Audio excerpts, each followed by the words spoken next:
Please silence all cell phones. Our program begins now.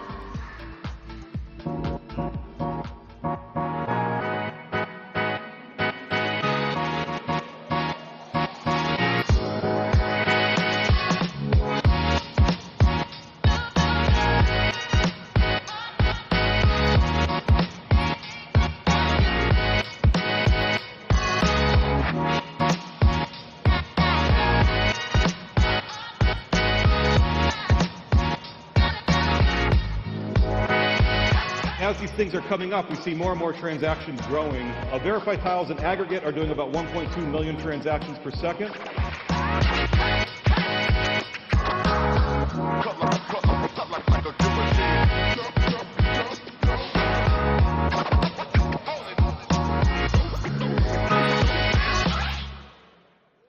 Welcome to the stage, Josh Freed.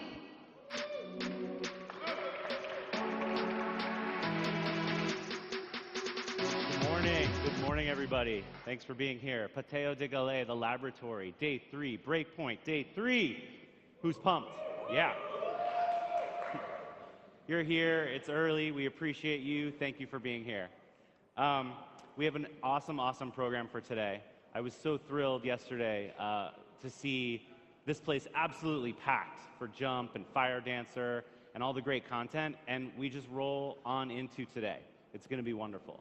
If this is your first time at this venue, Pateo de Galais, this is the laboratory, the place for technical deep dives, workshops, and other great technical conversations. You have plenty of space for your laptops and for working. This is also the only venue where if it's a little too echoey and you're having trouble hearing, we have noise-canceling, sort of silent disco headsets. I see some already here in the front. You grab them, you put them on, cancels out all the noise, and you could just hear our microphones without any of the echo or reverb. So take advantage of that if you're having trouble hearing what's happening up on stage. As always here at Pateo, we have restrooms this way, refreshments behind me and around the venue. Lunch will be served, breakfast is already out, so please get yourself some food and drink so you stay hydrated and well-fed for all of our content today.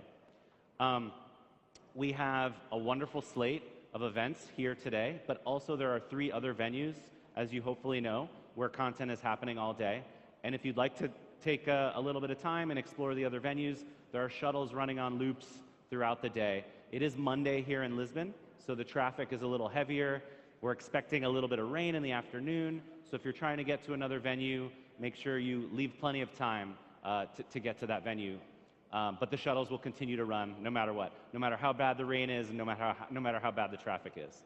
The day will end at around 6:50 at the Forum, which is Convento do Beato. And Raj and Anatoly will sort of summarize Breakpoint, have sort of a closing session, and then a closing ceremony and celebration this evening. You've probably seen it on the slides. An incredible slate of DJs. If you were here last year, the closing ceremony was absolutely insane. I expect more of the same this year. So please be sure to join us if you're not leaving town. Our first talk today is from my friend Chris at Dialect. I'm super, super happy that they're coming up on stage this morning. Dialect is going to talk about smart messaging and notifications. I work closely with them because I work at Solana Labs on the payments team. And notifications and messaging is key and core functionality that many of the wallets in the Solana ecosystem are starting to integrate so that everybody knows sort of what's happening in real time. But Chris is going to talk about use cases well beyond just notifications. So please join me in welcoming Chris from Dialect.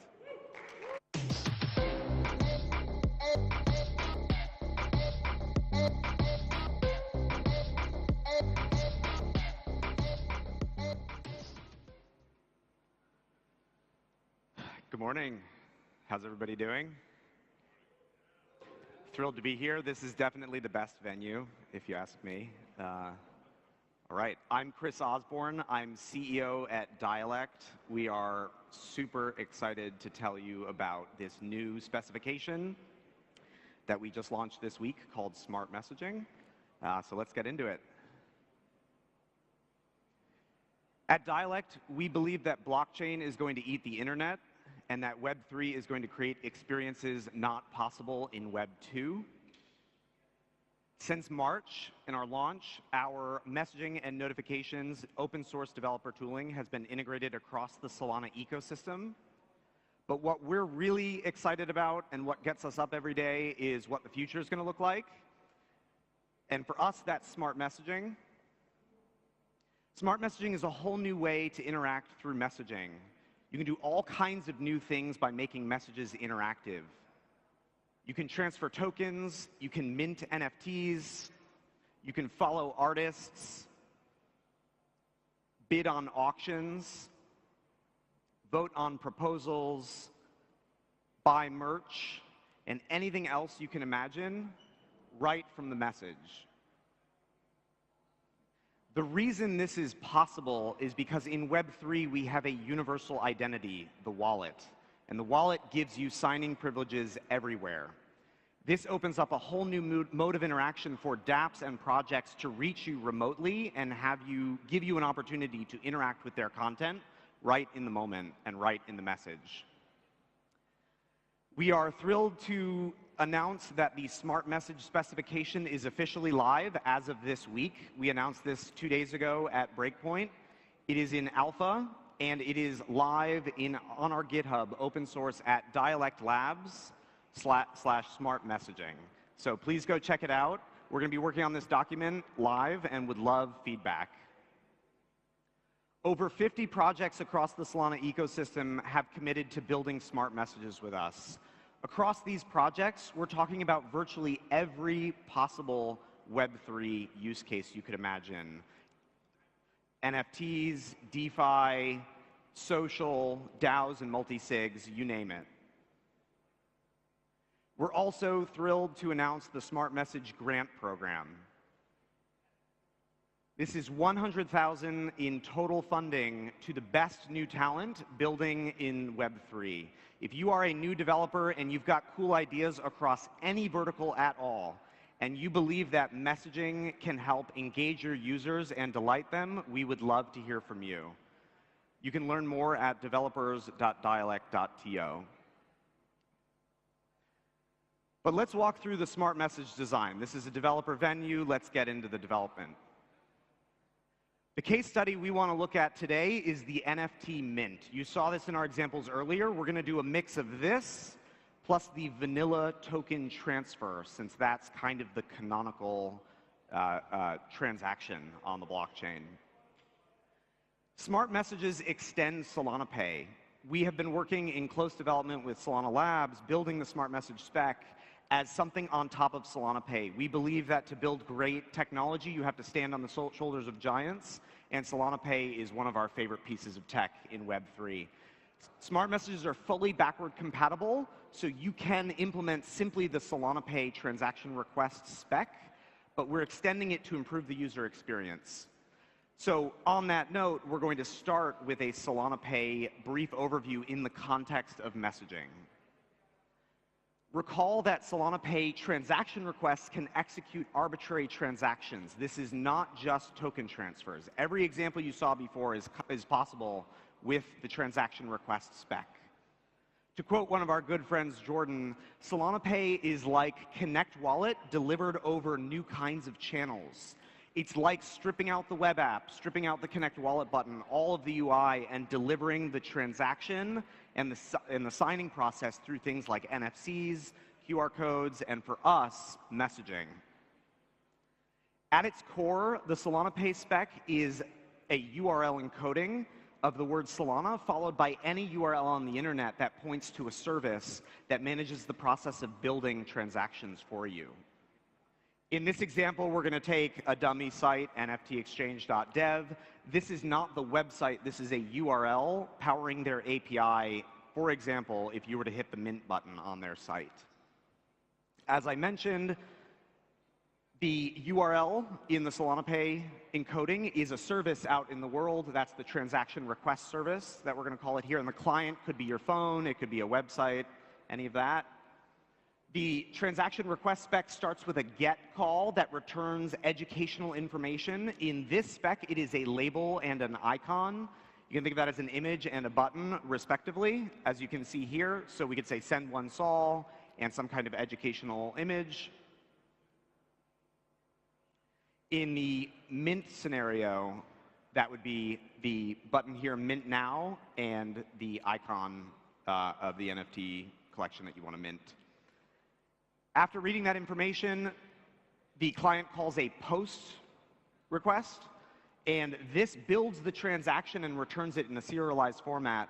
The client then signs the transaction and submits it to the Solana blockchain and manages the process of checking for the finality and the confirmation of the transaction.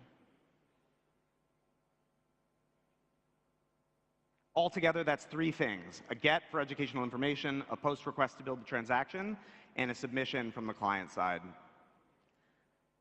Smart messages extend Solana Pay in at least 4 ways. We're starting with 4: enhanced status, state persistence, multi-action support, and multi-party support. We're going to cover the first 2 in more detail now. There are 5 enhanced statuses: ready, invalidated, executing, succeeded, and failed. Transaction request services in a smart message context do validation to check whether a transaction is ready or invalidated. Ready is equivalent to there being no status in the traditional Solana Pay specification. Invalidated is, for example, useful if the mint has sold out or the voting period is over or any other use case you could imagine here. Executed, completing, and failed are all managed client-side in this context. But the transaction request service has a responsibility to show the client what kinds of displays the user should see in any of those environments. So we extend the label and icon so that either one of them can be more than just a string. It can also be nested JSON in order to support the various states you see here, as well as, because this is a messaging environment, the sender and the receiver. So I'm going to point out one thing here. A sender would see that they've requested 20 sol from someone, and the receiver would see the call to action to send 20 sol. In this context, the transaction request service is returning all of this information because it knows nothing about the status of the transaction. The transaction is being submitted by the client, and then the client uses the statuses that it sees while interacting with Solana to then render the appropriate information for the end user. Messages are long-lived. State should be too. So we just talked about various statuses, but we didn't talk about how we store them. This is the next major extension to the Solana Pay spec with smart messaging, which is the existence of a state service. We introduced this new state service in between the client and the transaction request service to manage many of the processes we just talked through so that the user doesn't have to be present while various steps are being executed. The first part of the state service is adding a get and post pass-through request routes to manage the process of talking to various transaction request services out in the world. I want to clarify that there are many heterogeneous transaction request services in the world. Every project can make one. It is open and decentralized, but there can just be one state service. We intend to run one, but anyone can. As those calls are made through to various transaction request services, the state service manages storing the metadata retrieved in a database. This is important.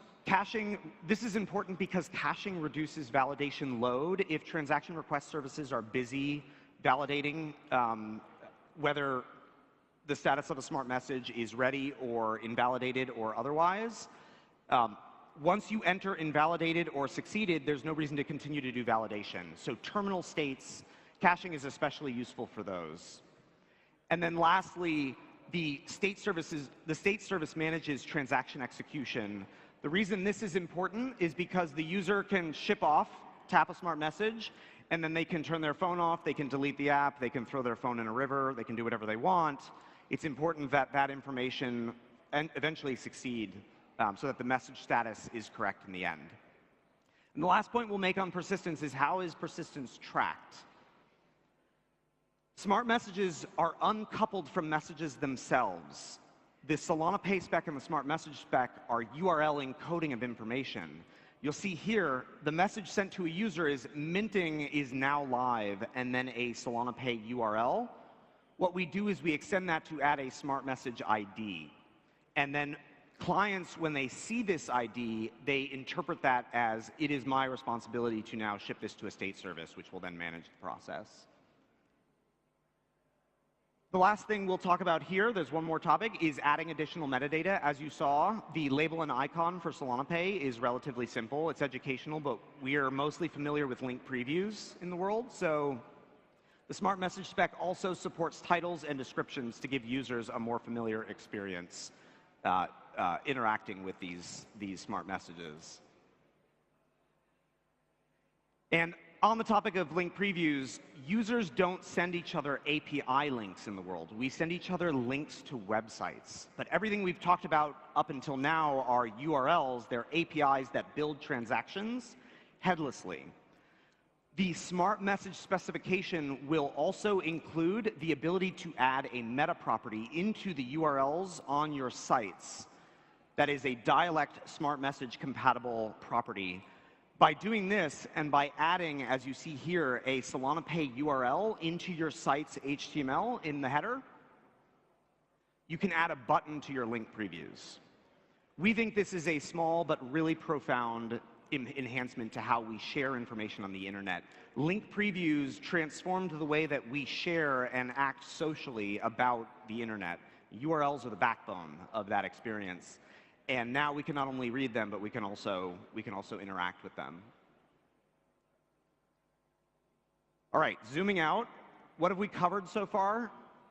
All of the things that we've talked about with smart messaging, what we're saying is you can basically take any button, any wallet authenticated button on the internet, and you can share it with people. This kind of interaction is a small but profound improvement to how we interact with each other because engagement is precious. Smart messages give your users the fastest way to act on your calls to action. Coming in the future spec are some of the things that we itemized out earlier on in the talk. Multi-action smart messages. You saw one of our examples was for realms. Obviously, you wouldn't want to just vote yes. You might want to vote no. I'm sure they want you to vote yes. Multi-party smart messages. Everything that we talked about so far is one-on-one. We are introducing support for group chat and there are all kinds of interesting smart message use cases for sharing them inside of multi-party environments. And of course, sign message smart messages. If any of you have been paying close attention, there is an enhancement to the Solana Pay spec to not only support transaction requests, but to also support signed message requests. And this is powerful because it allows you to now interact with all kinds of resources that are off the blockchain. Everything we just talked about, imagine doing that talking to off-chain services instead of necessarily submitting transactions. So as we wrap up, I want to talk about one more thing here. The smart message spec, messaging in Web3 and these kinds of new technologies need a consumer-grade messaging application. At Breakpoint 2 days ago, 36 hours ago, we were delighted to announce the Dialect app.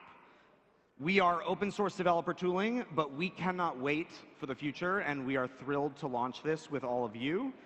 So the Dialect app is our consumer messaging product that we have launched with full support for smart messaging.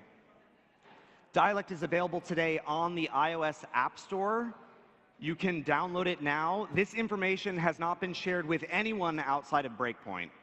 We have been sharing this with our friends, and we love the Solana community, and we want you all to see it first.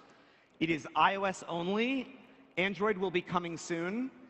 This is a pre-release in-app waitlist, but we have a really fun experience we think you're going to enjoy here. When you get into the app, if you invite your friends, you will earn a limited run NFT sticker pack. These are tickets that will redeem NFT sticker packs. We are incredibly excited about this. I'm just going to take a minute to describe it. These are NFTs like anything else, but they are animated, they're emotional, they're sticker packs like the ones that you love to use in other messaging and chat products. But you can buy and sell them, you can trade them, and you can collect them. Early users of the Dialect app will have privileged access to this. We have OG packs, Genesis packs, we've got special edition packs, and we've got some other exciting stuff in there too. As I said, Android coming soon. But most importantly, we are already deployed on Saga. We have Saga phones that we're using here, and we will be launching on Saga on day 1. So if you're interested in seeing what messaging on Saga looks like, come find us. I'm going to point at Kevin in the front row here. He's our mobile developer who's got access to our Saga. This is not a website. Dialect is a mobile app built specifically for Saga. And working with the Saga team, we are the first mobile native application on Saga beyond Phantom and Solflare and the other wallets.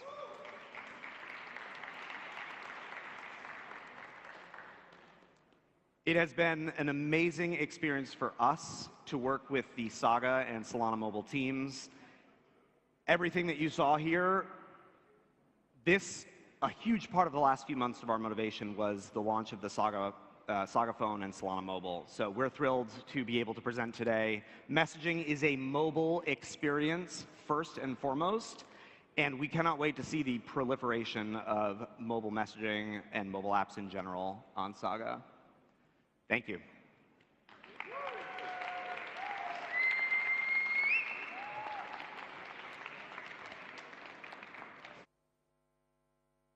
Happy to take questions. We have a couple minutes.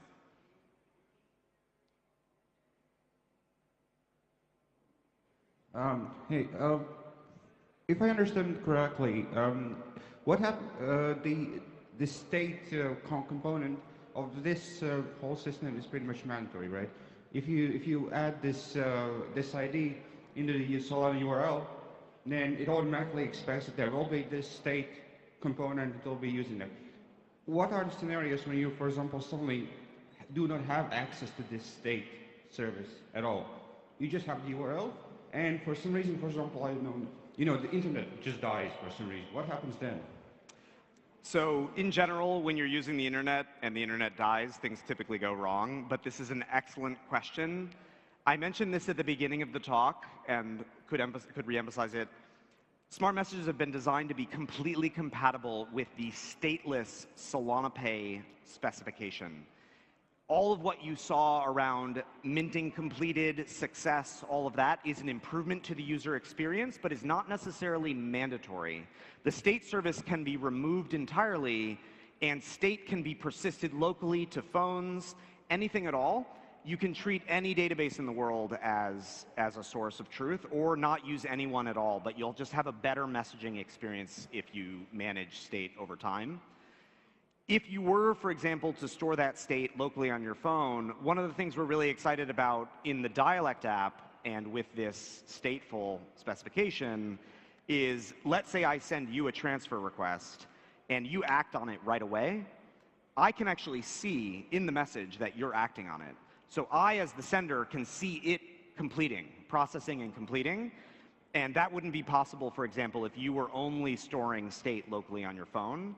That said, we generally think of, let's say, security, decentralization, privacy, and performance, experience, and whatnot as general trade-offs.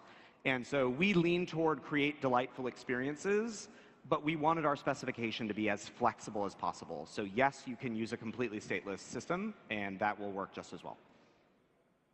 Any other questions? I think we're down to just a few more seconds.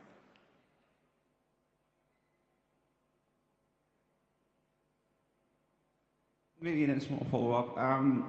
So you're saying that also any database, do you mean the rational database or NoSQL database? What kind of databases are compatible? I think that's probably entirely up to the developer and whatever problems that they're solving for. In general, messaging is very high volume and needs high performance, and so I would lean toward databases like that. Should also clarify, Dialect intends fully to run the state service for the Dialect app, and any other inboxes that are powered by Dialect in the world should probably use that as well. Projects are required to build the transaction request services. You can think of them as like the link preview builders that power all the websites that you love throughout the internet. But we are developers, we're geeks, and we wanted to share a little bit about it. Most folks will not have to think about it. All right, I think that's it. I think we're at time. Thank you. Good job. Well, that was fantastic. So again, I'm Josh Freed. I work at Solana Labs on payments and the Solana Pay protocol. And it's really fantastic to see the protocol that we released just in February of this year used to power things that are not just payments related. I mean, obviously, you can use Solana Pay, as you know, if you've been listening or watching, to buy amazing physical products like these dark mode ASICS UI collection Solana sneakers, plug. But you can also build amazing notifications and messaging projects like Dialect is doing, which is just superb. I mean, we couldn't have dreamed of a better, more extensible, composable payments protocol when we launched earlier this year. So we are going to bring up next, in just a few short minutes, Abai from the Helium Foundation. He's a CEO, and Noah Prince, and they're going to talk to us about Helium coming to Solana, which is super, super exciting. I think we're almost ready to go. If you have any questions about this beautiful sneaker that you see up here that I'm demonstrating today, I will be found over here on the left. This is a size 10. You can literally come try on my shoe if you're interested. There's only 1.5 days left to get these limited edition ASIC sneakers. So come find me. I'll literally take my shoes off and put them on your feet if you're willing to give it a shot. We're good to go. All right. So please welcome Abe, CEO of the Helium Foundation.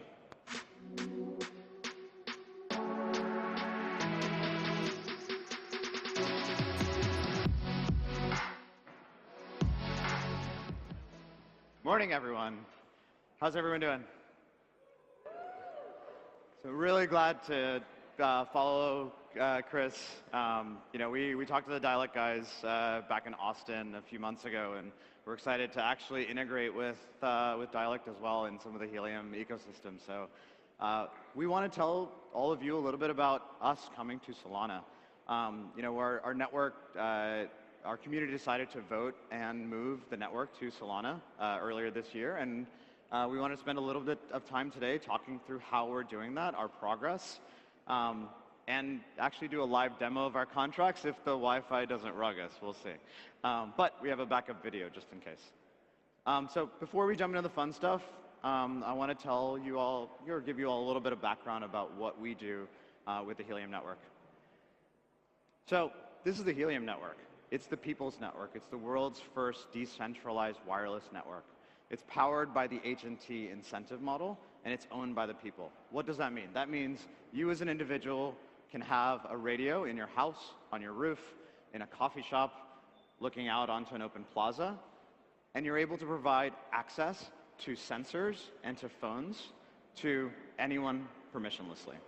The core mission of Helium has always been to build ubiquitous and affordable connectivity to the internet for all things and people. And over the last 3 years, the Helium network has grown to over 970,000 hotspots worldwide in more than 75,000 cities. And here's what hotspot coverage looks like here in Lisbon. You can see that it's actually pretty well covered where we are. All the sensors in the city of Lisbon is able to reach the internet because of this coverage that the community has built.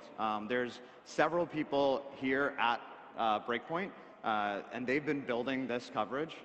If you talk to the Hotspotty folks, the ShareSpot folks, Heliotics, several companies that have really done amazing things here. So what did the Helium network start with? We started with an IoT network. So companies can use the network to build solutions for things like air quality monitoring, asset tracking, smart agriculture, just to name a few. And by providing coverage for users to connect their IoT devices, hotspot owners earn crypto. They earn the IoT token. But the IoT network is not the only people-powered network. Earlier this year, we launched the mobile network.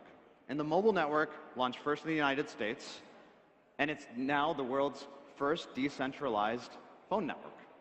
And since August, there have been over 6,700 Helium hotspots deployed in 1,400 cities all over the United States. And again, in exchange for providing this coverage, hotspots earn mobile tokens. But, this is not why we're here today. Why we're here today is to tell people about our progress in moving Helium to Solana. So when Helium first started back in 2019, we built our own blockchain from the ground up. There weren't a lot of options out there. We looked at building on Ethereum. We thought about putting a Bitcoin miner in every single one of our hotspots. It just really didn't meet our needs. But fast forward to present day, there are tons of options that are out there, and block space is starting to become commoditized, and execution engines are also somewhat commoditized. But we started to see issues in our own chain around scalability and reliability, and ultimately, our network exists to provide access to devices and people. We're not here to build blockchains. And so it became clear that we needed a better solution here, and we needed a new blockchain. And so when something isn't working or there's an improvement, we have a process in the Helium network called a HIP. We stole that from Bitcoin, BIPs, EIPs, and Ethereum. Lots of protocols have these. And anyone who feels strongly about what the Helium network should be can write a HIP, write some code, and propose it to the community. And the community votes on whether or not these proposals should pass. And the 2 stars of the show that happened this year were HIP 51 and HIP 70. And I'll tell you all a little bit about these. So HIP 51 was where we established the Helium DAO. And this really was the reason why we started this process. It gave us the ability to expand Helium into multiple wireless networks alongside the IoT network. And that's how we launched the mobile network earlier this year. And HIP 51 also carved out this idea and sort of proposed this idea that tokens, hotspots, emissions rules, governance all of that can live at a brand new proposed layer 1. And at that time, we started the evaluation of whether or not we should continue to expand the work that we've done on the Helium layer 1, or we should consider some others. And HIP 70 was a scaling HIP that we wrote this summer. And the community passed this HIP in September.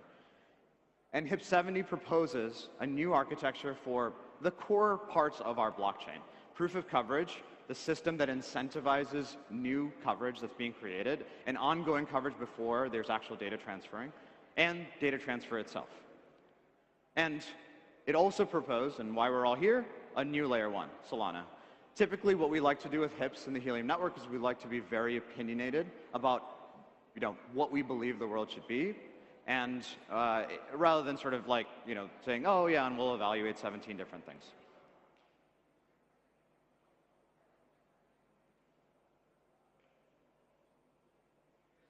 And so why did the core devs choose Solana?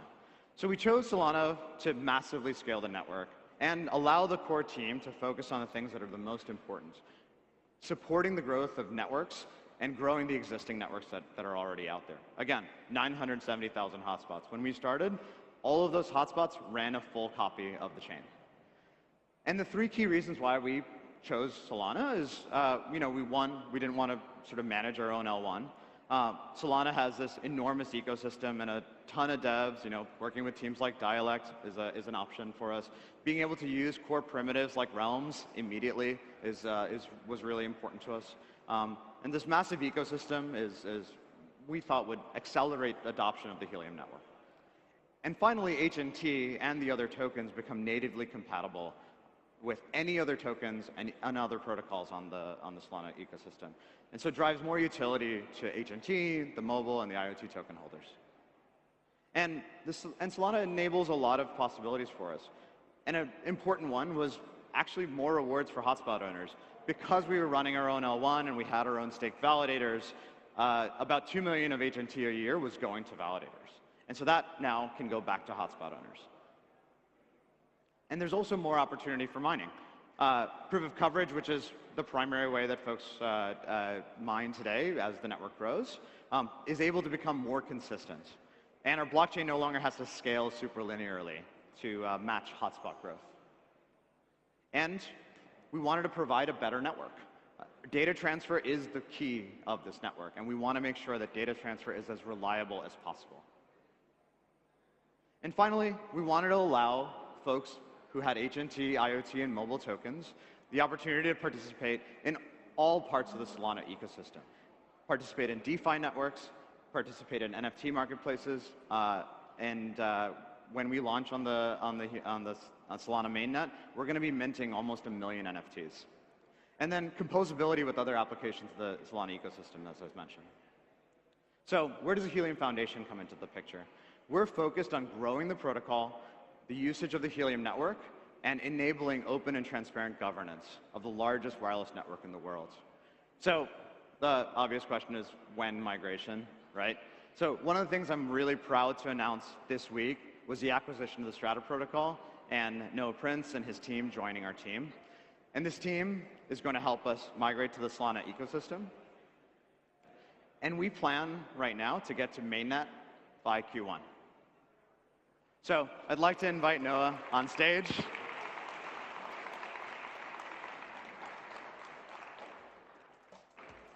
He's the one that yells at me if I try to write code, basically.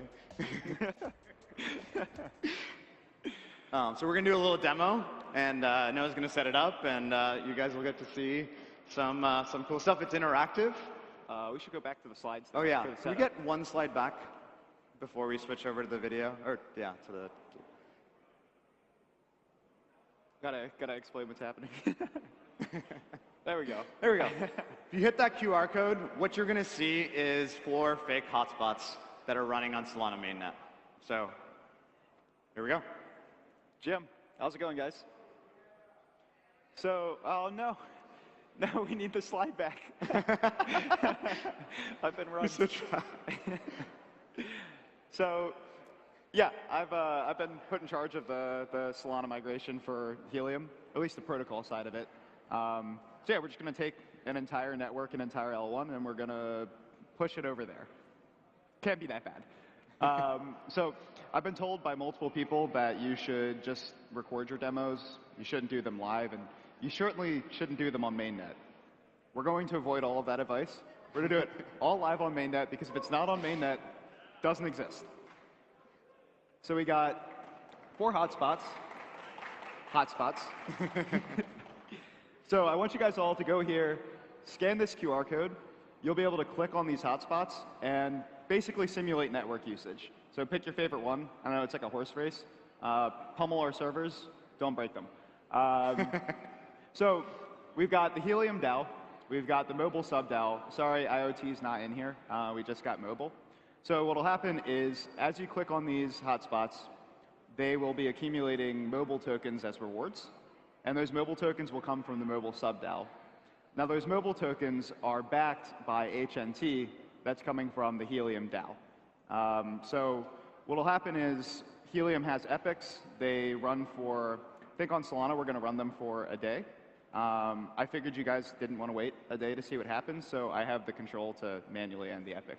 So you'll get to see my terminal. But basically, we're going to take 100 mobile, reward it to these hotspots. We're going to take 50 HNT and reward it to the sub DAOs. Now, spoiler alert, mobile's going to do a lot better than IoT, and it's going to get all 50. Sorry, IoT. And then, wow, we're going to use Backpack. So this is where we can actually go and claim our mobile rewards. And then we'll show you some of the security stuff that we're doing as well. OK, now we can finally do the screen switch.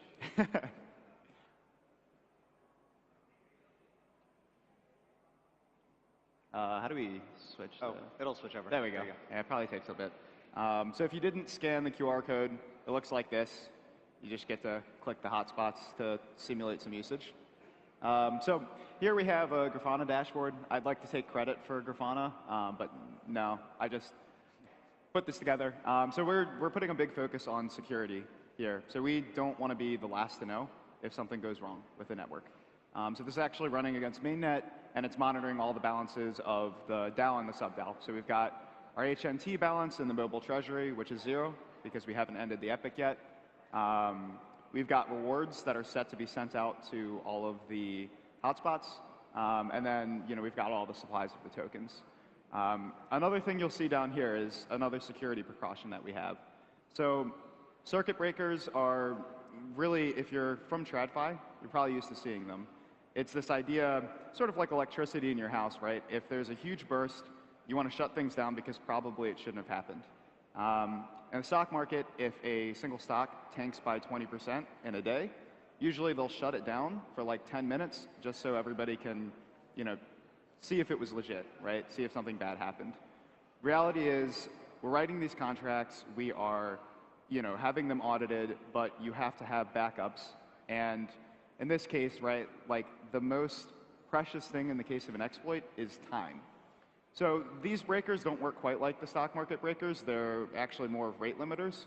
But the idea is the same. If more than, say, 20% of the mobile tokens leave the treasury in a configurable window, like 24 hours, we want to slow it down. So you'll actually see these live updating as we go through the demo. But I'm going to go ahead and end the epic. And this is where we'll see if mainnet has forsaken me. Mainnet has not forsaken me, guys. We did it. So we've got our backpack. Going to rug my password here.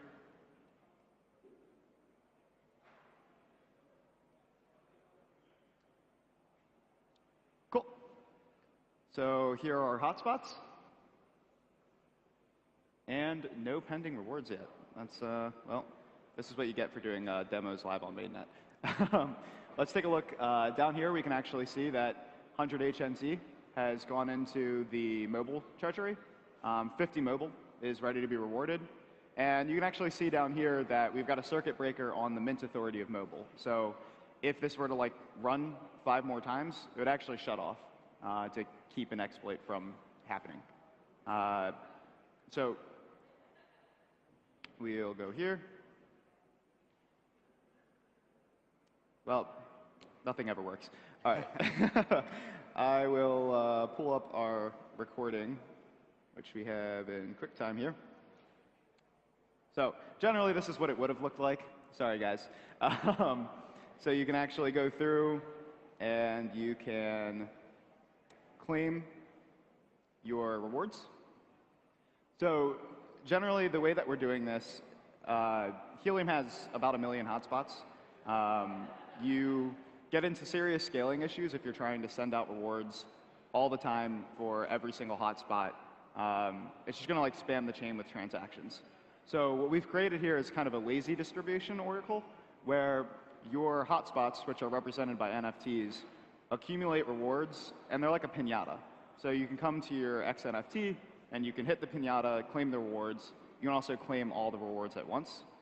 And a design decision that we made here is the oracles don't actually depend on the blockchain at all. So they just have to keep track of the lifetime rewards. So right now, the lifetime rewards for this hotspot would be 20 mobile. Once you claim it, the lifetime rewards are still 20 mobile, but you've also claimed 20 mobile, so on-chain it knows that you're not eligible to claim anymore. Now, if you were to claim, or if you were to accumulate some more in the next epoch, that number would tick up because it's comparing the lifetime rewards to your current rewards. So after you mint these things, you can kind of see the dashboard here changing. Here, I'll just go big screen with this. I'm disappointed that the mainnet demo didn't work, but I always have to have a backup. And this was on the mainnet too, just a few hours ago. So now the other thing that we can do after we've claimed all of our rewards is redeem mobile for HNT. So this is kind of the core prospect of DAOs and sub-DAOs in Helium. The idea is that all of the tokens in a sub-DAO are still backed by the main DAO's token. So if you've looked at Strata, it's kind of similar to the bonding curves that we have in Strata, but it's only one way. So you cannot buy mobile tokens. You can only redeem mobile tokens for HNT. So here we have a swap. You can take some amount, burn the mobile, so that'll reduce the mobile supply, and that'll give you some of the HNT treasury. And you can see on our monitoring that the mobile treasury balance will go down, and also as we were claiming, the mobile rewards were going down. Now over here, you'll actually see the circuit breakers taking effect. So it's set to 20% within a day. And since we've burned some in a second here, this is going to jump up. Now, we can also go and we can turn our HNT into data credits, and data credits are what you use to actually pay for using the network. So generally, the virtuous cycle with Helium is that you burn HNT so that you can acquire data credits to use the network, and then people are acquiring these sub-DAO tokens for providing the network. It's sort of closed loop. Now, in a second here, in the demo, now we're going to break the breaker. So if I hit the maximum amount here, it's going to trip the breaker, and the transaction won't succeed. And that's important, because generally, we don't want something to happen where the entire treasury gets drained in one transaction, right? That's probably not legitimate use of the system. And if it were a legitimate use of the system, the rate limiter will let it eventually get drained. We just need time. So with that, that's pretty much the full flow. We've got the full network kind of running on Solana. The parts that are left now of the Solana migration are the actual integration with Helium's cloud, right? So there are a system of oracles that are trying to count all the packets that are used by all the hotspots and provide proof of coverage rewards and kind of figure out that lifetime rewards. And then we've also got some interesting problems coming with taking all of the hotspots and all of the rewards and putting them onto the Solana blockchain. For example, like 1 million hotspots, we represent hotspots as NFTs. That's 1 million NFTs at about 40 cents a pop. It's very, very expensive in rent to mint those, so we're actually probably going to work with NFT compression to try and solve some of these problems. You also have to try to send a bunch of transactions to distribute these NFTs and mint them. So there's a lot of technical problems ahead of us, but the core functionality of how the DAOs, the sub-DAOs, how they work, the token flow We've actually got that all working. It's in a contract. It's on mainnet. I'm hesitant to say live on mainnet because it's not live. We just like to make sure that things work on mainnet because, as you've seen here, transactions fail. You get, bad data. Things like that always happen, so we always try to test on mainnet. Can we switch over to the presentation? Yeah. You want the... Oh, sure. So, can we switch back to the slide? Yeah, I'm going to see if it actually picked up There you go. eventually. Nah, it didn't. This one, this one.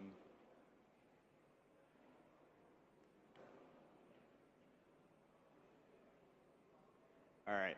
So we published all of these programs in the Helium program library. It's available right now. That QR code will get you access to all of that. It's written in Anchor and TypeScript and things like that, so you can download it, build it, generate your IDLs. You can actually start using it. We actually open sourced the distributor, which is already open source. We changed a little bit, and the circuit breakers already. So if you want to use that within your programs, please try it out yourself, or come talk to us around. Happy to take. I think we have like 7 minutes for questions if anyone has any. But really appreciate the time.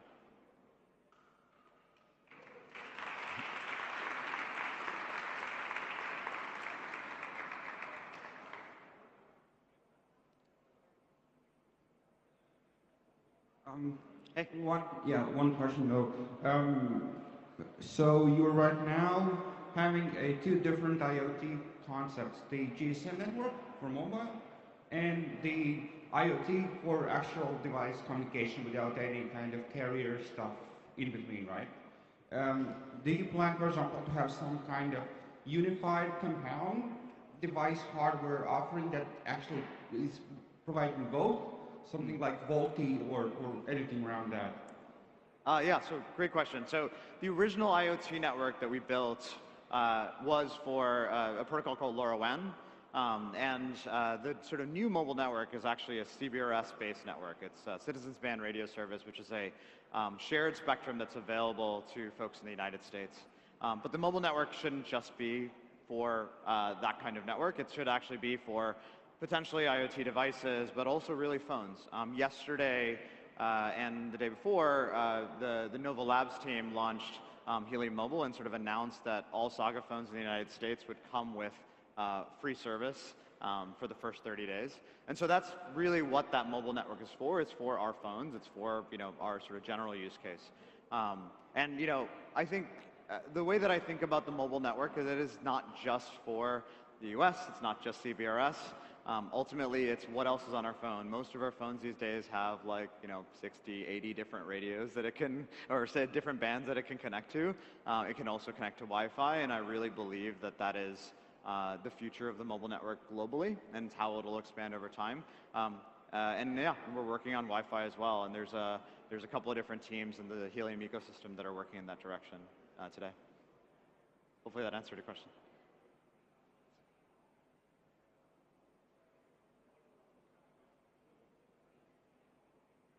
Yeah, so looks like we're good. So please find us if you have any questions.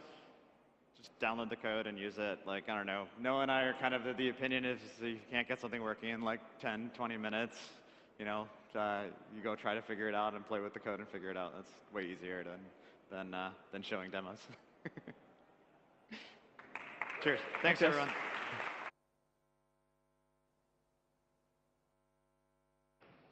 Well done. Thanks. Oh man, that was fantastic.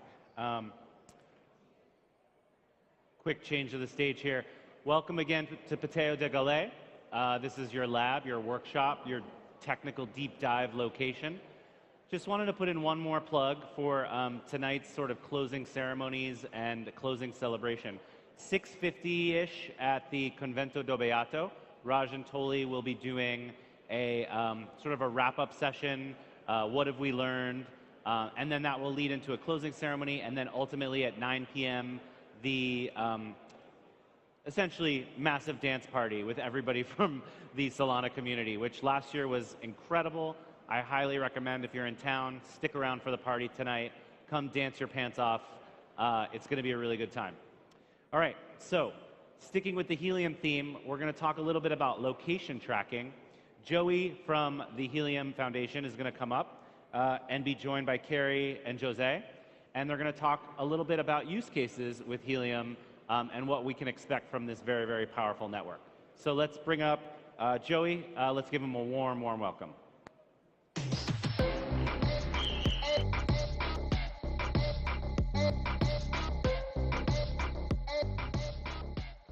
Hello, everybody. I'm Joey. I'm the technical director at the Helium Foundation, and Abai is actually my boss, so you get to see the whole team today. You know, this morning, Abai gave like a really great overview of the Helium network and what we're up to. Yesterday, Amir gave an awesome network of like the Helium network more broadly. I want to give you a little bit of an overview of what it means to build on Helium's IoT network. Now, historically, I've done some sort of wild demos talking about everything from IKEA hacking an air quality sensor to be on the Helium network to some more wild things like internet-connected chicken coops and supply chain tracking for small coffee shops. Today, we're going to talk with Jose. Jose is one of our partners at Rack Wireless that provides all of the hotspots that enable this Helium connectivity throughout the world. And then also bringing on Carrie from Baxis, who is using Helium in their Solana application to bring all this real-world connectivity into Web3. So I'm going to hand it over to Jose. Thank you.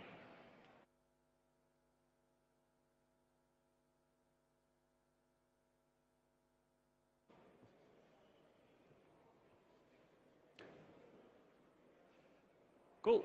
Hello, everyone. I'm Jose Marcelino. I'm from Rack Wireless. We are part of the Helium ecosystem. We make mostly miners, but we also make a lot of the IoT solutions that run on the Helium network. And yeah. And today I'm here to talk about our partner, TrackPack. This is a new company in the Helium ecosystem. They just founded this year. Very, very new. But already had over 1 million geolocation tags, so they work on trackers. They are based in the UK. They already have found 5 big customers, including a very large bike manufacturer. They're working with city councils in the UK. They are developing hardware as well for Helium, and kind of already have created all this.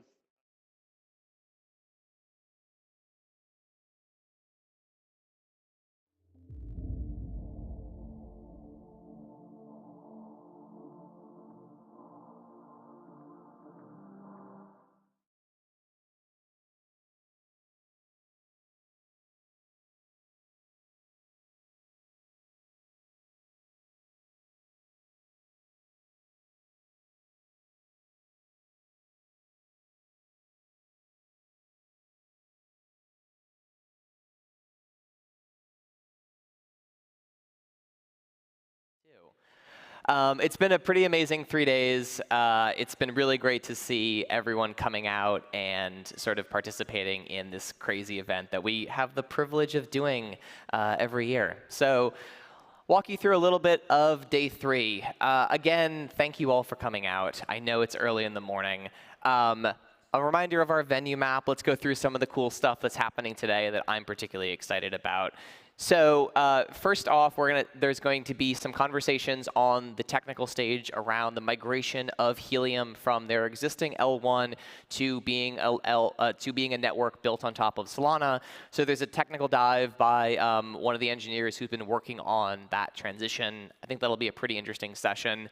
Oh boy, an anchor workshop, a bad pun I have been promoting for days that I hope you all go to and enjoy. And some also workshops on how you can develop with SPL governance and the integration with Realms. Here on our main stage, we have a few cool things going on today. You'll hear a bunch from Ledger. You'll hear from Stripe on some of their on-ramping technologies and some of the folks who are starting to integrate and use that. The migration of sort of the larger ecosystem from being primarily EVM-based in the Web3 space with a few other things like Solana to the SVM actually being extended on Cosmos, on a few other areas, and the SVM becoming a runtime that's not necessarily just unique to Solana, the same way that EVM is not just unique to Ethereum. And you'll get an update from Render. Render had a pretty awesome demo and announcement last year. They've been doing a lot of stuff, and since then, we're going to talk about some of those changes as well. Closing out the day, the forum, Big Ideas stage, there's a live recording of the podcast Acquired, one of my favorite shows. They're actually doing a like 2.5-hour recording from, I think it's noon to 2:30 today, on the history of Qualcomm. So if you're not familiar with Acquired, they are one of the best like company and technology company history podcasts out there. So they're doing a live show. It's free for everyone who has a Breakpoint pass. If your friends don't have a Breakpoint pass, I think it's like $10 to get in at the door. It's pretty cool. It's worth checking out. We'll be talking about how Web3 can be used in sort of protecting human rights and for other things than just financial institutions and governance. So I think that's going to be a pretty interesting talk as well. And we'll, of course, close out the conference there with some closing thoughts from Raj and Anatoly. And of course, our community stage continues. You can go to solana.com/voice and then show up for some of the open mics there that are sort of more of a community-centric stage where you can pitch ideas and have conversations. There's some dev stations there to get some work done. This is at the Hacker House venue if you were at the Hacker House before. They'll be talking about go-to-market strategies in gaming as well for Web3, and a conversation on MEV and some of the ideas around that and what that can be useful for, areas MEV can be harmful. MEV is one of my favorite topics because it is not positive or negative. It's all about how it's used, and some people use it positively and some people don't. So it's a really nice topic to dive into. We will also be closing out tonight with a closing celebration at a place I can't pronounce. But it's on the slide, and it's also on the agenda. I have a pronouncer even on my notes, and man, I'm not even going to try. Check Twitter and Telegram. We're going to be pinning the address and exactly how to get there in it. There'll be a few shuttles running as well. This will start at 9 p.m., so our program will end at the forum at about 7 p.m. There's 2 hours to go get some dinner, to go hang out, to go change, do whatever you need to do.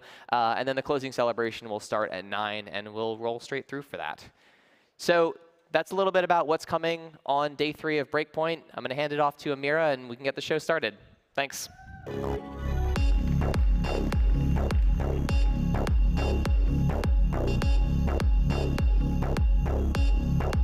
Morning, everyone. How are y'all feeling? Yeah, there we go. I like it. One of the things that I love about Web3 is there's no one in the world that has 15 years of experience in this space. Everyone here comes from something new. And the stories that you get from where folks came from vary dramatically. So our next speaker has a very, very special set of announcements from Ledger. They're going to talk about what's coming soon on this incredibly important product. But before he came to Ledger, he was actually selling train tickets in Europe. And his last job was to help make sure that people could go from place to place on time. That's one of my favorite stories of people transitioning from what they used to do before, from their past lives, into Europe. So I'm going to call him Captain Train, but please welcome Carl Anderson from Ledger. All right, guys.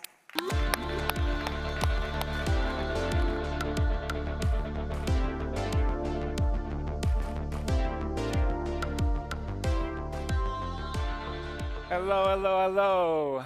Well, thank you very much, Amira. It's always fun to hear about my previous life at Trainline. Today, I'm not here to talk about Trainline. I'm here to talk about Ledger and security. Actually, quick poll, everyone who knows Ledger in the room? So pretty much everyone. Cool. And who owns a Ledger? And that's 90% of people in the room. All right, cool. So Ledger is a security company. And our mission is really to secure Web3. I think where we're starting from is the challenge that you're seeing on the screen behind me right now is that the Web2 technology that we have, our phones, our tablets, they're amazing to create it, share and consume information, but they just don't really cut it to actually manage and store value. And that's not me saying it, it's just that we see it hack after hack, year after year. In fact, in 2021, about $14 billion worth of digital assets got stolen. That's how bad it is. And so the world needs security because the world needs self-custody, and self-custody without security can't exist. So that's what we set off to do. And our answer to this is actually building a new generation of technology, software and hardware, to secure your private keys, but not only. And this is what we're going to talk today about. Quick side note as well, probably one of the best kept secret in Web3 right now is that what we're doing for consumers, we're also doing it for enterprises. And so we're also doing that for institutions with Ledger Enterprise. But back to our solution. The main revolution that Ledger introduced is our hardware wallet, Ledger Nano S Plus X. The S was the first one, started in 2016. And the idea here is that we have this secure element, that chip that stores your private keys. And unlike what we're seeing out there, and this is the world first, is that we build an operating system in that secure element which stores your private keys. And your private keys never leave that secure element. The cryptography and the computation all happens on there. Moreover, that secure element and that OS on there actually knows how to run different applications and also controls the screen and the buttons that you're seeing out there. And this creates a trusted display, which is also a key element of our offering, so that when you're trading and managing your portfolio with your apps or your laptop, you can actually verify on your device what's shown to you on screen, so that if that application says that you're actually sending your crypto to this address, well, you can verify that on the trusted display, controlled by the secure element, that this is actually the case. What you see is what you sign.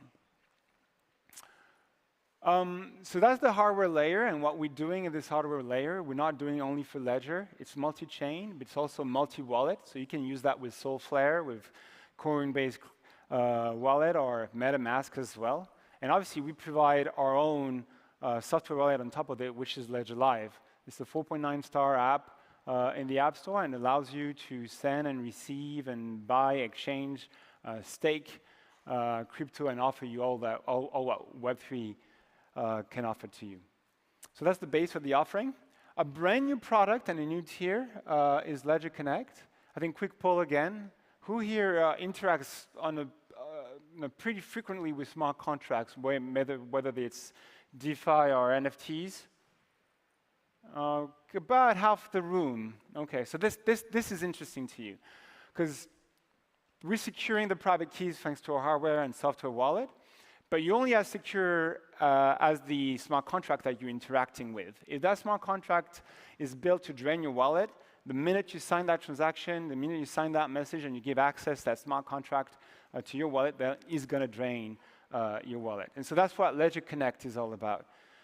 Each time you're interacting with a smart contract, it's kind of like having unsafe sex from that perspective, which is like it's fun until it's not. And so Ledger Connect is pretty much the digital condom, so that you can actually interact with the smart contracts. It adds that layer with a functionality that we call Web3 checks, which it picks up signals and shows them to you, like how risky it is to interact with the smart contract.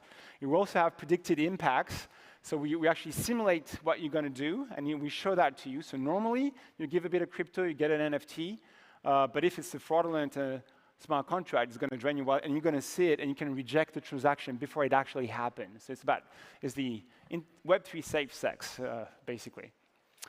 And I think the key news is Solana is a first-class citizen in the entire Ledger stack. It will be supported on day one on Ledger Connect.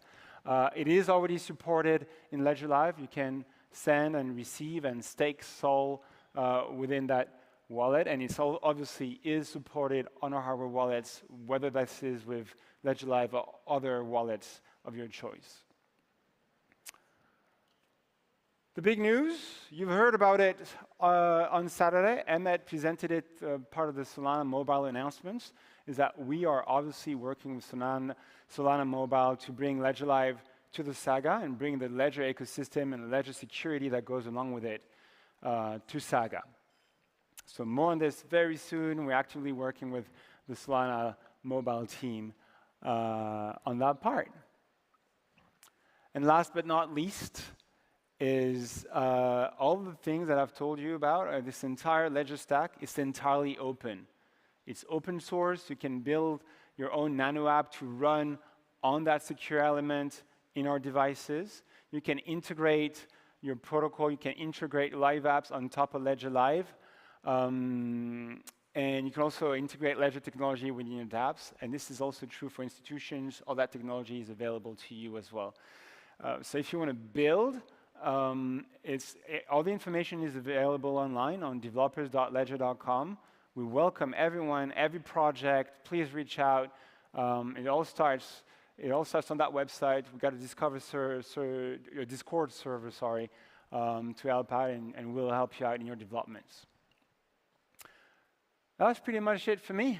If you want to learn more, hit us up online. Follow our Twitter. You can hit me online as well.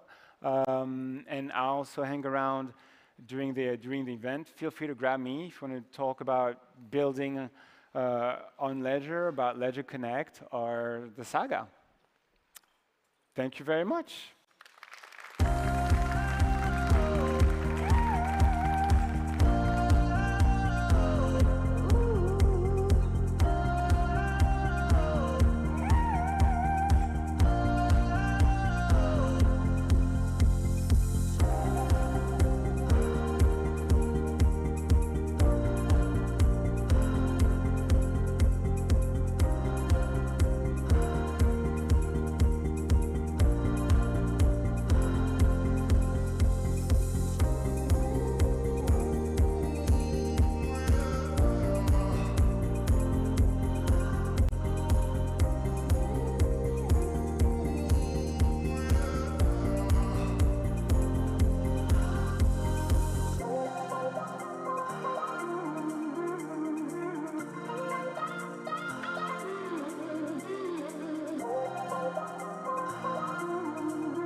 All right, love a good security maxi presentation. Thank you to Ledger for that.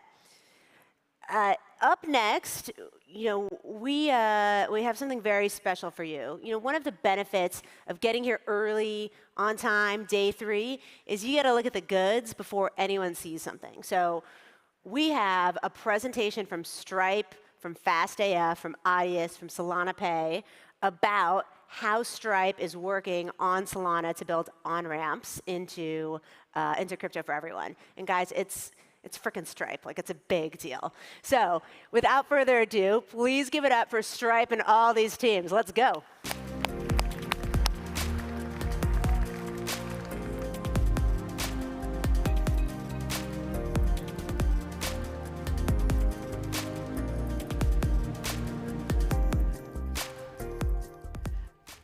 Okay, you can hear me perfect. Great to see you all. My name is Akash. I work in product at Stripe, specifically on the crypto team.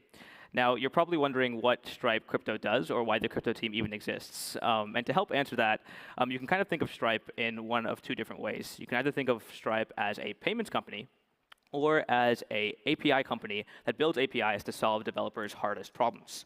Now, 10 years ago, when we were asking ourselves that question, one of the hardest problems developers faced was payments on the internet. And so for the last 10 years, we've been focusing on that and building solutions in that space. But when we apply that same first principles thinking to Web3 developers, we end up with slightly different answers. And so we started the Stripe Crypto team to help build tools for Web3 developers specifically. Now, we started this team about a year ago. This was the first conference we actually went to, and here we are a year later. In the last year, we've built solutions across the spectrum. We've built fiat solutions for Web3 companies, things to make ACH transfers, identity, and financial connections easier.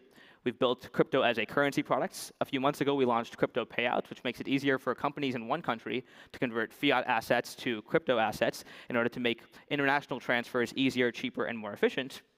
And in the coming days, we're going to be announcing our first truly native Web3 developer tool product.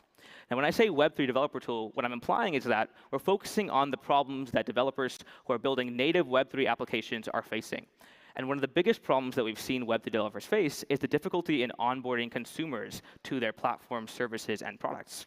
Now, the biggest problem is that non-crypto native consumers have a hard time understanding the technical complexity around wallets, message signing, transactions, hashes, et cetera, and it gets in the way of them using particularly valuable consumer-oriented products.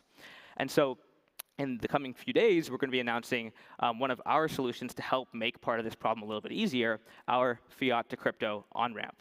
Now, I want to tell you about what makes our fiat to crypto on-ramp particularly valuable and useful, but I think it would be easier to show you utilizing one of our 15 launch partners, specifically Audius. Please excuse internet issues. We're going to fix this. And yeah, excited to be here too. So just introducing Audius quickly. We're a music community and discovery platform that puts the artist in control. Do that by being fully decentralized, owned and operated by the community that it serves, and serving today about 7 million fans on a monthly basis, over 250,000 artists, and hosting over 1 million tracks. As an artist here, you can build a fan base, engage them, share cool content with them, as you can see up here. And as a fan on Audius, you can discover cool content, and you can also go tip your favorite artists, which we're excited to get to show you a little bit more of today. And so I'm a particularly huge fan of Audius itself, and so I want to tip Audius using their native audio token. Now, if I want to get the audio token, I, as a crypto native consumer, know that I can go to Radium or Uniswap and swap ETH or Solana for the asset. But as a non-native crypto consumer, that confuses the heck out of me. And another great thing about Audius is that they give me a wallet when I sign up for the platform. And I want to just have audio in that wallet. And so I see this button here that says, buy more audio. And I see an option to buy using Link by Stripe. I want to tip them a ton because I'm a huge fan of the product. So I'm going to go ahead and try and tip 50. And so now what Audio is doing here is it's going to quote me exactly what I need to buy the SOL, which will then automatically be swapped for the audio token and deposited to my Audius wallet in the application itself. And so barring Wi-Fi or barring internet lag. So what's happened here is that it's pre-populated what I need to buy, how much of it I need to buy, and the cost associated with it, and the token that I'm going to be buying. I, as a consumer, don't need to pick any of these things. Audius did it all for me, and the parameters they used to instantiate the product in the first place. Now, we utilize a lot of the infrastructure that we have at Stripe to make this experience as easy as possible for consumers. So when I use the on-ramp, I don't have to type much at all. I can just log in using WebAuthn. And it authenticates me, both for security purposes and for me as a consumer. It's the most convenient way for me to just continue with the onboarding flow of the product.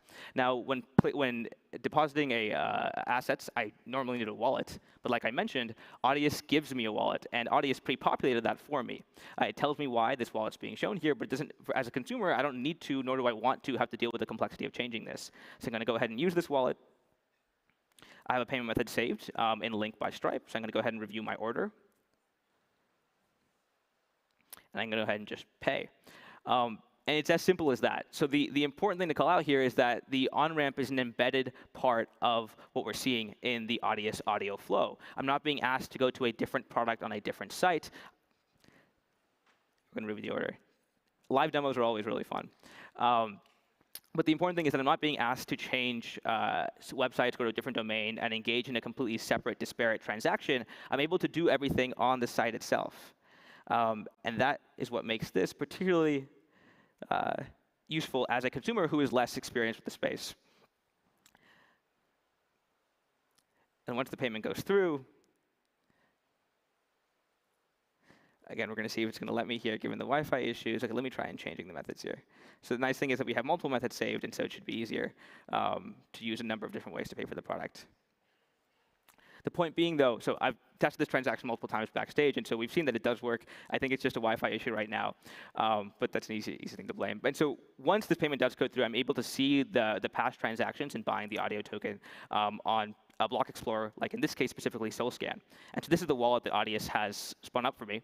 And this is where you can see all my past transactions using the Stripe crypto on-ramp. Again, I didn't need to know my wallet address or anything around the complexity around depositing to a specific wallet in order to actually use the product. Audius did everything for me, pre-populated all the parameters and all the transaction details. All I had to do was pick which artist I wanted to tip on the audio platform. And so with that, we actually want to help introduce another one of our pilot partners, FastAF, specifically Lee and Vivian from FastAF, who are going to come and talk about how FastAF is taking advantage of the Stripe on-ramp to build a better and more palatable experience for consumers who are non-crypto native.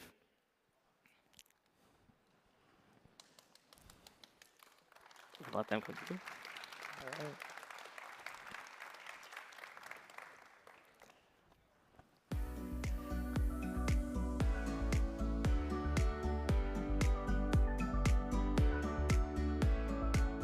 Wow.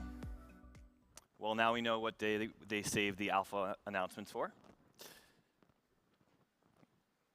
We're just waiting on some slides. Hello and good morning. My name is Lena Tinka, and I'm the CEO and founder of FastAF. At FastAF, we believe that profound change happens when you provide access to something. It could be economic, physical, social, and our mission at FastAF has been to enable merchants access to a distributed network of micro-fulfillment centers that enable 2-hour delivery.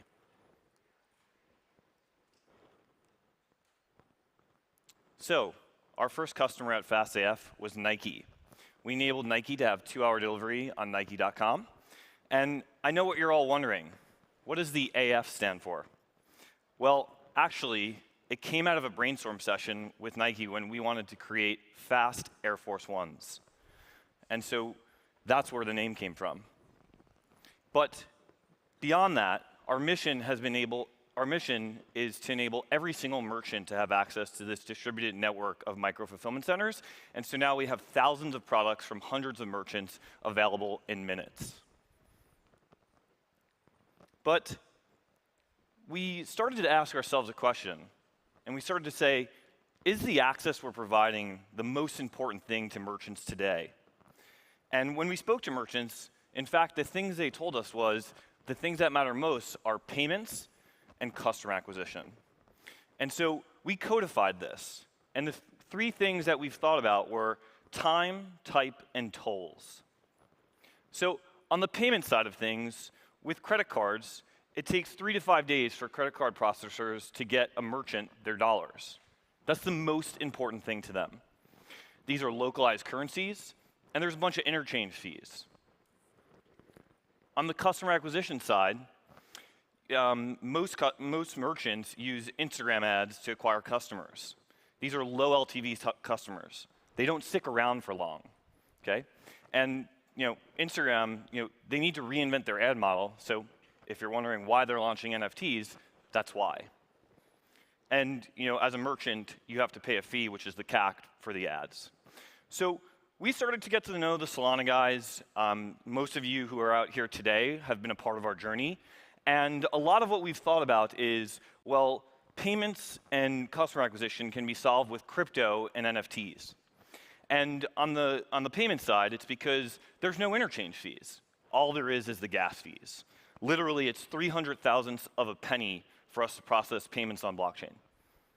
On the customer acquisition side, NFTs have completely flipped customer acquisition on its head because you buy an NFT before there's even any utility beyond just a PFP.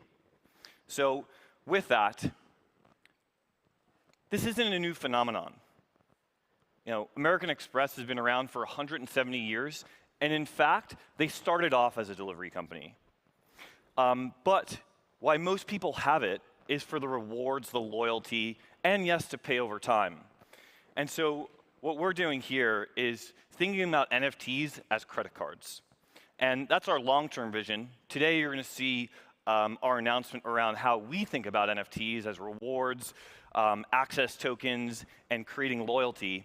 But eventually, our goal is to replace these guys. So 3 announcements today. 1, we're reinventing customer engagement on FastAF, every single merchant starting tomorrow will be able to launch an NFT and create exclusive products that their holders can access. The second announcement is we're bringing real utility to life for NFTs. So you and I both have an NFT that's a PFP, but we think about NFTs as file types, as discounts, as coupons, as reward and access tokens. And you'll see that in a moment of how that enables a customer, because there's an NFT in their wallet, which is integrated in FastAF, how they can get that discount without even having to do anything. And the last and biggest announcement that we're making today is we are transforming a new era of payments with Link, built by Stripe, on Solana. So here is where Akash and team just showed you how with just 2 taps, once a user has KYC'd across the network, a user can pay with crypto and not even know that they're actually doing it. And so let's talk about why Solana. Well, the speed, the low gas fees, and the future promise of reliability. So for us, Solana has been a part of our journey, and that's one part. The second part is Stripe. Stripe, we have really thought about how do we enable Web3 for non-crypto natives? And their fiat on-ramp does that. And so we're pretty excited, and I'd love to have you welcome our head of engineering, who graduated high school at 15 and graduated college at 19, Vivian Dow.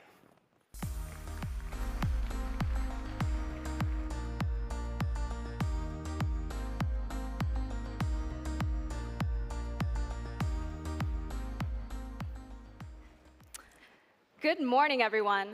My name is Vivian Dow. Now you're thinking, does that stand for Decentralized Autonomous Organization and also mean I have the coolest last name in this room? Perhaps. I'm the head of engineering here at FastAF Technologies. When we first launched FastAF back in September 2020, our legacy e-commerce infrastructure was completely operating on Web 2 frameworks. Since then, I became fascinated with how to leverage blockchain technology to bring a new marketplace experience in front of users. I ran my engineering team through rigorous daily sprints, mini hackathons, and crash courses so that we can become fully equipped to build on the Solana blockchain. It was quite easy to get lost in the maze of new library upgrades week after week, learning new token metadata language and backwards incompatible changes, learning how to handle that, and endlessly running into obscure minting errors. Nonetheless, we took a step back to understand what was the root issue that we're building for. The fundamental mission that drives our day-to-day engineering decisions was understanding how we can build for a performant, seamless, and elegant consumer experience. Before we dive deeper into the technicalities, I'd love to showcase a preview of what we've been heads down building for the past few months.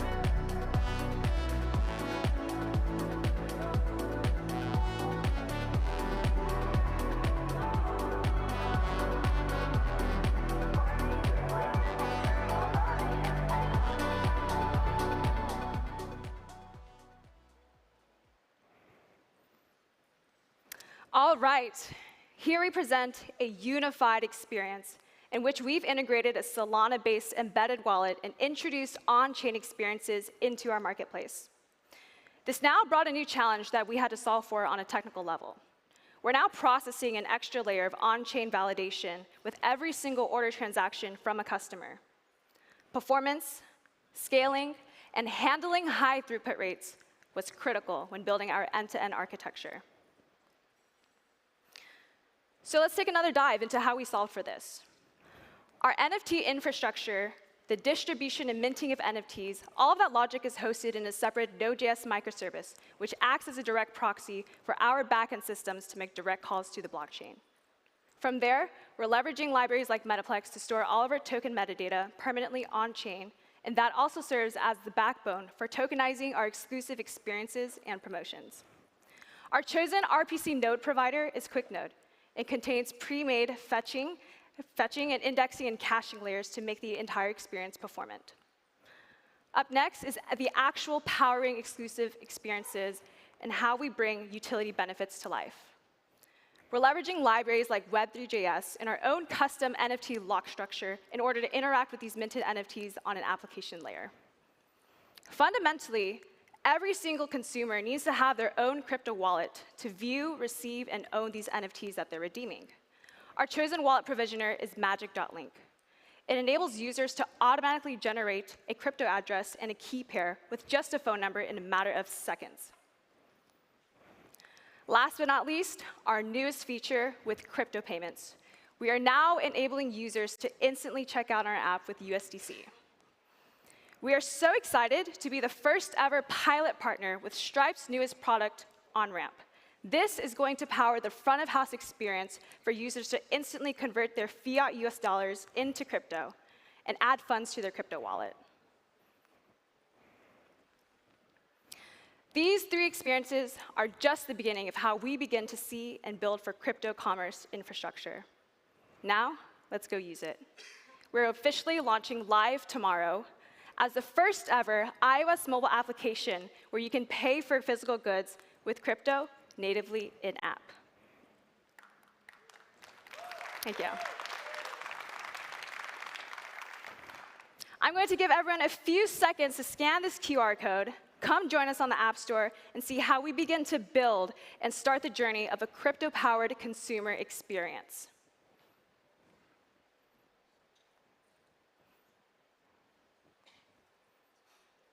To celebrate, we're giving everyone 10% off their first order paid in crypto on our app. This is only the start of a new era. We want to build for a world where every merchant has the infrastructure available to power their marketplaces with blockchain technology and embrace the adoption of crypto payments. Thank you so much, everyone, for your time today. It's been a great honor sharing how Solana has played a pivotal role in bringing a new level of experiences and innovations to our application. Thank you. I'd love to now invite Shiraz, who's the head of payments here at Solana Labs, to host a mini Q&A session.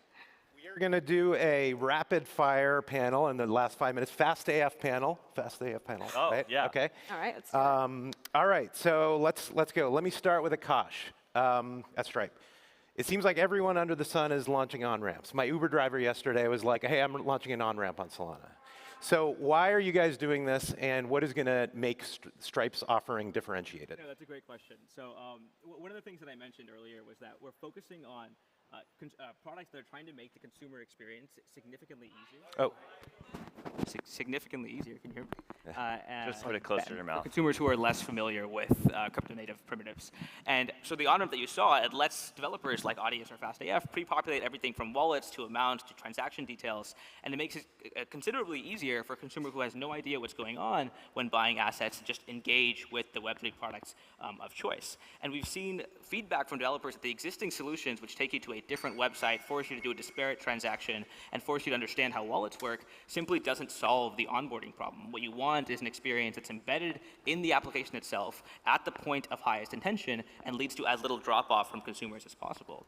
And like what you guys saw is a bit of a secret, but we're launching with 15 partners who are all focused on making the consumer experience easier. You guys heard from Backpack a couple days ago. They are hugely forward in the space and making it easier to use all kinds of dApps in a single place. They're also using the Stripe on-ramp, and that's the kind of product that we're gearing the on-ramp build towards, and that's what we're excited about in awesome. the coming days. So consumer experience, that's a good segue. So for Lee and Ronil, I think one of the very cool things that we saw is you guys have an experience with self-custodial assets, but is it very Web 2 friendly? So question is, how does seamless on-ramp kind of play into that UX, and how is kind of Stripe helping out in that experience? Because my first experience with digital assets was kind of the, the degen, like seed phrase, all this sort of stuff. But you guys have taken that away.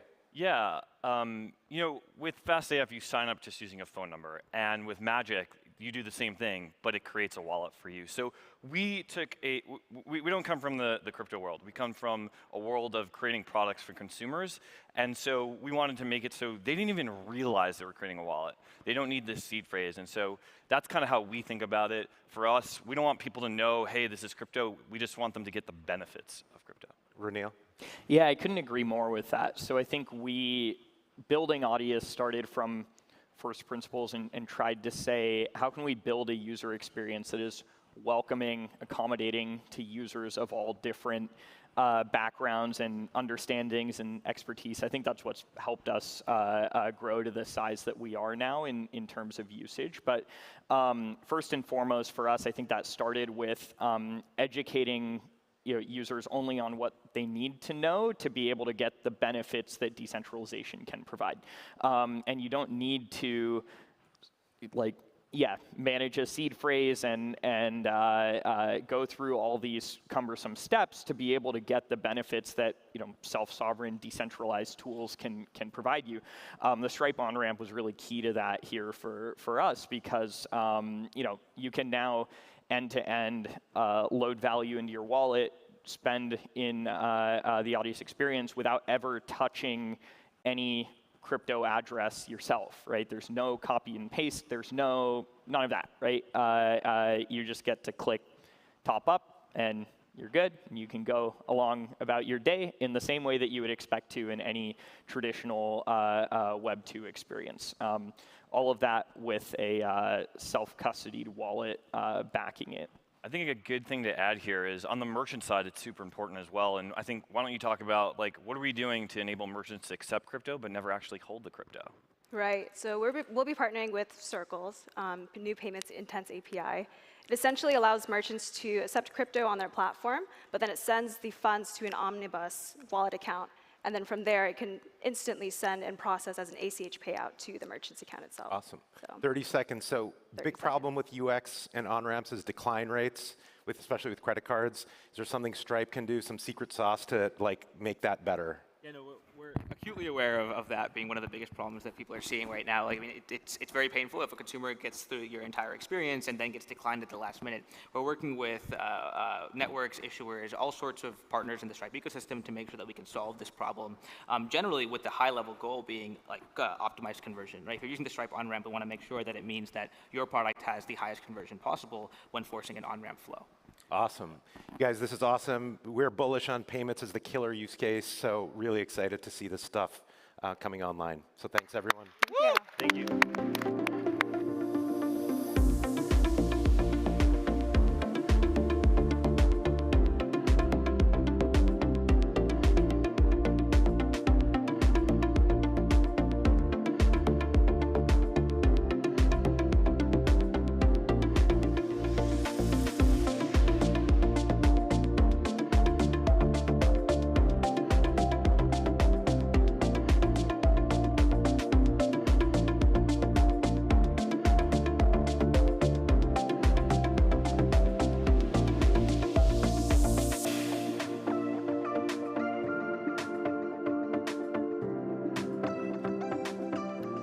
I was having kind of a payments fangirling moment backstage. I was like, oh my God, there's Stripe, there's FastAF. What a cool crew. I am stoked for our next presentation by the founder of HiveMapper. And I was talking to him backstage and heard his story. He's been in mapping since 2006, so literally back to the days where I remember having to print out maps when I want to go somewhere and travel. And so we've come so far, and he's been thinking about these problems for such a long time. He knows what he's going for, and he has come to the conclusion, independent of anything else, that Web3 is the way to go for solving such a big mapping problem. So I am pumped for y'all to hear what he has to say and what the future looks like for HiveMapper, because it's going to be a big year in 2023. So everyone, please give a big round of applause for Ariel Seidman.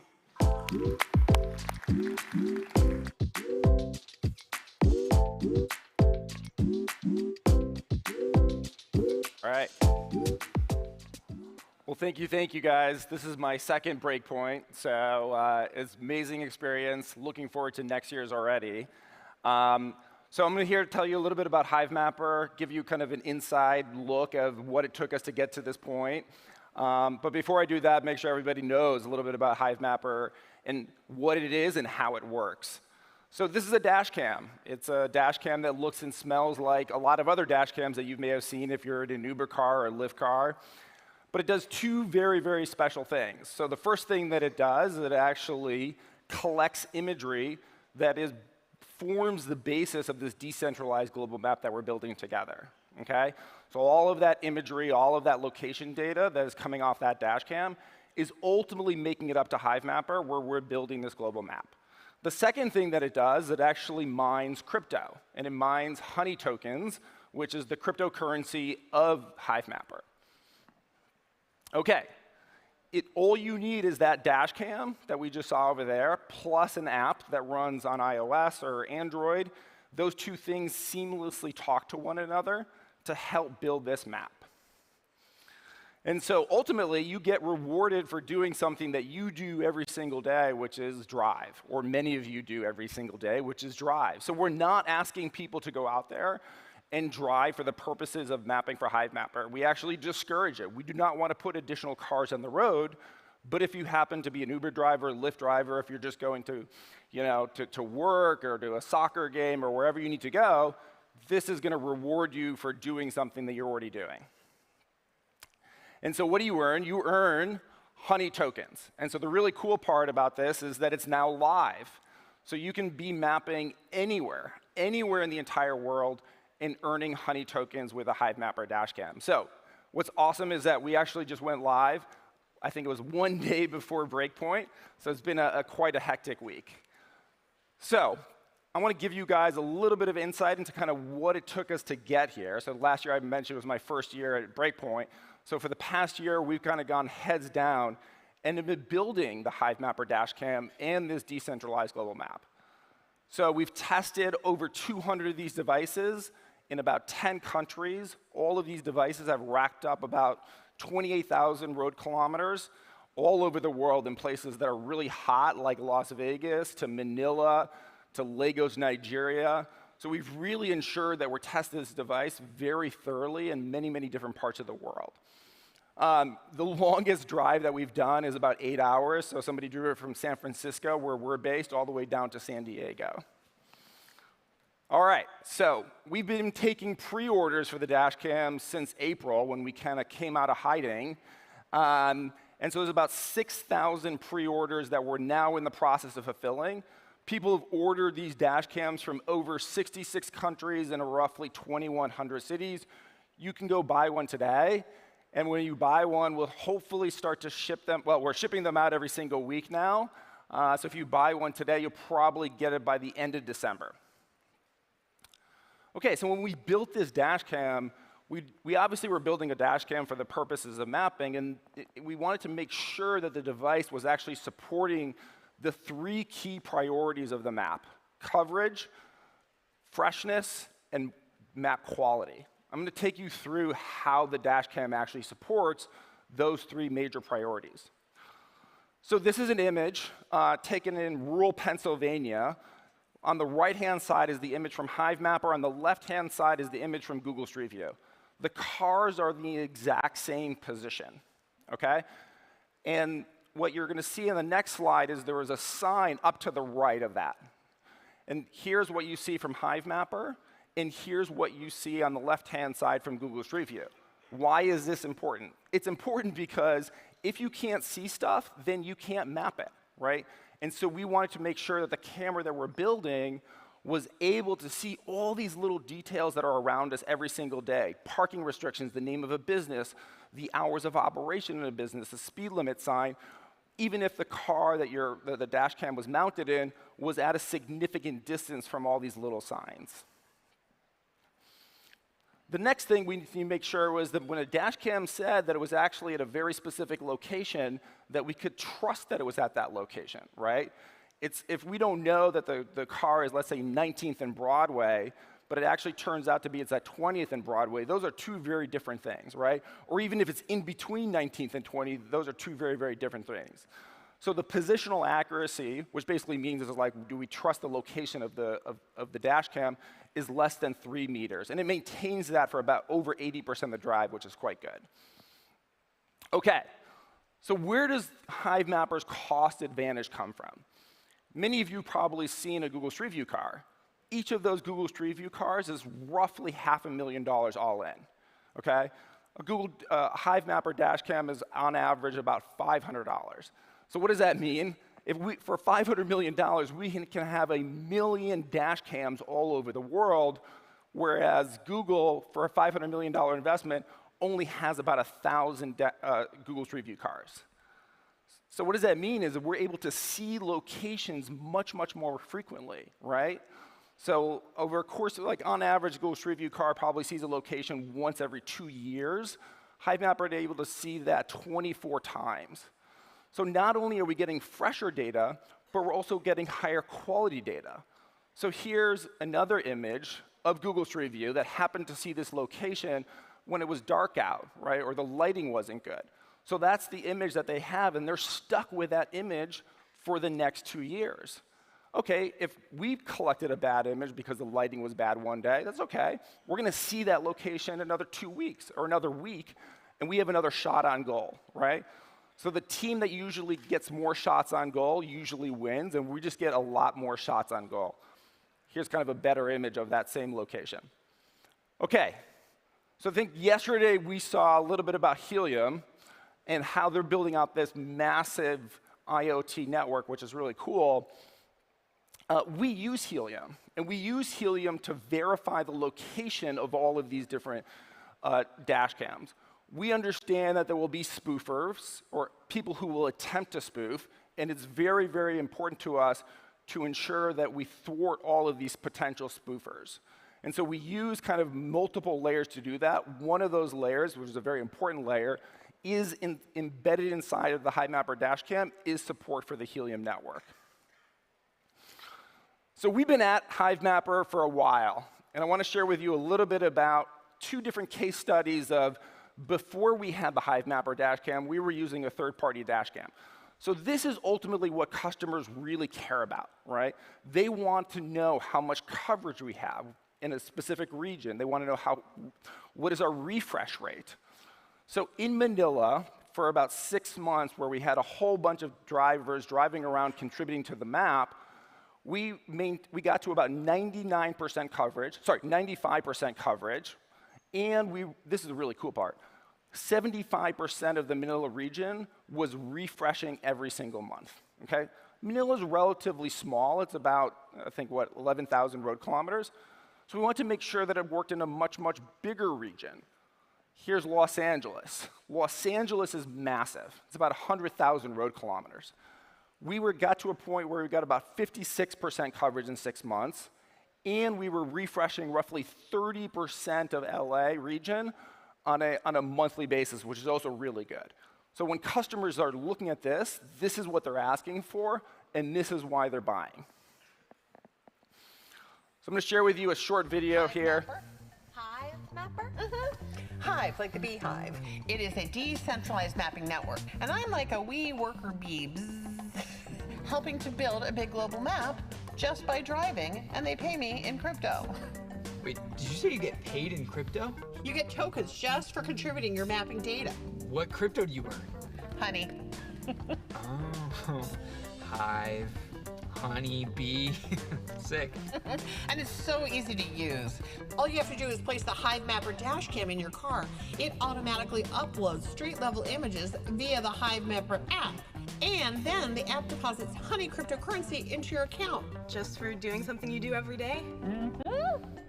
Nah, that seems too good to be true. Well, they said the same thing about sliced bread back in the day, but it was true. And it's the same for HiveMapper.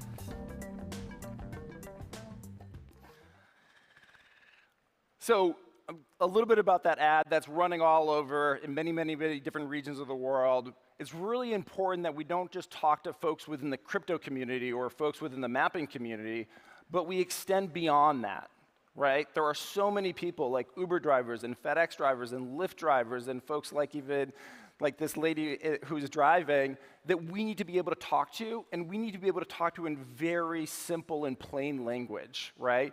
You start talking about crypto and mapping stuff, they're not interested, right? And so it's how do you really talk to the things that are interesting to them and are motivating in very simple language. And so that's one of the things that we're going to do. All right. The HiMapper dashcam, I'm going to talk a little bit about some of the capabilities in here from a customer perspective and a contributor perspective, and then we're done. Okay, a lot of people say to us, why'd you guys build a dash cam? Why can't you just use an iPhone or an Android device? Well, that may be okay from a contributor perspective, although I think there's some issues that I'm going to share with you in a moment. But from a customer perspective, that's a big problem. And the reason that's a big problem from a customer perspective is because they need data consistency. Right? If we were to support Android, think about all the different types of cameras that are supported on Android. Even iPhone now, there's like, what, 13, 14 different iPhone versions out there. There's so many different camera resolutions, camera size, image sizes, and so forth, that from a customer perspective, that's a nightmare. And so the HiMapper dashcam and all those that will follow will have a very standardized image quality, resolution, color balance, so that the customer, which is ultimately what really matters here, is getting that data consistency that they so crave. The other thing is, if you ever tried to mount an iPhone or an Android into your car, well, first of all, most people want to use your Android or iPhone device while they're driving, right, for mapping and navigation, to listen to music, take calls, and so forth. They don't want it mounted right below their rear view mirror, like you see over here. And so the dash cam is really designed to be something that you can mount in about 10 minutes and then just forget about it, right? Like, it should really, it has to like ultimately become entirely passive.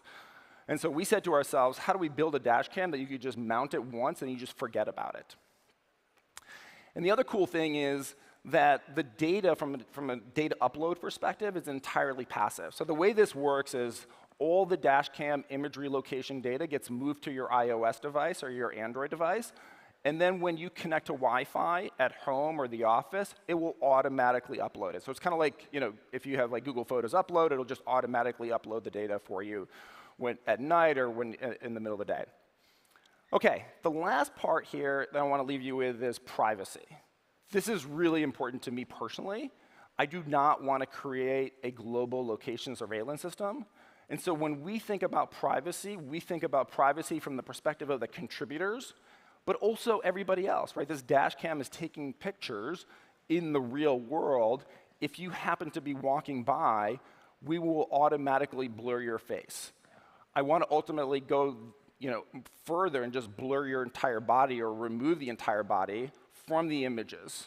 Okay, so that's number one. Number two is we also think about it from the contributor's perspective. Right? If there's 1 million people out there mapping, we don't want to know who these 1 million people are. And the reason for that is because if somebody comes to us from a government is maybe not super friendly, says, who's that person who's mapping? I want to be able to say with a straight face, we don't know who that is. So we don't want any personal information from the people who are contributing. So all the usernames that are being generated in HiMapper are anonymous. And all the GPS data that's actually being collected is fully encrypted. And so this is really important. If you start to rethink the process of building maps and you say to yourself, how do you do that from a very, very privacy-centric, you start to build the map in a very, very different way than I think it's historically done by Google and others. So thank you guys so much. This has been wonderful. Appreciate your time. Have a great rest of the Breakpoint.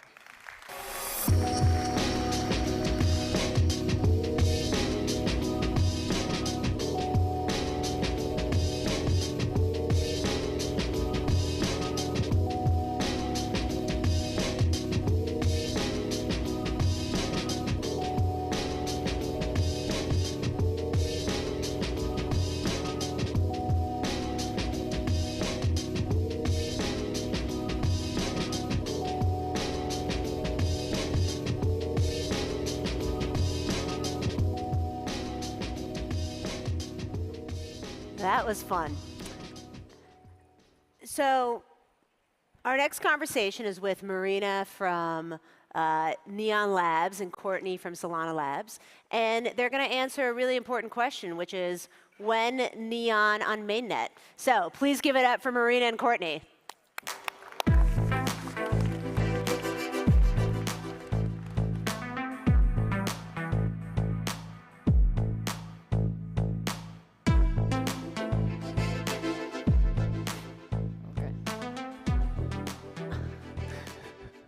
Alrighty.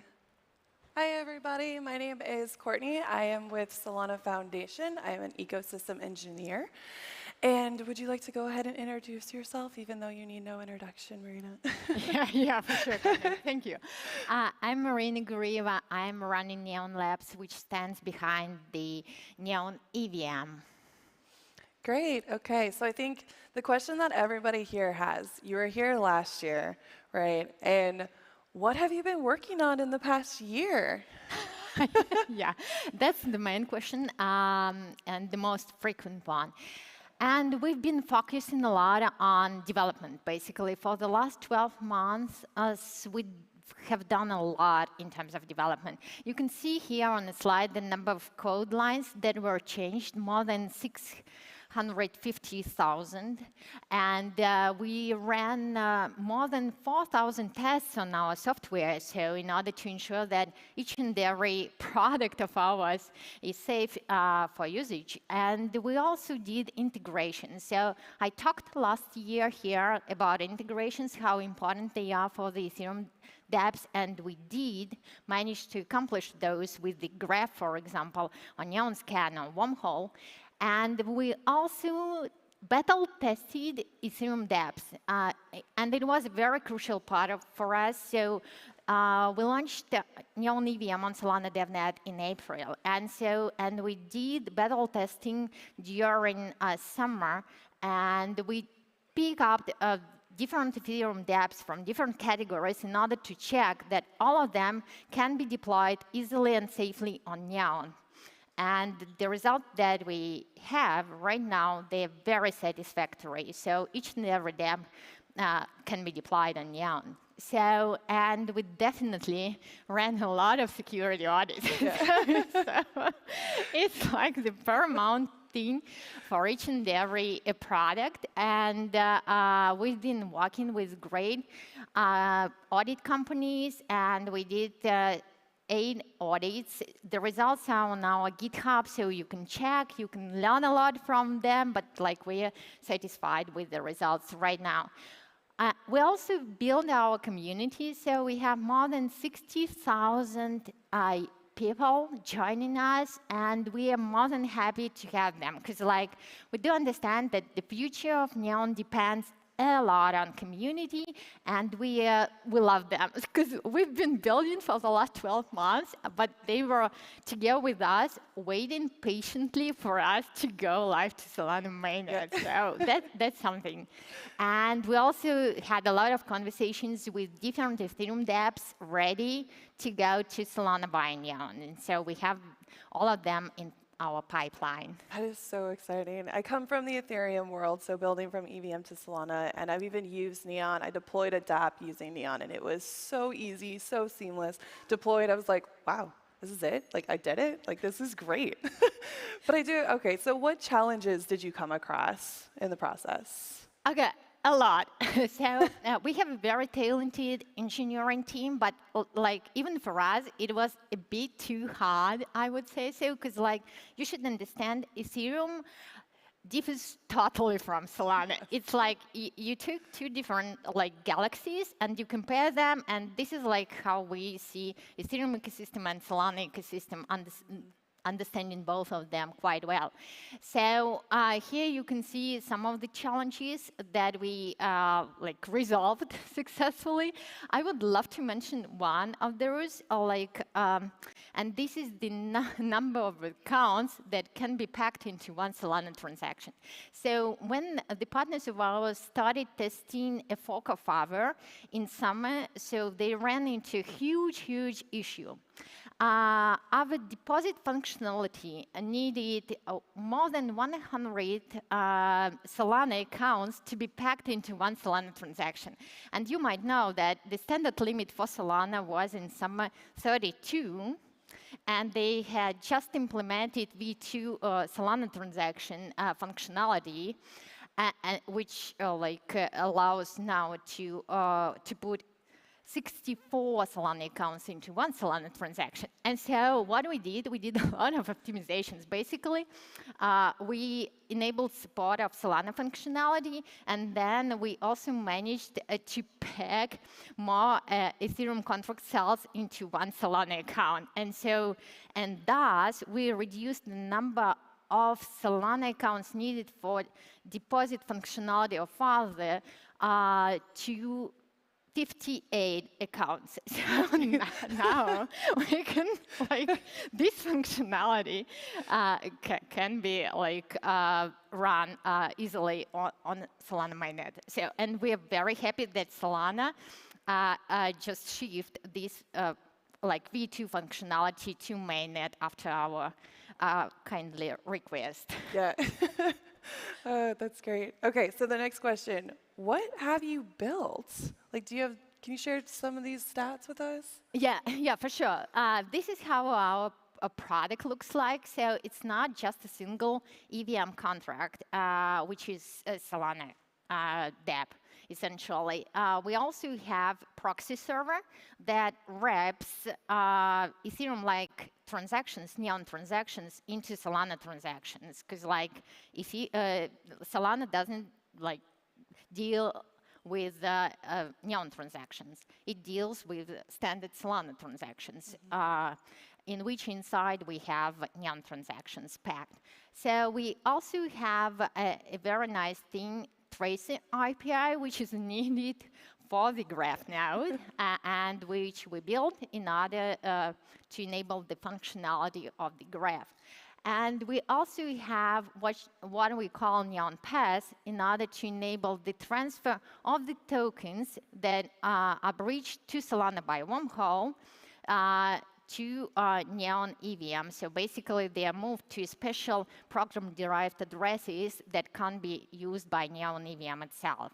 So, and then we have Neon Faucet. So those of you who want to deploy something on Neon, you will first go to Solana DevNet, and then you will use Neon Faucet in order to get some Neon tokens and other ERC20 tokens, whatever you need. And then we have Neon DAO. So basically what we want to have, we want to enable community to be the governing body of the Neon ecosystem from the very beginning. And so we built the whole product for this Neon DAO. That's so great. Sorry, go ahead. No, it's you. Because on the slide, you can see also the number of TPS and the cost per transactions. And we are very, very proud about these numbers. Because you might know that currently on Solana, there are 4 concurrent streams for execution of transactions. And so we ran performance tests using the same functionality, and we got 2,000 TPS. And this is huge. Those of you who know the maximum number for Ethereum, I assume you know. I don't know off the top of my head. It's not very high. 115. No, really? Yes. Dang, okay. And this is what we have on Solana, but it's thanks to Solana, definitely. And the cost, so in dollar terms, it's something 0.05 cents, I believe, something like this, the number that we have here in terms of gas fees. That is crazy. So tell me more about the team that built Neon. Oh, so I'm very proud about our team. So we grew significantly. So we have 46 amazing individuals, I would say, So most of them are engineers, and so they're very talented engineers, and they're based in 16, I believe, countries. So you can see the flags here. So they're just based across the globe. And we also have a lot of partners, tech partners mainly, and auditing companies, tech auditing companies. Those I love especially. I love it. And tell me more about the ecosystem that you guys are creating. Yeah, here on the slide you can see some of the logos of those products that have been, of those teams maybe, of products, but I should say, that are tested on Neon DevNet, so, and with whom we would love to go to mainnet. Nice. All right. So I'm pretty sure the next slide is the one that everybody has been waiting on. Neon on mainnet. When is it coming? The 12th of December this year. So yes, let's go. Okay, I'm excited for this. Yes. Yeah, I do believe that the foundation will launch this in this December, and we will see Neon on Solana mainnet finally. Oh, that is so exciting. My screen just froze, so give me just a second. We'll go ahead and hop to the next slide. So what's next for Neon? More engineering work, I would say so, but our engineers have already started working on this, on interoperability. Basically, what we want to have at the end is the smooth communication between Ethereum dApps deployed on Neon and Solana programs, and vice versa. So basically, we want users to move between two ecosystems, all like natively, easily. And this is a very tricky engineering task, I would say so. But then this is something that we're excited about as an engineers. And so basically, this is what we will have next year. Oh my gosh, this is so exciting. Okay. So I believe this next one is how to build. So if a developer like myself, any other developers that are out here are like interested, how does it work? How can they get involved? Easily. So you join our Discord channel, so you message to our BizDev guys, and James is here, and Nick is here, so, and then like you're a part of our team almost. So we will start talking to you, and so we will help you. We have all the docs available, so, and the engineers are available for answers to any of your questions as well. Okay, great. I believe that is all the questions that we have. So thank you very much. Did you have anything else that you would like to share? Not exactly. I just want to invite everybody to start using Neon, because if you are thinking about what is the best time for this, the best time is now. It is, and it's very easy to use. Like I mentioned earlier, I was able to spin up a dApp that I already had built on EVM chains and deploy it on Remix using Neon, and it was immediate. I was like, oh, this is it? I was able to use your guys' scanner in order to find the ID, in order to find it on SoulScan. It was so seamless, and your docs are amazing. So also, please check out the docs too. You can find everything that you need within the Neon docs as well. But thank you so much for your time here today. So yeah, thanks a lot, Connie.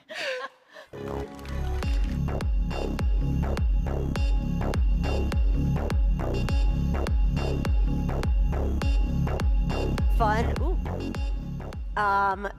Those ladies are so much fun and such incredible engineers. So it was great to hear from them. Right now, we have a 15-minute break. So go out, get some coffee, come back. After that, we have a couple of really amazing sessions to get us through lunch. So we'll see you in 15 minutes. Thanks, everyone.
In this talk, I'm going to be talking a little bit more intermediate level Anchor stuff for people who may have missed certain changes in Anchor over the last year.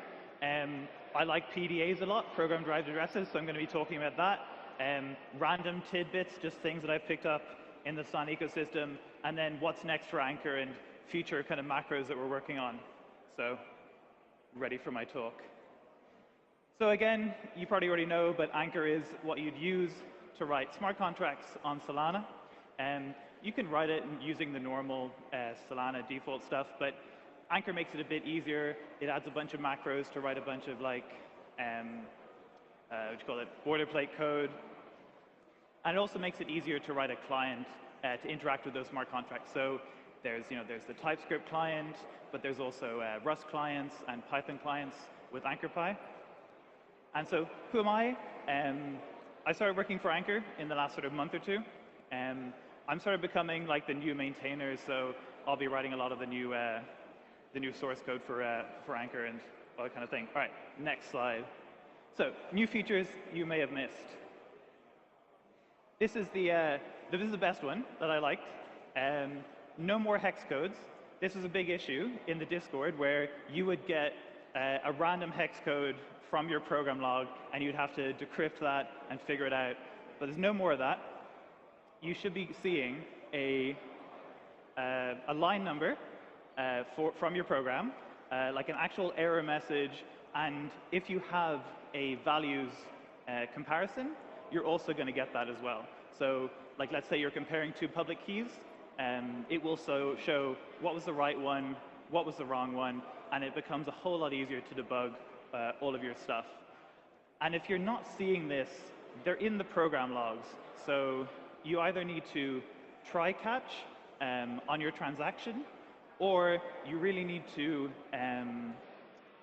use no pre-flight checks, this kind of option when you're setting the transaction, and then look into the program log directory to see this error. But if you're not finding it, come to the Discord and we'll try and sort you out. Yeah, this is another big thing just addressed in the previous talk. Auto-derived or auto-inferred program-derived addresses.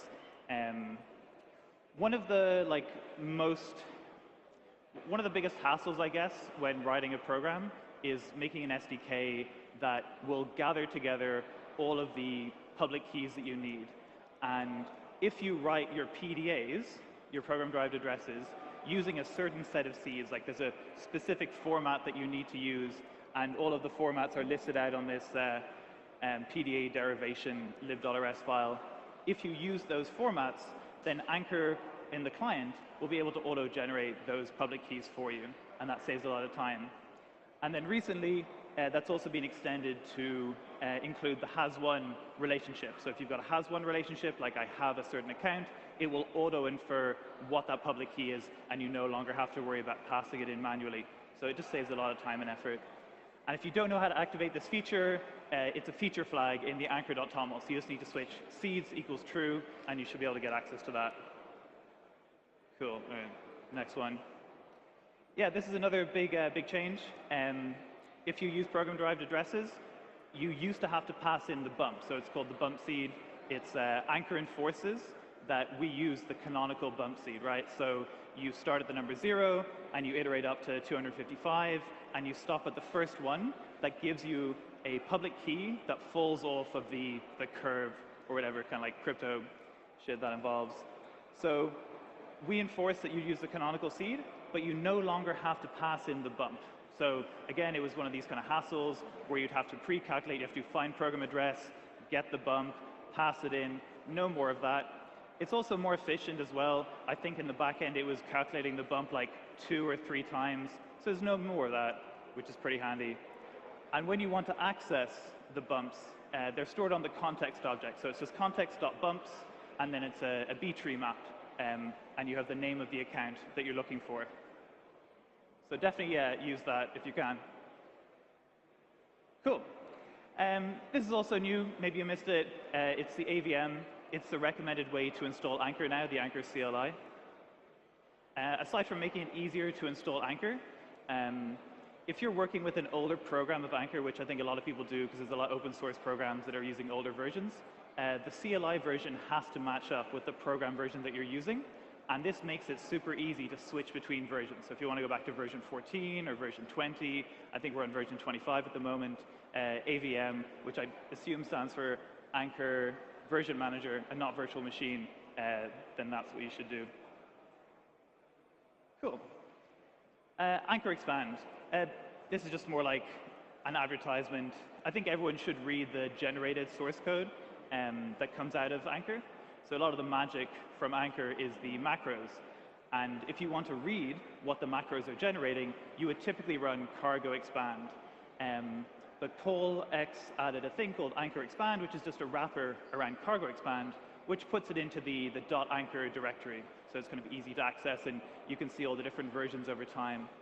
And also, if you're not aware of it, in your root directory for your Anchor program, there is a .anchor folder, and that's where you'll also find stuff like the program logs and stuff to do with the test validator that gets spun up. All right, cool. So I'm contractually obligated to mention all of these other things. Recently, I think they added IDLs, so the interface description language, for all the SPL programs and other programs that are just not like written in Anchor, so that you can make easier clients and still use the Anchor syntax. There's the Anchor book that I think is sort of half finished by Paul. It's got a lot of descriptions and information about how to use Anchor. There's apr.dev, that's the Anchor program repository. It's where we verify programs. Then there's a new feature that's being requested a lot called optional accounts. So I think it's kind of a controversial feature in the sense that like you can choose whether or not to pass in certain accounts. And personally, my like opinionated opinion is that when you're like making optional choices, those sort of options should happen in the client, and most of the logic should happen in the client, not in the smart contract. But it's just such a massive demanded feature that I think this is coming in the next version that we release. And then also Backpack, which is Armani's new wallet, which is very cool, is going to have like native support for Anchor clients. So Anchor uses a provider object to interact with wallets and stuff. And in Backpack, you're just going to get that object automatically, although I don't really know what that means. All right, program-derived addresses. I think everyone's been PDA pilled at the moment, like by now. They're like the way to write secure Solana smart contracts, basically. And there's a lot of weird features about them that you have to figure out by yourself or like here in the rumor mill. All right, try again. OK, so the first really cool thing that's been added is, all right, there used to be a limitation that program-derived addresses could only have 10 kilobytes in space. And that's not enough, right? Because I want all my accounts to be PDAs. So for example, Serum, all of the Serum order books would be at least 60 kilobytes, if not more. And now with Realloc, you can allocate 10 kilobytes, up to 10 kilobytes, every instruction. So you can have like 12 instructions, I think, per transaction. So you can just pump that all in there if you want to. And Anchor has support for this using Realloc, these Realloc constraints. And it's really recommended that you use the Anchor constraints. Because if you try and go and do it manually, the Solana native runtime won't check that you're not allocating more than 10 kilobytes. So if you go in and do it manually and you allocate more than 10 kilobytes, you can actually run the risk of overriding data in other accounts. And there's no checks through this. So try and use the constraints if you can, or be very careful. So another cool kind of PDA thing that maybe not everyone knows about, these are system program owned PDAs. So again, to recap, a program derived address is derived from the program's public key. It can only be signed for by the program used in the derivation. But that address doesn't actually need to be owned by the program that it's used to derive. So the most obvious example of this is the associated token account, where you have an account that's being derived from the associated token account, but the account itself is owned by the token program. But more interestingly is to have a system program owned PDA. And why would you want something like that? Well, if you want to use create account is sort of a simplification for like using the system program to create a new account, assign the data, transfer the LAMP ports, assign it to an owner. you need to have a system program to be the payer for that. And this allows you to have a program-derived address be the payer for all of your new accounts. So for example, in SBL Gov, the DAO program, you can now use a DAO governance to pay for all of your accounts. So if I want to use it to generate a new Serum account, 60 kilobytes, I don't want to have to this is what we did previously. You'd have to have like a separate payer, someone off-chain, but now your DAO can pay for everything, everything that's going in there. So that's that. This one is more kind of galaxy brain. Again, just kind of a weird thing that I came across that I think more people, would like to know about maybe. This is more like a self-authority PDA. If you notice, you're initializing a mint account, so that's an SVL token mint, which you use to mint new tokens. The authority is the mint account itself, which is pretty wacky. It means that, yeah, the PDA, the program signs for every time it wants to mint new accounts. Now, why would you want to do this?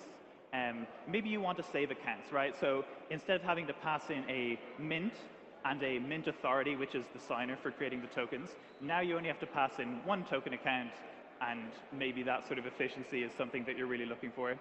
But good to know about. Again, just more random stuff.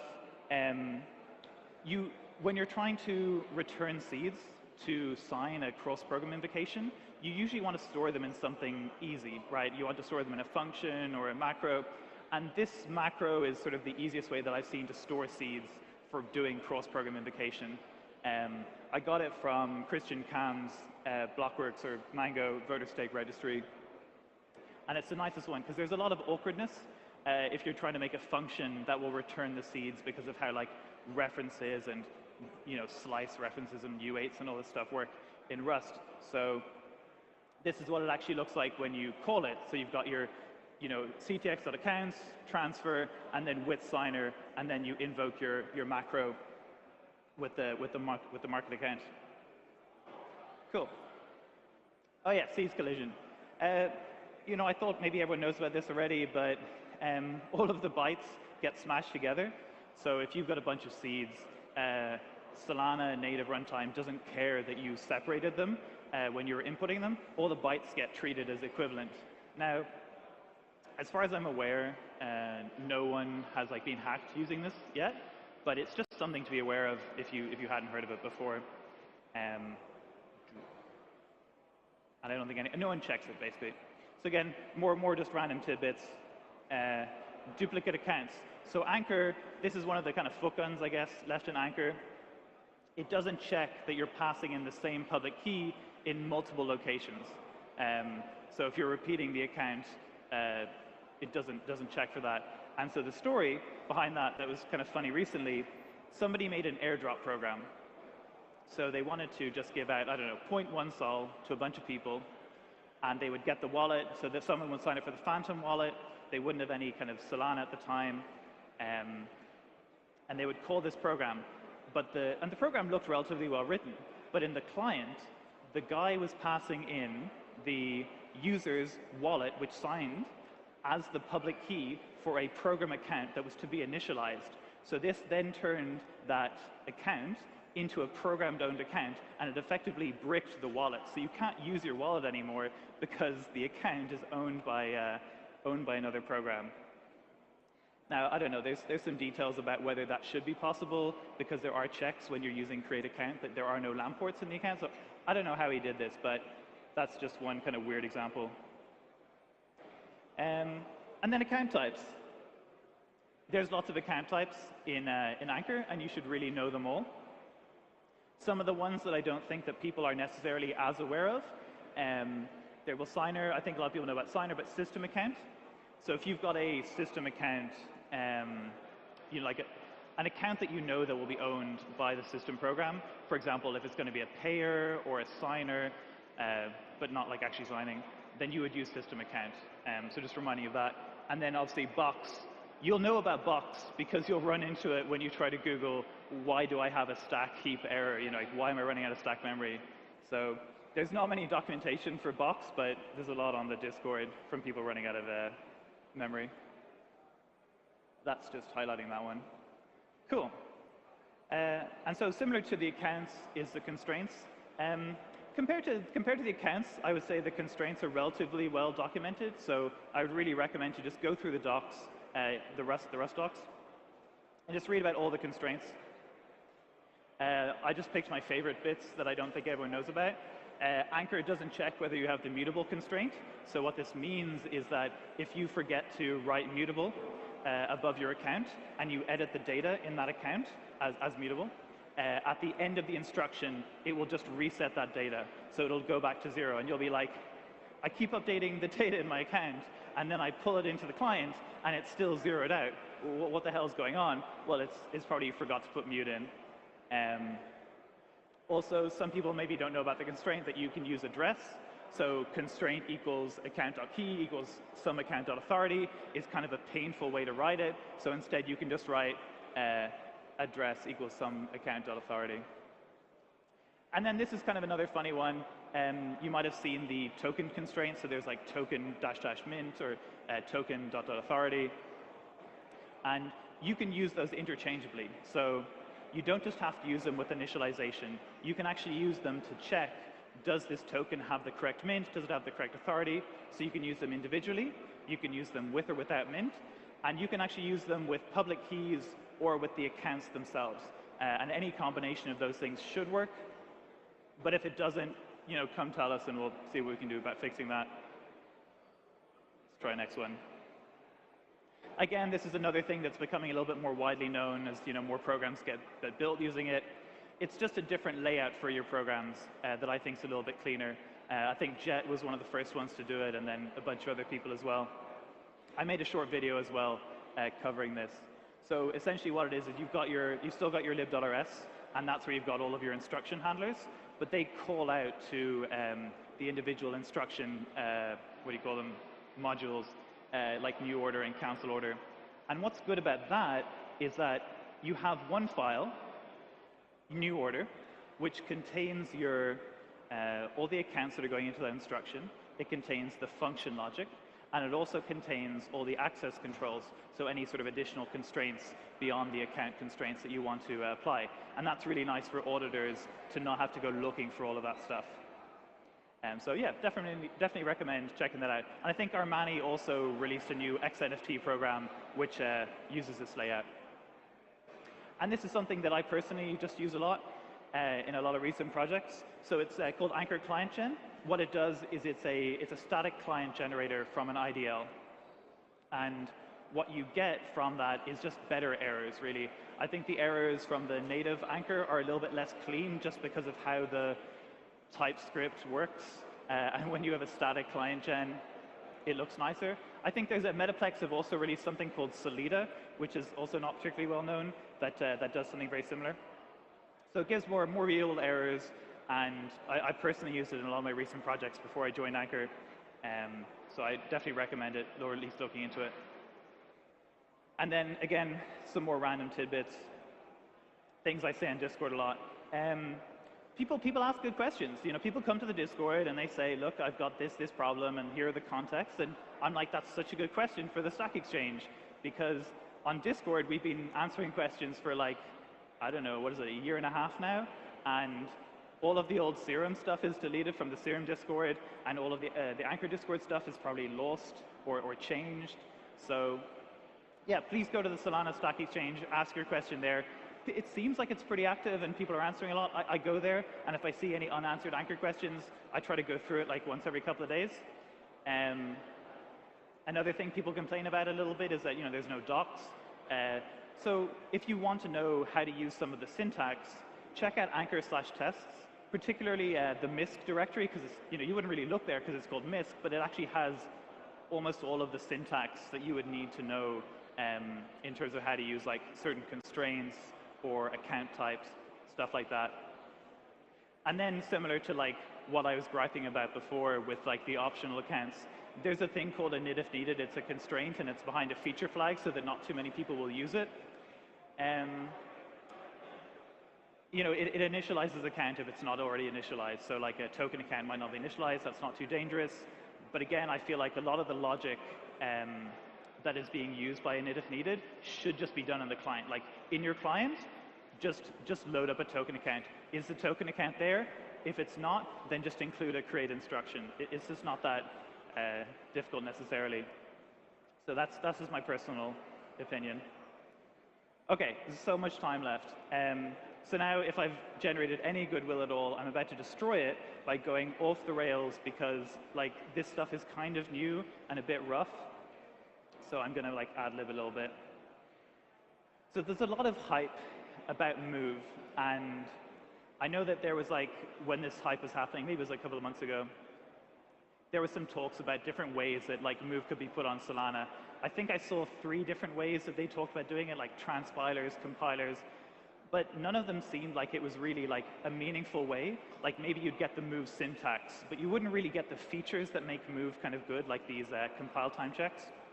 So instead, you know, the question is, why can't we just learn the lessons from Move, like whatever they did or whatever they thought was good, and apply them to Anchor? Because that's just how code works. You can just change the code and make it better. So I didn't really put in these slides, but there's a really good blog post by Robert Chen from Autosec called Move, an Auditor's Introduction. And in that, he talks about one of the main things that people talk about or praise in Move, which is the type checker. And the type checker system in Move is good in a way because it tells you a compile time if you've used the wrong type. And the types are very specific. So for example, if you're using, say, like a serum token or a mango token, and you didn't pass, I didn't like specifically, they're their own types. The mango token is its own type and you can't accidentally pass it in somewhere else, or else the compiler will complain to you. But what Robert Chen argues in that blog post is that that is kind of like an anti-pattern. You're checking the types are correct, but that's not really what you want to check. In fact, the type checker, it only works because in a lot of cases, there's only one instance per type. So you can't have multiple instances of, say, the serum token theoretical Move type. Or when they're initializing the type, they check that no one already exists. And this is very similar to what we see in Solana, right? Where, for example, Casio.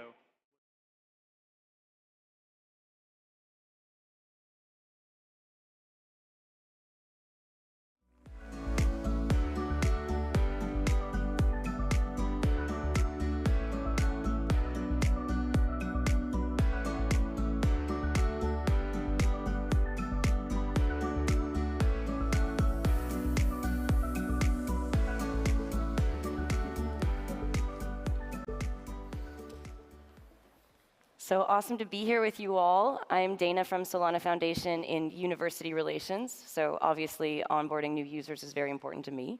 And I am super excited to be joined by these GigaBrains and OGs today. Andrew from Republic Crypto, Prakash from Chingari, Sinlin from Web3 Auth, and Trevor from STEPN. And we're going to jam about what it would look like to onboard 1 billion new users and if we can even do it. So I wanted to start by asking you guys to kind of introduce yourselves through your own Red Pill experience. Who onboarded you and what did that look like? Anybody want to take it first? Yeah, so hi, nice to see you all here today. I'm Trevor, I work as head of business development for STEPN. And the first time I got involved with crypto was I bought 1 Bitcoin back in 2014. Fortunately, I didn't hold it too long. And then I was kind of in and out through some of like the bull and bear cycles since then. Hi, my name is Sinlin. The first time I got into Web3 was when my friend introduced me about the existence of extension, which as a mainstream user, I would not know that existed. That's where I got my first wallet and never looked back then.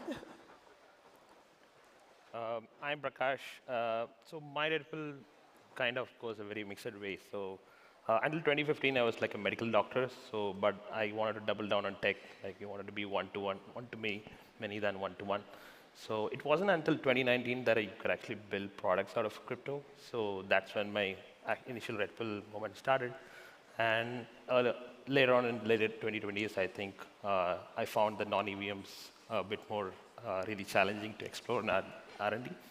And yeah, I think that's when my double learning on Solana architecture kind of began and before joining Chingari. Hi, I'm Andrew Durkee. I'm head of Republic Crypto. I have a little different version, I think, than everyone else. I was red pulled by an engineering buddy of mine who read Satoshi's white paper in 2009, December 2009. He found it in an anti-government libertarian IRC chat. And by early February in 2010, we had a pretty aggressive mining operation running. So we were off to the races at that point. That's wild. I mean, I discovered, we talked a bit backstage, obviously, and I found this out. One of the questions I was going to ask you all, and I am going to ask you, but is there one resource that you wish you had found earlier that would have changed the game in terms of your onboarding experience? And Andrew answered that with me. He's like, well, I started with the white paper. I'm like, oh. But if anybody else wants to jump in on something that has. Yeah, that's a great question. Actually, I was thinking of one resource that's been incredible and what has brought everybody here, meeting everybody at crypto conferences and networking events. So I was going to say one resource was probably networking events and like seeing and meeting people who are actually working in the industry. Like when I just like traded one Bitcoin and then I kind of got involved, or some tokens, it was really abstract and like you know, I didn't know like who was behind the scenes, like why are people building in this industry and what's going on. So when I started really going to Solana hacker houses earlier this year, I was like, wow, there's some really incredible people building in, you know, in crypto and the industry as a whole. Yep, so for me, I think it's more about also the community. That's why many DAOs exist and people like reach out to the younger crowd from the university to onboard them. I think exposure and the community really helps to bring people on. Yeah, and I think adding to Andrew's answer, I think it's hard to be more OG than that. But yeah, apart from that, I think for me, I would like to have seen more crypto conferences and hacker houses oriented. I think that's something Solana has done really well. So yeah, I think that kind of resource where you can learn from a very basic point of view, that's how you can encourage more builders to come to the scene as well. Yeah. So let's get into something like a little deeper. 1 billion users. How are we going to do it? What's the app that's going to push it over? What is it? And if it happens, can we actually handle it? Yeah, I can jump into that first. I mean, the reality is no one can handle a billion users. You can take all the existing blockchains across the board, and they wouldn't be able to handle 1 billion users a transaction. But I mean, I think the goal is about looking forward. And we, at least on the Republic Crypto side, we continually look at infrastructure. You know, there's plenty of app products that are coming out that are proof of concept, that are kind of pushing the envelope forward. But if the infrastructure is not there from a custodial standpoint, from a legal standpoint, from a technology standpoint, it won't really matter. And I think that's really the opportunity in this room is who can continue to build the infrastructure that allows this thing to actually get to where it can handle 1 billion users. Yeah. Yeah, I was going to add to that. We were talking about this a little bit. Is even when, stepping at, when I started it, just playing like 30,000 daily active users was just the experience was incredibly different as soon as they started to ramp up to, reaching like the peak of like 1 million daily active users. And I mean, like everything broke in the app. Like on the back end, I mean, on the front end, there were Web 2 infrastructure problems, right? Of scaling up like your AWS service or handling throughput for just all the runs. But there are also major Web 3 infrastructure demands that we were not ready for, right? Like handling all of the token swaps from our custodial wallet to a non-custodial wallet, and it would have delays. People would be submitting thousands of customer service tickets a day. It was madness. Yeah, I mean, Chingari's got 30 million plus, active users at this point, right? So, they're one of the larger, especially on the Solana ecosystem. And, you can even talk about how difficult it is to manage that. Of course, yeah. I think to add on to that, so when I joined, we had around 200K active on-chain users. So right now, it's close to like 1.5 million wallets activated. So there's at least at one point of time they onboarded with an on-chain element. I think that's the biggest success stories we can say that. But I think the answer to the previous question is also that I think we need to also think about the ideal way to onboarding is having like a Web 2 front end and a crypto backend. So the users should not even be bothered about what blockchain they're on. And I think that's the key to kind of making it very frictionless as much as possible. Yeah, that makes me think like, what's the difference between onboarding Web 2 and Web 3? What's the difference? I guess, Sinlin, you're like really in the design kind of some of these things, so if you want to jump in on that. Yep, so based on what the three gentlemen mentioned just now, it's a good summary of like, we often think that users are not ready for Web3, but actually Web3 might not be ready for users based on infrastructure or design. And the differences between onboarding Web 2 users and Web 3 users is Web 3 users, they're all about like simplicity, everything within one click. Web 3 users, they're more privacy, data, security focused. Then you got to ensure that, hey, this is secure. You got to give them the trust. So it's all about simplicity for Web 2 and then trust for Web 3 users. Awesome. So how much do we actually know about the users that we're onboarding? And how much do we want to know? And I have another, well, what do we want them to do once they're onboarded? Exactly, because everyone talks about onboarding the next billion users, but exactly who are these billion users? Are they the existing ones? They're on, for example, the platforms that they're already using? Or are they the underserved, the unbanked that could benefit from Web3? This is a question that founders or app developers have to find out and match and better meet the goals of their users to scale. I think GameFi is probably an area where you're going to see it the most. It's like one of the more like retail, easily translatable pieces.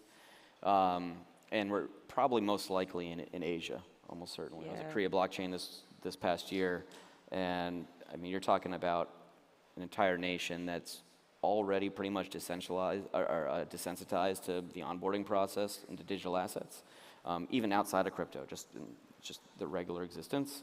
So there's a huge opportunity there. And with the recent kind of fall down of like Terra Luna, which really kind of ran Korea and kind of held it out for the rest of the protocols. Now there's a huge opportunity for the protocols to other protocols to enter that space. And all these GameFi projects are trying to find places where they can land. Where other areas too, where the jurisdictions legally are a lot more difficult to onboard. Like the U.S. is very, very, very difficult to onboard for GameFi. Where Korea is becoming more and more open to that, not only from a legal jurisdiction standpoint, but all the other components of it. So, I really would be looking to Asia as the first place we're going to see like a mass adoption. I think GameFi is, again, something that's very tangible. You can abscond the blockchain layer relatively easily, I think, in gaming as well. So there's a lot of opportunity there. If you guys didn't have an opportunity to go to the Games Day here on Friday, it was unbelievable. Super fun, super lit. That's the energy, just amazing. It's like community. A billion users has to come from the retail side, right? Like Republic Crypto is unique because we kind of sit the inflection point of retail and institutions, so we kind of touch both. And if you want to onboard a billion users, it's going to be retail users, right? So where are those retail users going to be? Probably not on the investment side, right? That's like not interesting to most people. So it's going to be something on the entertainment side. So maybe that's ticketing or events, gaming.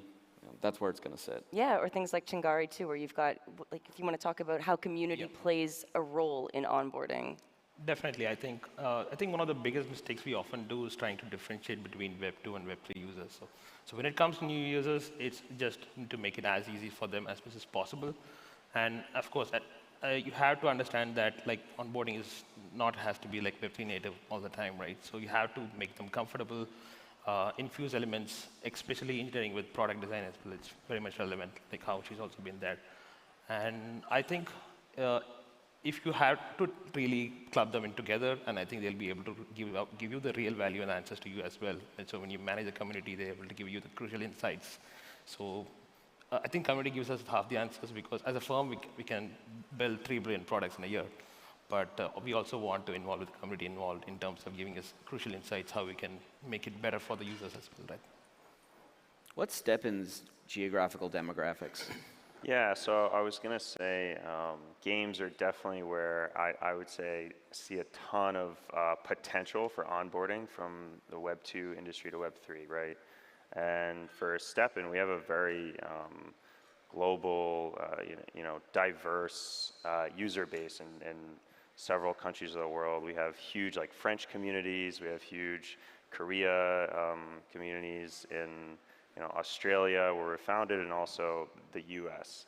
And so I would say in terms of gaming and kind of, it's important, I think, to consider what products or companies that can engage Web 2 users in a way that hasn't been done before, with maybe a familiar experience, but it has a lot of crypto behind the scenes and also teaches them a lot about onboarding. And so with STEPN earlier this year, we saw,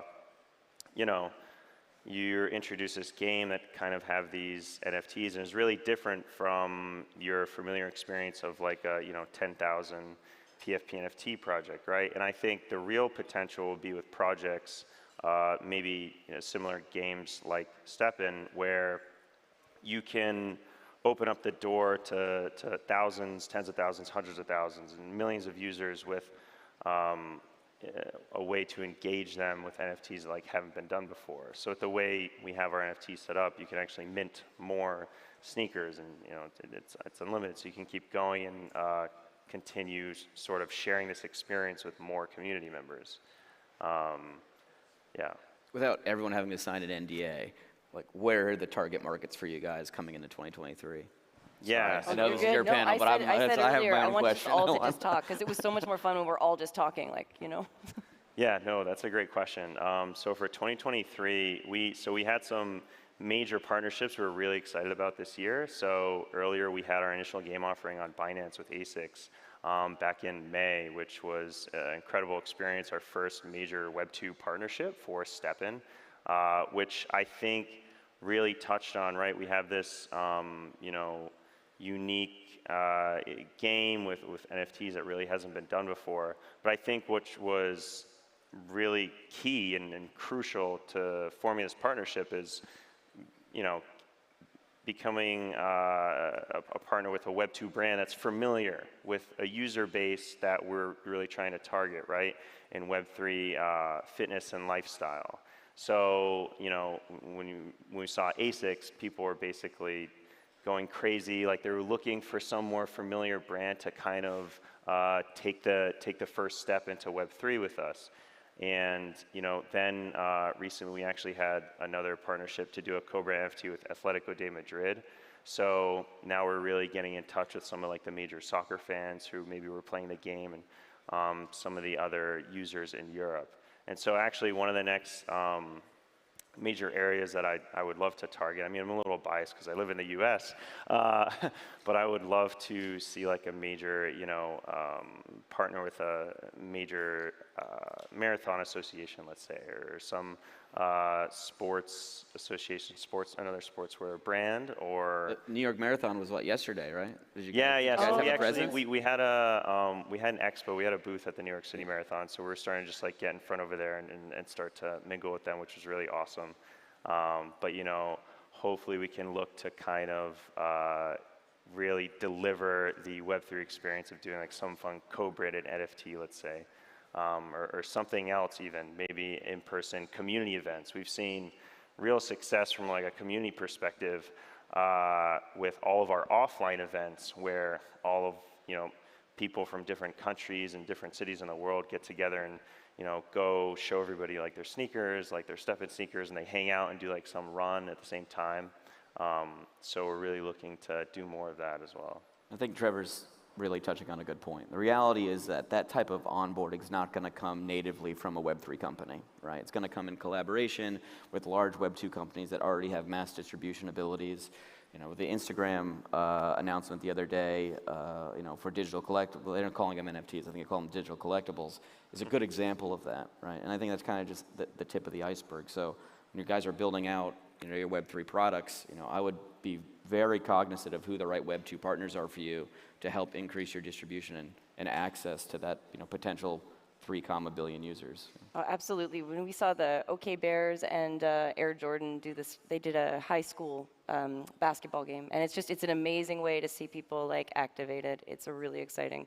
I agree with that sort of Web 2, Web 3 bridge for sure. Yeah, and also to Sinlin's point earlier is there's going to be there's going to be a demand, right? Like we're going to have to be ready to prepare infrastructure for this, familiar user experience. Like even with STEPN, it's pretty easy to register and for the app and things like this. But like, it's the first time they're creating a wallet. Like they have so many questions that, like, what do I swap here? Like, how do I do this? How do I do that? And I don't think we're like there yet, where it's just like turnkey for somebody to just like dive right in.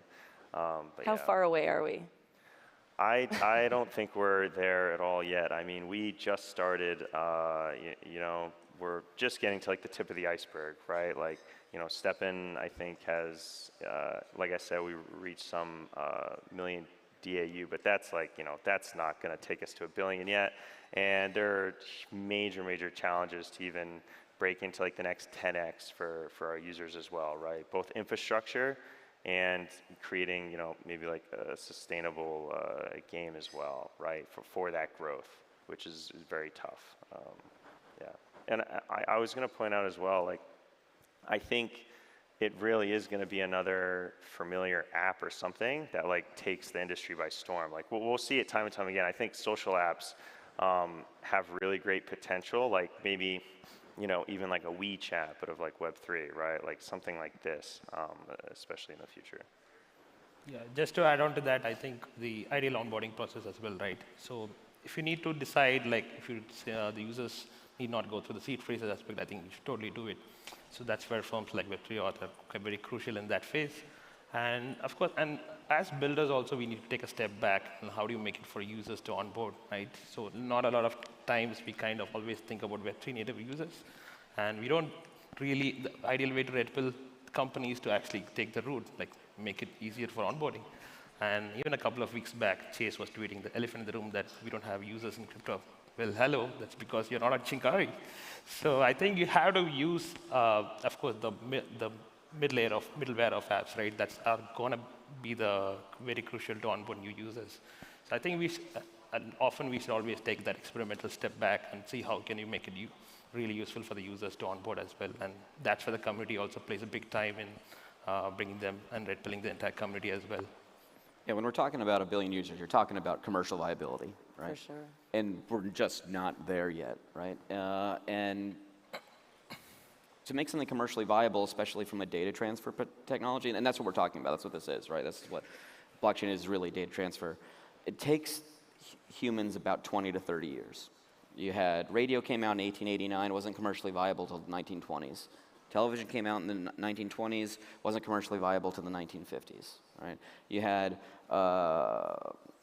TCP/IP came out in 1970, wasn't commercially viable till 1995 when it rolled out in Windows 95, right?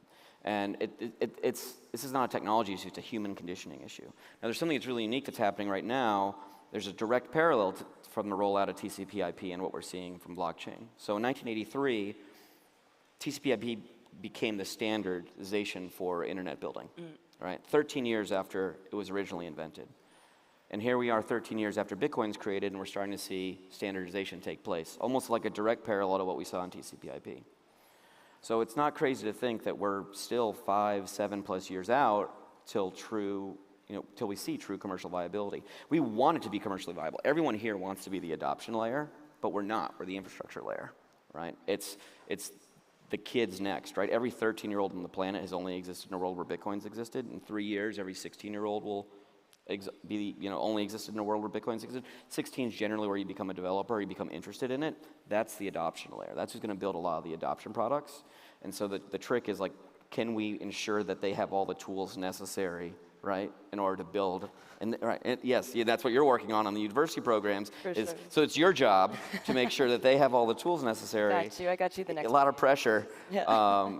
and that will happen. I think it can be faster than that, like 25-year mark, right? Things with, one thing that's really unique is, listen, all coding is done in English, right? So there's a globalization factor. This is all open source, so people can all build together and collaborate together. These are things that can move that needle a little bit faster, but inevitably it's a generational shift in order to kind of drive that adoption long term. Yeah, we were talking, I see this so clearly because, when I started thinking about universities, I wanted to go in and be like, let's change curriculum, and it was really difficult. But then now I'm at the grassroots level working with the students at their student-run blockchain clubs, and these are all kids who did not find the resources they wanted to learn. They are self-starters, self-educated, and they are like on fire, right? It's amazing. And they are definitely going to be building the coolest stuff that you're all going to want to be adopting. So I agree with that for sure, for sure. Yeah. Yeah, we brought 160 student fellows to Breakpoint this year. Oh, man. Yeah, from all over the world, and they are crushing it. Yeah, we're very happy to have you all here. So what would you guys say would be something that we could do in universities for bringing on those users? Selfish question for me, but. Yeah, I would actually say when I was at university, I didn't really see. I mean, they were just this was just like some 5 years ago, let's say. But they hadn't really even started with like crypto events or that many crypto courses or curriculum, let's say, or even like clubs. There were not that much. There wasn't many like community or like get-togethers for crypto. So I would say that's like a great starting point. Just like get people together, meet face to face, and just like engage in discussion together. To kind of bring really like a face on like what people are doing in it. I think like ambassadors in the school are great add-ons to building the communities, just like Red Bull ambassadors at every university. They have a champion, they know who to follow, and that sets a good example.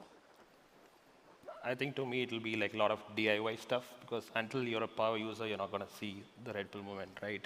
And maybe even one step further is like lose your first life savings, a part of your life. I think that's the one way to also look at it, because when you do it yourself and learn from it, you have to consider like the first tuition fee. Then of course there will be no stopping the students. I think you should keep in mind that it's not just engineers. Yeah. It's a common mistake that's made. I was going to bring this up backstage, we ran out of time. A lot of it's targeted towards engineers, like the validator programs that we talked about. And I'm a big fan of putting validators at universities and then using the rewards of those validators to help drive interest from the students and letting them experiment and play around with the infrastructure side. But that's the engineering piece. Yeah. And that's great and that's important. But don't ignore like the business side. Don't avoid the PR side, the ESG side. Like it's agnostic, right? Blockchain touches all industries. It's vertically agnostic. So like. Any future lawyer is going to want to know what smart contracts are, right? We have 27 securities attorneys at Republic. Right. So we're not a law firm. So it's a really big place. And law firms are problematic for blockchain. Mainly because law firms themselves are not motivated to push the envelope, right? They're risk averse. They're helping manage risk. Hester Pierce has talked a lot about this on the US side, is that the law firms have held the industry back, right? The reason that we have so many attorneys at Republic is because we believe that we can navigate the space better than outside counsel in a lot of ways. Yeah, no, but I just mean like future lawyers, like young kids thinking about that, they're probably thinking about smart contracts, or they should be. So like, yeah, it touches every vertical. And I also think like to your point about like the engineering, it's like not to be so focused on it because, well, the engineers are going to build the infrastructure and do a lot of wonderful things. They probably aren't necessarily the forward people that are going to bring out, the community and the social aspects that we're talking about in that design. So we need everybody and we need to activate everybody in those universities for sure, for sure. We're running out of time, but I do have like one. I just want to ask if anybody here, I want to leave like space to ask the audience for one question too. But before that, if anybody here has ever founded a company while drinking Mexican car crashes. Well, we didn't found the company in that. I was CEO of a company called the Cointree. We were the first multi-sig security storage company for Bitcoin back in 2011, 2012, 2013. What she's referencing is a story of where we were drinking Mexican car crashes, which is, I won't get into the details of the drink, but anyway. Margarita, beer. Yeah, beer and margarita. But we became concerned about what happened to one of us if one of us died. Like, how did we get those assets to their families? And it's a deeper story here, but that was the onerous of a lot of multi-sig development early on in blockchain, yeah. It's amazing. Unless you guys have anything else to say, I wanted to leave it open if somebody did have a question in the audience, if that's cool with you. Does anybody out there have a question they would like to ask? Don't be. Is Steppen Yes, coming back? Steppen is still building strong through the bear. We just recently had announced our ASICS partnership this week. So if you actually pre-order the Solana-themed ASICS shoes, you can get the chance to win the first ASICS branded Solana-themed Steppen NFT on our blockchain. I guess that's good for us then. All right. Little early. Thank you guys so much. This was an absolute pleasure. Love speaking with all of you. Thanks, everybody. Where's our eggs?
All right. We have one more talk between now and lunch, and this is going to be a really fun one.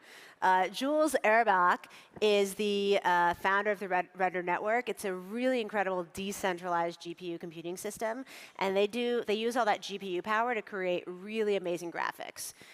So I never thought I'd be able to say this before, but they've actually won several Academy Awards, Render Network has, because they just create really cool, amazing graphics. They work on the Marvel movies, work with people, like all kinds of really incredible artists. So without further ado, Academy Award winner, Render Network, and Jules Erbach.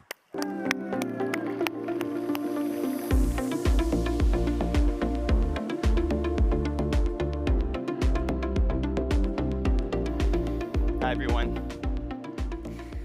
It's great to be back at Breakpoint. It's been an amazing year, and I love Breakpoint. You know, it was an amazing experience for myself and for Render. Let me get these slides back here. Here we go. So I'm here to talk about what's happened in the last year since we were at Breakpoint. And I should start by just talking a little bit about what we do, what Render does. Now, I have a company called Otoy. I'm the CEO, founder. Yes, that's the company that did all the visual effects work that our CTO went to Academy Awards for this kind of work you're seeing, digital doubles, visual effects. But really, what we're probably known for the most is GPU rendering. You know, we revolutionized, film rendering about 10 years ago with a piece of software called Octane. It's now used for major films and motion pictures. It also is something, and this is a great slide from an artist, Raphael Rao. It basically made art democratizable. It brought final frame rendering to cheap GPUs. And over the last, I guess it's been almost 12 years since Octane's been out, you know, we tackled initially GPU rendering for images, animations. Finally, around 2016, all of these movies, including all the HBO shows, were rendered on the GPU. And now we're heading into a world with real-time rendering, AI. It's really kind of hard to predict, how massive GPU computing is going to change things. And if you look at the last 10 years, this is me on stage with Jensen, the CEO of NVIDIA, announcing cloud rendering, right? Because we always knew that there was a problem. You want to have more GPUs available on the cloud. And 10 years ago, there really wasn't any GPUs. Amazon was the first ones to deliver that, and we went on stage with Jensen, and we showed a scene from the Transformers movie, rendering in Octane, on Octane Render Cloud, and 80 GPUs. And it was a very proud moment for us, because it really was the beginning of what became the Render Network. Today, what we've discovered is that even with Amazon providing those GPUs, or Google and Microsoft and others, we don't have enough to satisfy everyone.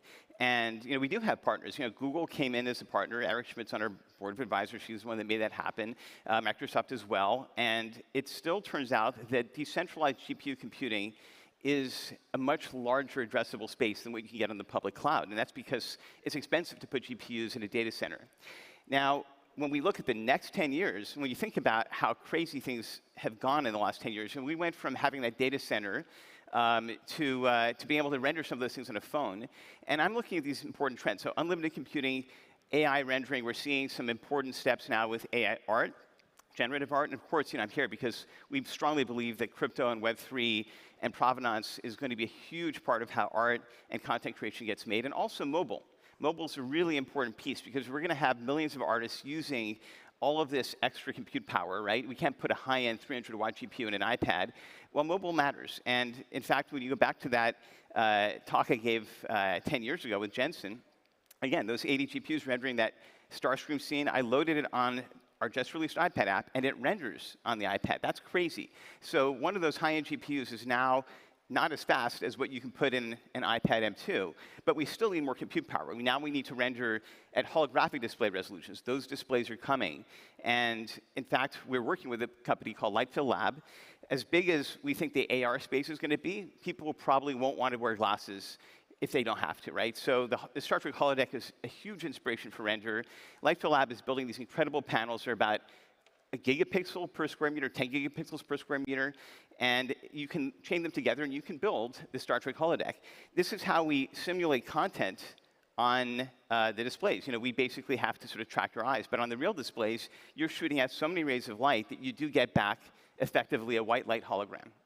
And if I think about the future and I think about how people are going to experience anything on a screen, it will be holographic, and it's really just a question of scale, right? Because these things are hundreds of thousands of dollars now for a panel, but they'll be hundreds of dollars in 15 years. We have to think about that when we're planning something that is meant to last decades. And render is meant to be that multi-decades long process. This, by the way, is a holographic display panel, of course, being filmed on a 2D camera doesn't give you the full effect, but you're seeing that specularity. It's like nothing you've ever seen before. And that's the thing, that verisimilitude that you get from holographic panels is really what, when people are talking about presence in VR, that's what you want. It feels natural, and there's nothing quite like it. So the Star Trek holodeck was supposed to be 300 years in the future, but as it turns out, it might be much sooner than that. And in fact, the holodeck is a huge inspiration to the work that we're doing, because ultimately, if you're going to be rendering reality, right, this is probably the best experience.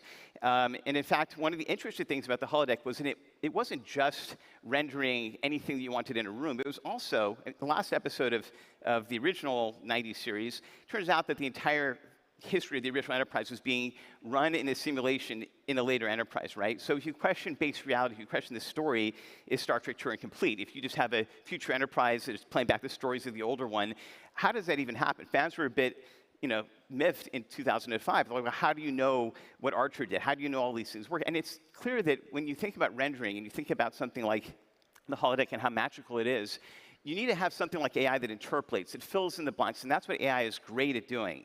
It's not great at just giving you everything unfiltered, because it's really just pulling together things from a training data set. You need to have that training data set be really good. So let's talk about Solana, why we're here. I have to say that since last year, as I've gotten to really know and work with Raj and Toli, I mean, I love this family. I love being part of the Solana family. And we're here because we really want to share our vision for where we both parties see all of this going. Render started out as, built around my company, Otoy's GPU Render. It is massively different. This year for us has been about decoupling Otoy and even our own Otoy's tech from the Render network. Render now has a foundation. It's just put in place. So governance, DAO, all these things will be handled in this pretty decentralized way. In fact, we have votes going on now for governance for a new token model, which is likely going to be Burnham-Mint equilibrium that was suggested by one of the members. And with Helium's announcement, I think we've got a very good model that is likely to be the one that we follow, and that's great. Obviously, Helium's working great on Solana. I think that that's going to be super helpful because the render network itself, right, is still in some ways limited, especially for NFTs. And this is why Metaplex is such an important partner as well. You know, gas and these things are a bit wonky, a bit crazy. The other decentralization really isn't on the crypto side. It's also about partners that can use the render network besides us. Now, we've built 26 different integrations. These have been there forever that allow you to take your 3D scene, send it to the render network, and it spits out this open source format, and it renders in Octane. But a year ago, we announced we're going to bring in not just other renders, but other 3D formats. Some of them are closed source, so it's not like Blender where you can just go and drop it in. That's complicated. Running that on decentralized nodes is very complicated, but we did it. A huge number of users use Cinema 4D, and I would say the other GPU renderer, besides ours, we love our Octane so much, is Redshift. Redshift is a great renderer, and it's a GPU renderer. Like Octane, it was created back in the day, and we're almost really the only two that started out on the GPU side of things, but it is very different than Octane. It does bucket rendering, it is a biased renderer, but it is the best in that world. And so if you combine that with Octane and Redshift and soon Arnold, you have a pretty powerful system running on the render network, and it's more than just what we've started and contributed. So I want to show you the very first render job that's not just running Redshift, but also running a C40 file. This C40 file, you could just drop onto the render network, and you don't have to export anything. It just goes right in there. And when we're talking about driving user adoption on the render network, this is going to help enormously. This is Redshift, right? Bucket rendering, it's not progressive. You get back little squares, but it's mapped to Octane Bench, and it works, and you get back the image.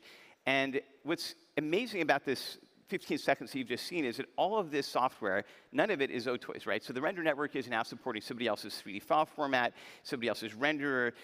Yes, there's a tax on the render power that you have to spend to use Redshift and Cinema 4D and Maxon, but this is a model for others to follow. We have Autodesk. Autodesk is actually an investor in my company. We're bringing Arnold as well. Arnold's the other major renderer out there. The other critical thing is we're not just bringing these renders willy-nilly. We're working with Arnold, Redshift, Epic, Unreal to come up with standards for the metaverse for how data can translate between two different renders. You're seeing here Arnold and Octane switching between a 3D model of the enterprise, more on that in a moment, seamlessly. That's also something that hasn't really been done. And there's a lot of talk about the metaverse and open standards for how this will all work. It's very important for render. It's actually necessary. And I think by solving that, we're going to be doing the same for a lot of the other open problems in the metaverse. There have been some great movies being rendered on the GPU. I'm very proud of one of them, which is the Star Trek motion picture. It was filmed in '79, but it's been redone with effects redone for 4K. And it was rendered in Octane. And you're seeing major movie studios that are not just rendering in Octane, but also using the render network, Tier 2 and Tier 3. These are average people's machines to process jobs. Not only did we work and have our software used on the Star Trek film and productions, but we also were doing a project for the Roddenberry estate, which is essentially, the story of Star Trek, and it's using all these incredible assets. When we did that, Apple saw what we were doing and invited us to be in the keynote, which is crazy. I was in the Apple keynote last year showing the work itself, the Roddenberry archive work. Thank you, CBS, for letting us do that. What's interesting is this was running in Octane. These files were all created on the Mac, but when the frames were being done and they were set as layers, there were render nodes that were rendering those files for the Apple keynote video. It's crazy. And since then, we did another video short. This one came out in August. And that also was just featured in the Apple keynote, which I'll talk about, the new one, which I'll talk about in a minute. Let's watch that video. It's everything you're seeing here, CG, was rendered on the render network.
That was pretty cool. We're going to talk about all of that. Now, here's the thing. The rendering was done on the render network, but the way this was filmed, the way this was made, is completely different than traditional movie making. As we were working with CBS and Apple and others showing how we built this, when you see the production that went into this, you'll understand how render is more than just shooting rays around, right? I mean, the tools, the way that we went about this is just completely novel. And that's why we ended up in that second Apple event where, oh my God, you can actually create these shots on an iPad? Wait a second, how does that work? Remember I was showing that video we did with Jensen 10 years ago, Transformers movie, rendering and all that, on those cloud GPUs. Well, you can now do this on the iPad. And the iPad's not a very fast GPU, but it's good enough, right? It's good enough to get you started. This is huge. On the Apple website right now, you see our app. It's the rendered logo. It's called Octane X because Octane's at the forefront of this. And here's the video from the Apple keynote and also on their page. And it shows the very first shot that you guys saw on the iPad. So you can do final frame rendering. This is huge for the render network because why? Well, first of all, the iPads now, there's tens of millions more people buying an iPad that can actually load these scenes, and it only has one GPU, but they can at least load them and they can send them to the render network to do final rendering, right? That's very important. This is an iPad. This is moving that shot around. It's very grainy, very noisy. You need to render this at 4K. You need to render it with 1,000 samples. Render network solves that problem for you. But the other thing that's wild is that 10 million iPads, some of them have 16 gigs of memory. That's a lot, right? I mean, they can load scenes, full production scenes. Even if they're, an eighth the speed of a 4090, there's 10 million of them out there. And if those scenes become render nodes, that can change the entire composition of the network. That means a lot more GPU computing power. If you look at that, one of the shots you just saw, that desert scene, that is running on the 16 gig iPad. I can move that around. I can set it up. If you look to the shot next to that, I'm also using AR as well. All of these incredible shots loaded 16 gigs of memory and render slowly on an iPad GPU, but they're fast enough for me to be able to set up the shot. And of course, the iPad, unlike a computer, does have ARKit built in, right? Same thing with a phone. And of course, the app that we put out on the iPad is coming to the phone, is coming out to the Apple TV and others. And you can see here, we've also come up with ways where you can use the render network to pre-compute essentially a hologram. That's what a light field is. Now there's more sophisticated versions called NeRFs, which you might have seen because they're used a lot in AI generative art. And with these pieces, with these switches, we also have a real-time renderer called Brigade. On the phone, in AR, you can actually do really fast, noise-free rendering. And we have those two modes. And this is also another important piece for how we imagine the render network being used not just by professionals and even artists that have learned how to do this, like people, right? Taking a PC, has a laptop, uses Octane for Cinema 4D. But there's a whole generation that just has a phone. And those phones now can do production rendering. We make it simple enough now to be able to almost just have one button, right? Especially on the phones. You don't want to learn Blender. You don't want to learn all these crazy things, 30 years of legacy 3D software. You want that power, but you need to be able to deliver that to people in a way that's really easy. And the amazing thing for us is that we're living in a time now where AI is probably going to make that happen, both at the very high-end professional level and for the average user. And we'll show that as well shortly.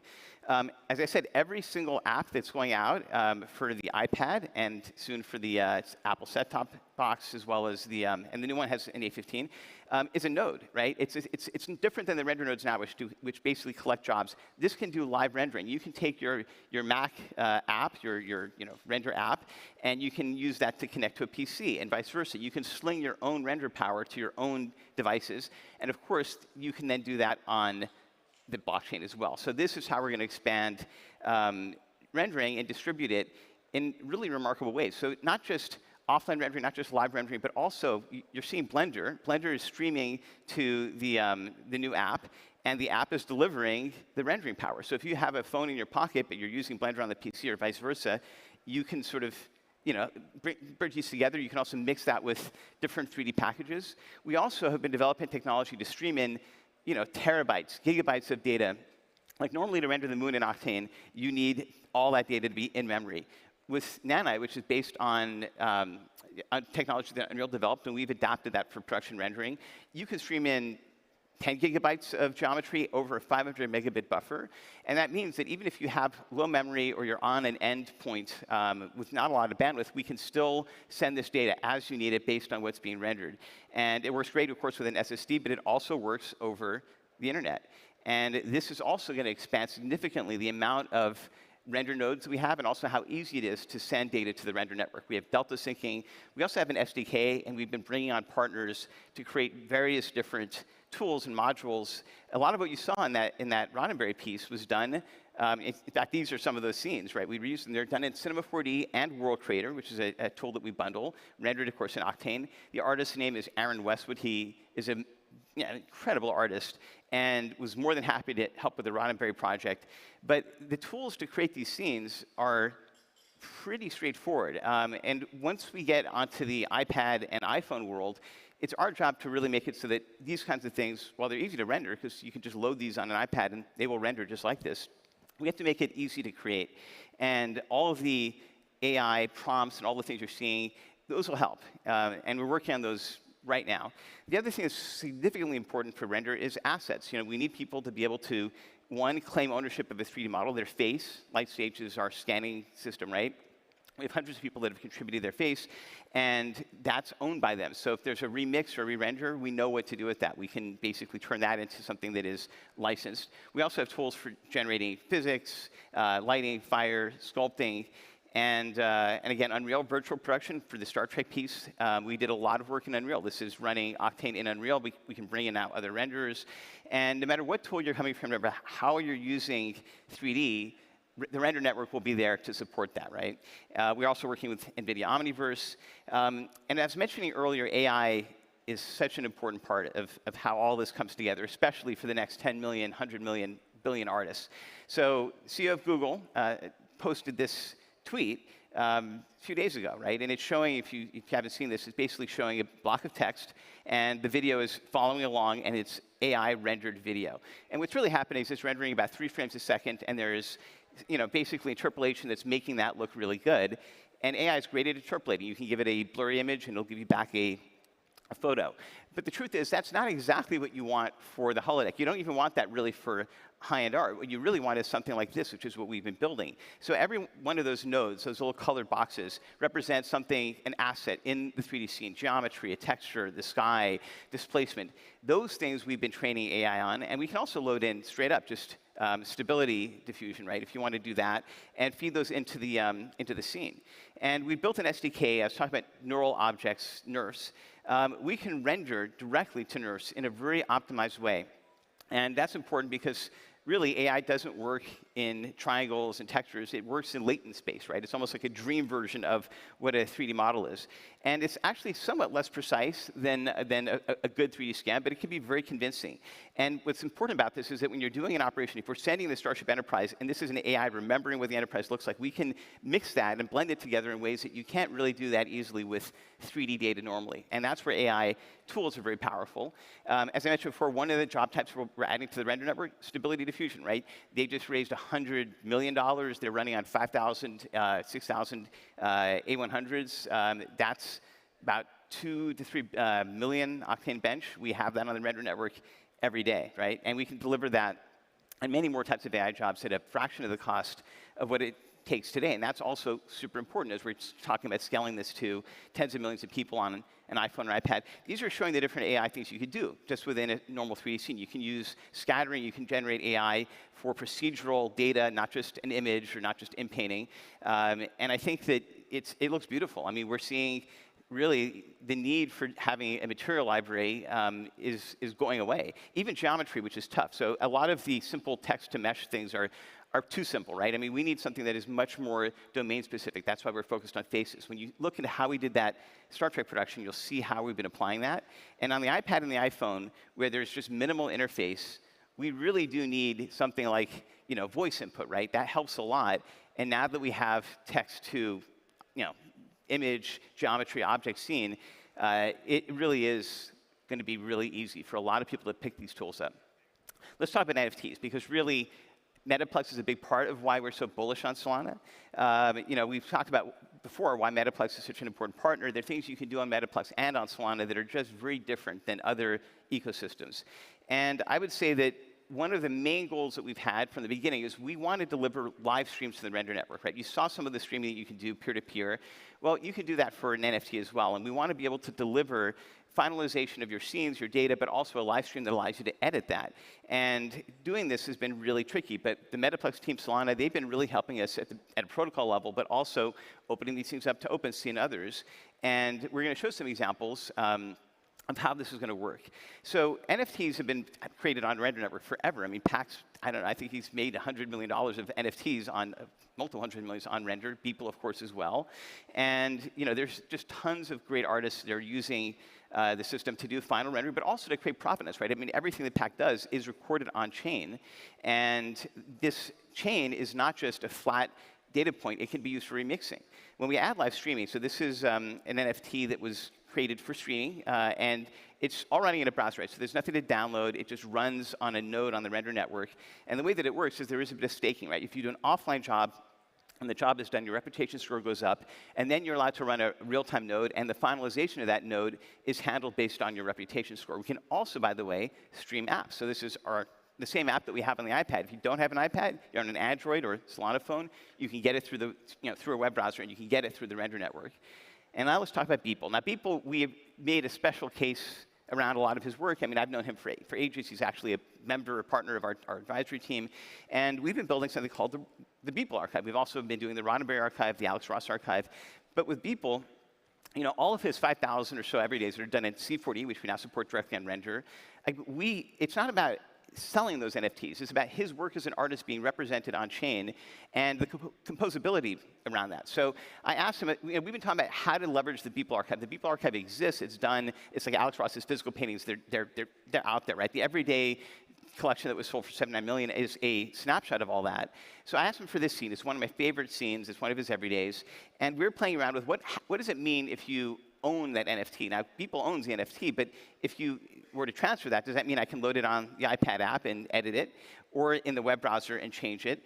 And I think that we decided, well, maybe, maybe that is an interesting option, but we need to make it so much simpler. Not everybody knows how to use these tools at that level. So we ended up with, for this test that we're about to show, and this is something that was pre-announced, is you can now remix a Beeple NFT on the Render Network with live streaming, and it uses all of the things we've been showing, even the live rendering tricks, mixing that with different pieces. And this is the output. People can make their own NFTs. Beeple doesn't have to sell an NFT. You can take one of his everydays. You can make one and remix it, and they look really good.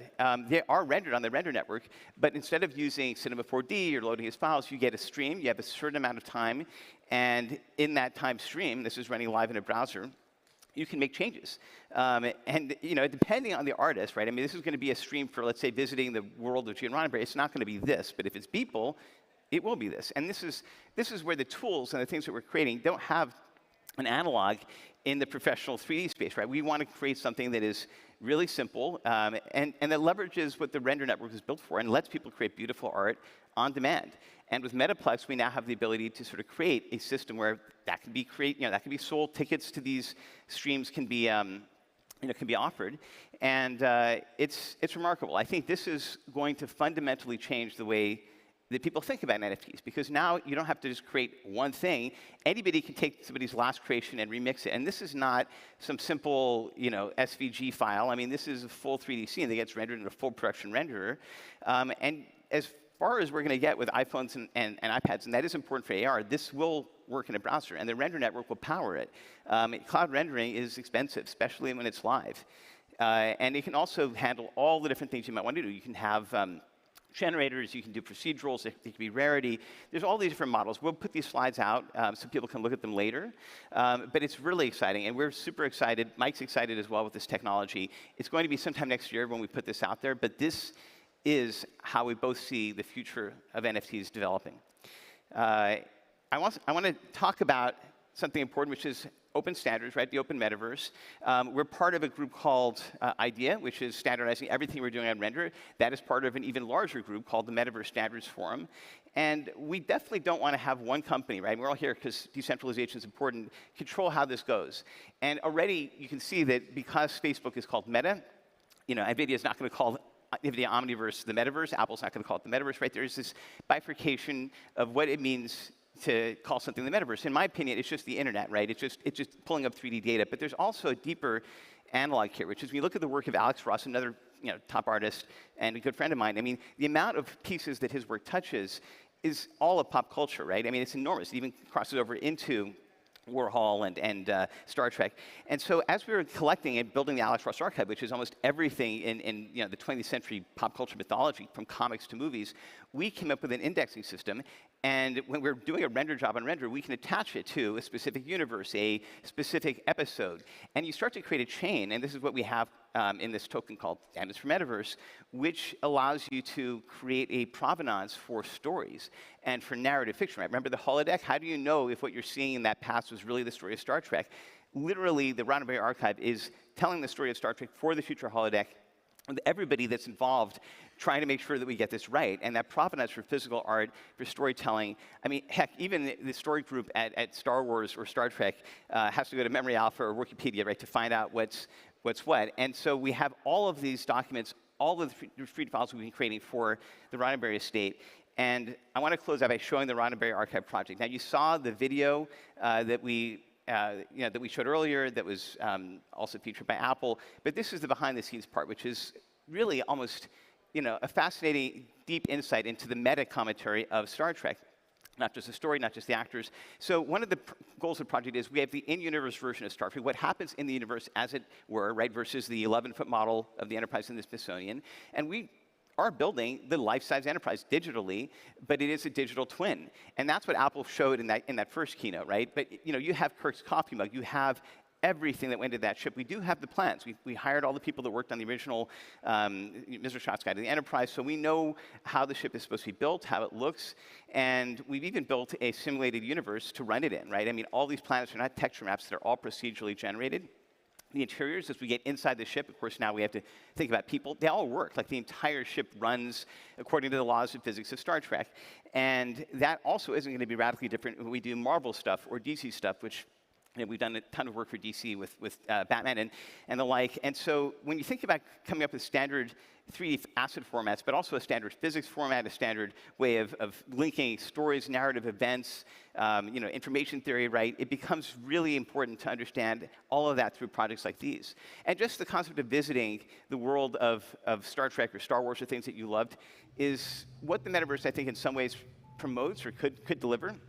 Obviously, these are pretty incredible scenes. This is what we use to film the actual videos that you saw on a virtual production stage, on an LED wall. But you can pull those down from Render, you can get a stream, and you can't change the story of Star Trek. That's really up to the Roddenberry Archive, the estate, and everyone, CBS as well. But you can certainly explore it, and you might be able to create derivative content from it, just like you can from Beeple. And when you talk about derivative content of Star Trek, Gene Roddenberry was guilty of that almost more than anybody. He had 20 different versions of the Enterprise. And of course, the Enterprise itself changes enormously over time. From the 1960s, it has a 40-year history in universe, and you can see this beautiful time lapse showing all the different stages of being built. So again, if you're visiting the world of Star Trek, which even if it's one single chair, the captain's chair, that changes significantly over time. There's the physical props, there's the digital props. All of it coming together really is part of the fabric of the storytelling of Star Trek. And I'm out of time, but I'm going to go a little bit over because I have a few more videos to play, and I think it's worth showing. The scanning of these assets is something that leads back into the digital world. So when you're talking about digital collectibles, provenance on chain, we scan these objects in. We have a team that is able to then rectify them and put them into a system where we know what the carpet was, we know what the materials were, and you can then visit the actual location, and it's all real. It's as real as you're going to get, second to having the physical asset in a museum, which does exist in certain cases for these pieces. But all of this works, right? The interior of the Enterprise is there, it's visible. And when we came to tell this story, we started with the very first episode, The Cage. These are all the sets from The Cage. It was filmed November of 1964. And we built these first because we wanted to tell this first story of Star Trek on a virtual production shoot, and this is where this came from. The director of The Cage, Robert Butler, is alive. He, in fact, was director of many pilots, not just Star Trek, but Hill Street Blues and Batman, the '66 one. So when it came time to put together all of this, bring him in March, it was incredible. And we had to then think through, how do we get costumes, how do we get characters? Characters are an important part of making that world come to life. We cast two people. What we've been doing. I'll play this video, and then I'll talk more about the casting. I was aware of the size that this show has become. I saw the size there. I saw the size here. Testimony to the quality It's been really rewarding to see the feedback from those that actually worked on the show coming in and seeing the world of Star Trek as they remember it brought back to life. That's where the magic of the work that we've done really kicks in. We're at the point where we're looking to rebuild and reconstitute these uniforms digitally, physically, scanning them, putting it performer. So what you're seeing there was shot a lot like The Mandalorian. We built the CG sets. We had the director, Robert Butler, come in as we were to refilm some of these scenes. And we did a lot of work. We did do a lot of physical work with the hair and the costumes. Then we used, Marvelous Designer, which is a fashion tool used for a lot of fashion and avatars. But we have the physical and the digital there. And you can't even tell what's 1964 or what's 2022. It's that good. But what's crazy is that these things are digital. These are digital assets. We have performers, we have real objects, but they're scanned in, and then AI rectifies all that to allow us to deliver these kinds of experiences from those assets.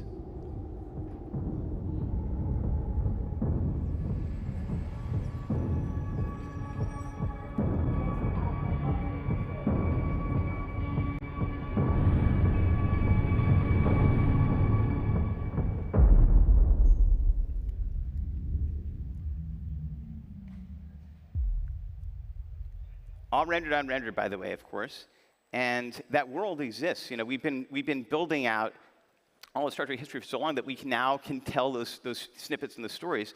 When it came to the last piece, Spock, you saw that at the end. They got a lot of gasp, and it was something that really did garner a lot of attention in the industry as well.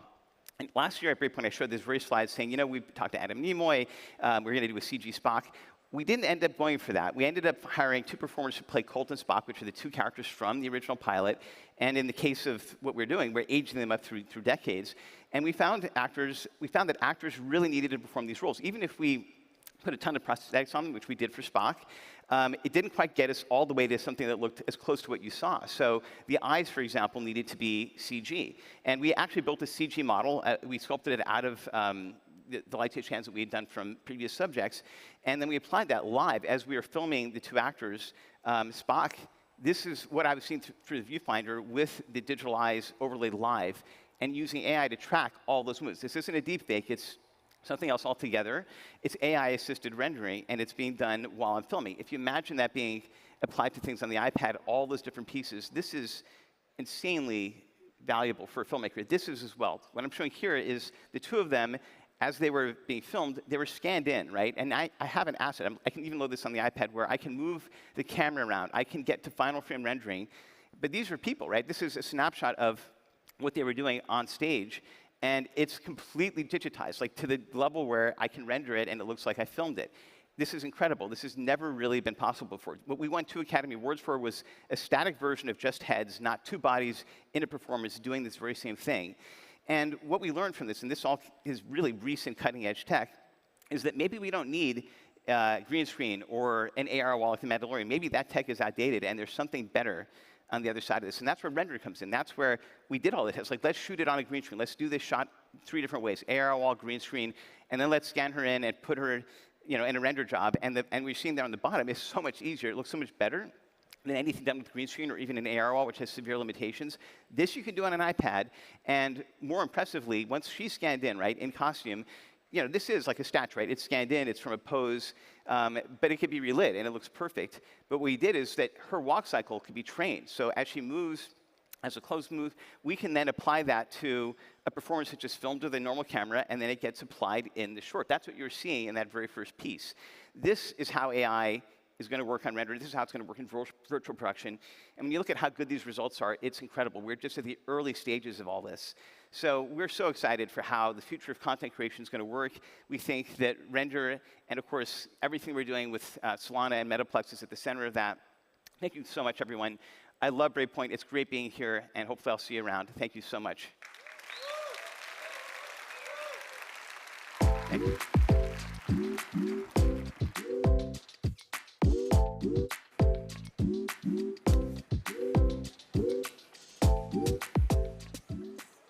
I love how nerdy cool so much of this stuff is. That was amazing. I can tell why they won multiple Academy Awards. All right, everyone. Next up, we have lunch. So go out, fill up the stomachs. We'll be back here in 30 minutes, and we'll have more this afternoon.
Please silence all cell phones. Our program begins now.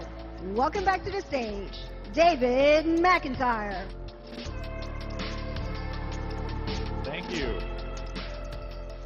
Appreciate it. Hope everyone had a great break. Oh, thank you so much. Love that warm welcome. Thank you, thank you. Hope everyone had a great break. You were able to go outside and enjoy another beautiful day in Lisbon. It's incredible that we're almost at the end of Breakpoint. It has flown by. So many amazing presenters on this stage, but we have 2 more amazing sessions for you. And so I'll kick it off by introducing an amazing panel that we have to discuss a very important issue, which is decentralization. Heard a lot about that this week, but I think these panelists are going to provide some incredible insight as to how to think about decentralization. So I'll let the moderator, Dan Albert from the Solana Foundation, introduce the panelists, but please join me in welcoming them.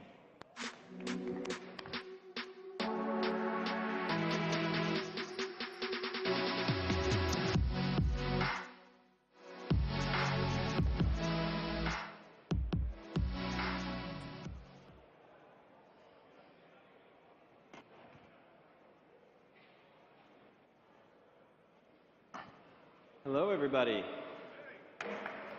Happy day 3. We made it. This is incredible. My name's Dan Albert. I'm the executive director of the Solana Foundation. Thank you, everybody, for coming. Thank you to everyone who's made this production possible. So I want to talk about what is sometimes a rather contentious and a little unsexy topic, which is decentralization, centralization, or lack thereof. Depending on your perspective, this is a good thing, this is a terrible thing, and no one on Twitter can seem to agree on it. What I wanted to talk about here is, like, what is decentralization? Why do we care? Why should people care? What can we do at the Solana Foundation as the broader Solana community to promote decentralization? And how do we think about this, right? How is Solana doing? There's a lot of different ways that we can measure, quantify, kind of argue about what is decentralized enough, what does this mean? You know, there's not a single black and white metric that kind of makes this definition. But what I want people to understand is, like, how, at least for me, kind of how Solana Foundation views this incredibly important topic, but also how the Solana Network is doing and how some of our members here kind of think about this and what it can really bring to the whole Solana universe. So I want to introduce our panelists. We have Felix from Chorus One and Chris from Chainflow. Now, Chorus One and Chainflow, these are some of our most OG validators. They've brought a lot to the network. Both of these guys were around when Solana Mainnet launched. They were around even before that. They helped us get testnet running, helped us get mainnet running, helped design a lot of kind of the early decentralization principles of Solana. So thank you guys for being here. So I guess I'm kind of going to open with, like, this first big idea is, like, why should people care about decentralization, right? We've got all this wonderful tech. Solana's super fast. It's got these amazing properties. And there's all this argument, decentralization, is it centralized or not? So Chris, maybe I'll start with you. I know you've done a lot of thinking and writing on this topic. So, like, why should anyone who's developing on Solana, thinking about this chain or the other chain, why should they care? Yeah, thanks, Dan. I think, to me, centralization is really the foundation of why we're here. And without decentralization, really not a lot of these other things matter. At Chainflow, for example, we're hoping to build crypto infrastructure for a better future, essentially. And to us, that means that, everybody hear me or not? No? No. How about? New York style. Yeah. Is this better? Yeah. So basically, to me, without decentralization, a lot of this stuff we're doing doesn't really matter because decentralization is the foundation of what we're building. Thank you. And for example, at Chainflow, the infrastructure we build, we hope eventually builds an alternative to the current economy, which we see as inequitable, pretty exclusive, and unfair. So we hope that building the principles of decentralization into all these great things that are being built on top of Solana ultimately create an economy that is much more inclusive, much more equitable, and much more fair. which means really anybody can participate, opening up financial freedom for, a wider swath of humanity, if you will, than we have today. Great, thank you. So there's kind of a couple axes I wanted to maybe start exploring, that we've talked about in the past. There's one sort of, would say network infrastructure is a major factor that we talk about when we look at single points of failure or distribution of power and data and its distribution. So I want to talk about this idea of network infrastructure, geographic decentralization, and then I want to talk a little bit about economic decentralization and kind of how Solana is doing on each of those parts. So you guys helped us launch Solana. There were a couple dozen validators, right? This was 2.5, 3 years ago. And today, the network stands, there's close to 2,000 validators, 1,400 RPC nodes in, I think, 33 countries all over the world. So I think we're doing pretty good. But Felix, maybe you can kind of talk to what have you seen around this geographic spread of Solana, and sort of what does that mean for any sort of centralizing or decentralizing factors? Sure, yeah. First of all, yeah, thanks for having me. Great to be here, and great to see a second Breakpoint being such a success, and being back in Lisbon where I actually stay, so it's awesome. I think really what always struck us about Solana was really important was that there was a lot of value put on the validators of the system actually running the network, from the very beginning, by running the Tour de Sol and really being supportive of people that join the network to kind of just maintain it, which is not necessarily true in other ecosystems. And I think the Solana Foundation kind of delegation program really took that also to a new level, where you really kind of introduced metrics to look at kind of the data center concentration and kind of distribute the stake based on these things, which I think really helped foster a more broad validator ecosystem, because obviously there is kind of a limit to how many people actually want to run a validator and maybe even turn it into an actual business to do it full time. I think there's a bunch of hobbyists, and then there is basically a bunch of professional validators, and I think the Solana Foundation does a great job at trying to bring people that maybe want to run on Node on their own, kind of kickstart their journey into becoming a professional validator. And you can obviously see the success of it in the geographies and just the number of validators that are out there. Truly with Solana, I guess one of the issues is you actually need very good network and the infrastructure or hardware. So that makes it a little bit harder to run it all over the place. So you have kind of a concentration, obviously, in the US and Europe. But I guess these are things that hopefully will be solved in the long run as the other regions like Africa and stuff maybe will get more better infrastructure there to have also more validators in such regions. But overall, I think very good trajectory and amazing work so far. So thank you. Yeah, and just sort of follow on point on that. This has been and still remains the core tenet of what Solana Foundation is here for, is to continue to foster the decentralization of Solana. And that comes in many forms. And we initially, have focused on the validator network itself, helping more validators learn how to operate on the network, how to get stake through Foundation's delegation program. As Felix mentioned, there tends to be, and we see this in a lot of proof of stake networks, concentrations in North America and Western Europe. We've been working with a number of service providers, some of whom are here, they're in the back corner, go say hello, that are really Solana friendly, they're very crypto friendly, and want to help spread the validator infrastructure to the far corners of the earth, to wherever the users are.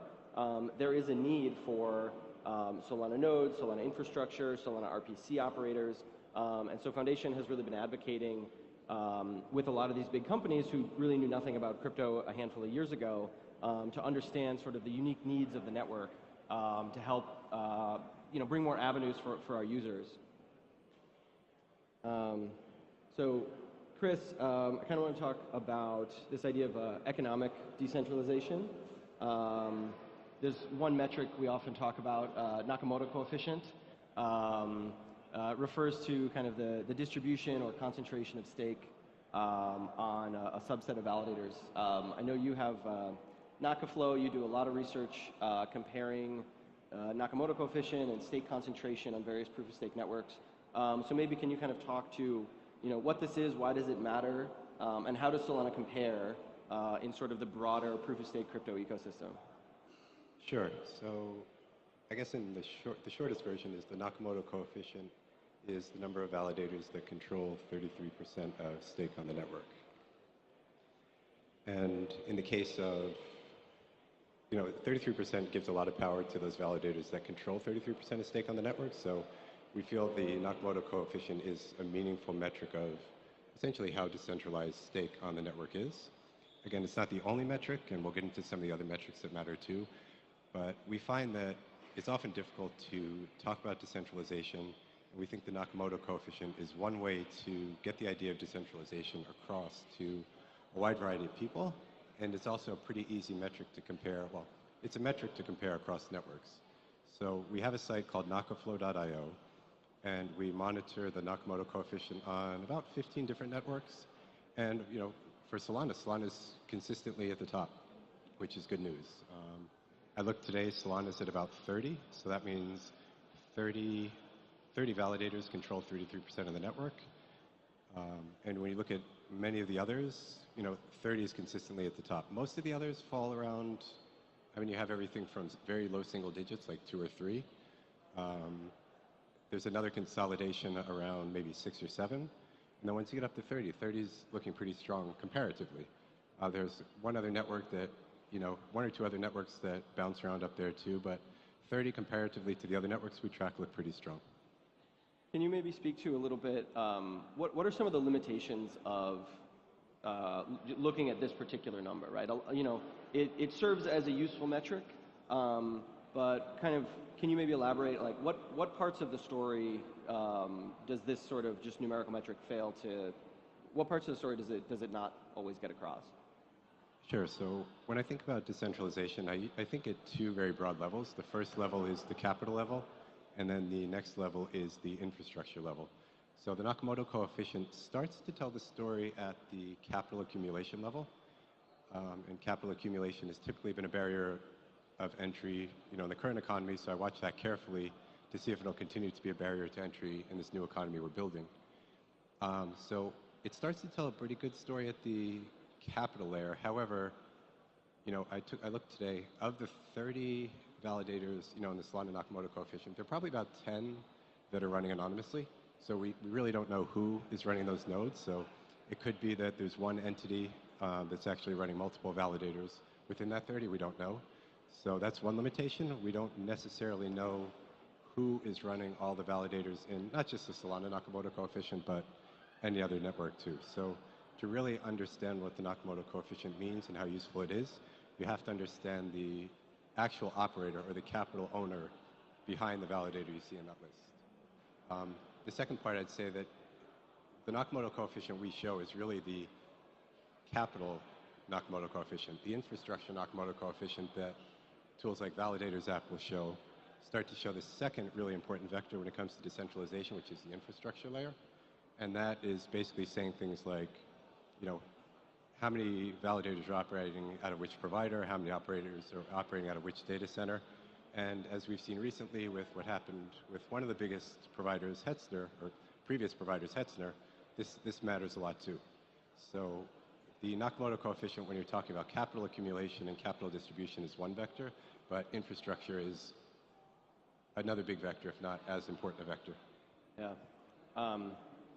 A common criticism that I think we tend to see on Solana and externally a little bit more broadly on proof-of-stake networks is this, seeing this capital flow to, the highly staked validators, because people say, oh, well, these stakers, don't care about decentralization or maybe are just uninformed or have different opinions. There's kind of this common theme that it's not just capital concentration, but it's access to capital, access to being able to run your own validator, to participate in the network either through, reading blockchain data if you're running RPCs, APIs, or the ability to join the network and be a block producer. One thing that I think Solana in the early days had received some criticism for is that the technical and the hardware requirements to run a validator are quite high compared to, I'll say, earlier proof-of-stake networks. And this is true, they are higher. And the reality is hardware gets cheaper, internet gets faster year over year. And so this is, we want to come in with the strongest tech, the most innovative tech, and that requires kind of pushing the boundaries on a lot of different fronts. And hardware was one of them where we can squeeze out this performance that we have on Solana. And a lot of people have argued in the past that this is a centralizing factor on Solana. The cost to run a validator is quite high. The operating costs are high. The intellectual barrier is high. Felix, I'm wondering maybe kind of what your thoughts are on that. Is this a driver of centralization on Solana or a different take? Obviously, I think there are basically trade-offs, right, that every network will make in terms of how much they want to enable decentralization. Obviously, one of the factors there is how much hardware or how hard is it to run a node on really that hardware level, or and there obviously it is more required of you to run a Solana validator than maybe one Ethereum node. This is obviously kind of also an architectural choice of Solana and how it can achieve such a high throughput, because it is maybe more limited and you don't need to have so much communication overhead. So one of the maybe also untold stories going a bit back is that kind of the more validators you add, the more vote transactions there are, the more kind of slower the block times potentially get. So there's really this trade-off where you want to kind of be somewhere in between. You want to have enough nodes that it is decentralized, whatever that means to you. So the Nakamoto coefficient might be one of the metrics there, that you basically don't want just a few entities to be able to halt your network or something, but you also want to add so many validators that the network gets super slow and the applications can't run on it anymore. So I think finding this balance is something that we also try to help people do. And I think there are multiple tools, for example, to calculate how much would you earn if you're in a certain validator in the set. You can maybe calculate your operating costs. You can see the vote fees, how much you would be paying, and then basically as a validator you need to figure out if that's profitable for you, right? There's a certain break-even point essentially of amount of stake that you need to be profitable, and then I guess for you as a validator this might be the calculation that you need to do to kind of figure out, should I join Solana network? Do I have the chance to get into the set and stay on top of this break-even line essentially? And I guess the network or foundation and the community at large can kind of maybe communicate with each other what is the level of number of nodes that we find reasonable, that we need to actually be decentralized, because there's obviously this trade-off, decentralization and performance. Right. So one kind of train of thought I've been debating with some folks recently is this idea that decentralization as an ideal is wonderful, but I think decentralization should also be profitable. I think people should be able to act in their own self-interest, as people naturally do. They want privacy, they want security, they want the ability to have create business models and revenue streams and make money and just have a prosperous life. And how can people seeking in their own self-interest advance decentralization? And one of the things we've been talking about is, like you said, requirements to run a validator are high, but if someone can, say, make a capital risk and says, I'm going to put in the time to invest in learning and research and acquire high-quality hardware, and I'm going to run my own node, put a shingle out there, work to attract stake, because they want to succeed on the network. This would hopefully and naturally increase decentralization if there is, a path to victory, a path to profit, basically, for people who want to run their own node. And so I would actually argue that decentralization will be an emergent property, or I'll say further decentralization and self-sustaining long-term decentralization of the network would be an emergent property of a well-adopted and successful network with lots of users on it. So how do we get there? Two kind of big tools that have come up in the last year or so are stake pools and MEV, which can provide additional possible stake, revenue streams, and provide sort of a more competitive landscape for validators to differentiate themselves. So Chris, maybe can you talk a little bit about what you see on stake pools and this idea of liquid staking on Solana? Is it beneficial?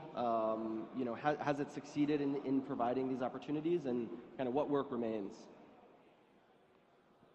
Sure. So I think the algorithmic stake pools are a really good idea. I've always been a fan of algorithmic, meaning that if you delegate to a stake pool, there's an algorithm in place that then delegates to a selected number of validators based on certain criteria. And the algorithms I typically favor are the algorithms that take decentralization into account. For example, if you already have a lot of stake, you're not going to get a lot of stake. If you're in a data center that already has a lot of validators, you're probably not going to get a lot of stake either.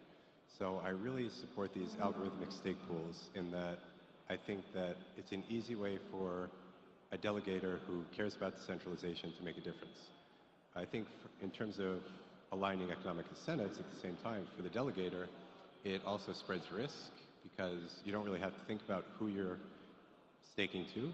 You trust the algorithm, which is open source and transparent, to stake to good validators for you. And if a validator goes down, you don't have to worry about restaking yourself. Essentially, the pool is going to do it for you. So I think that stake pools are a really strong tool to increase decentralization on the network in the long term.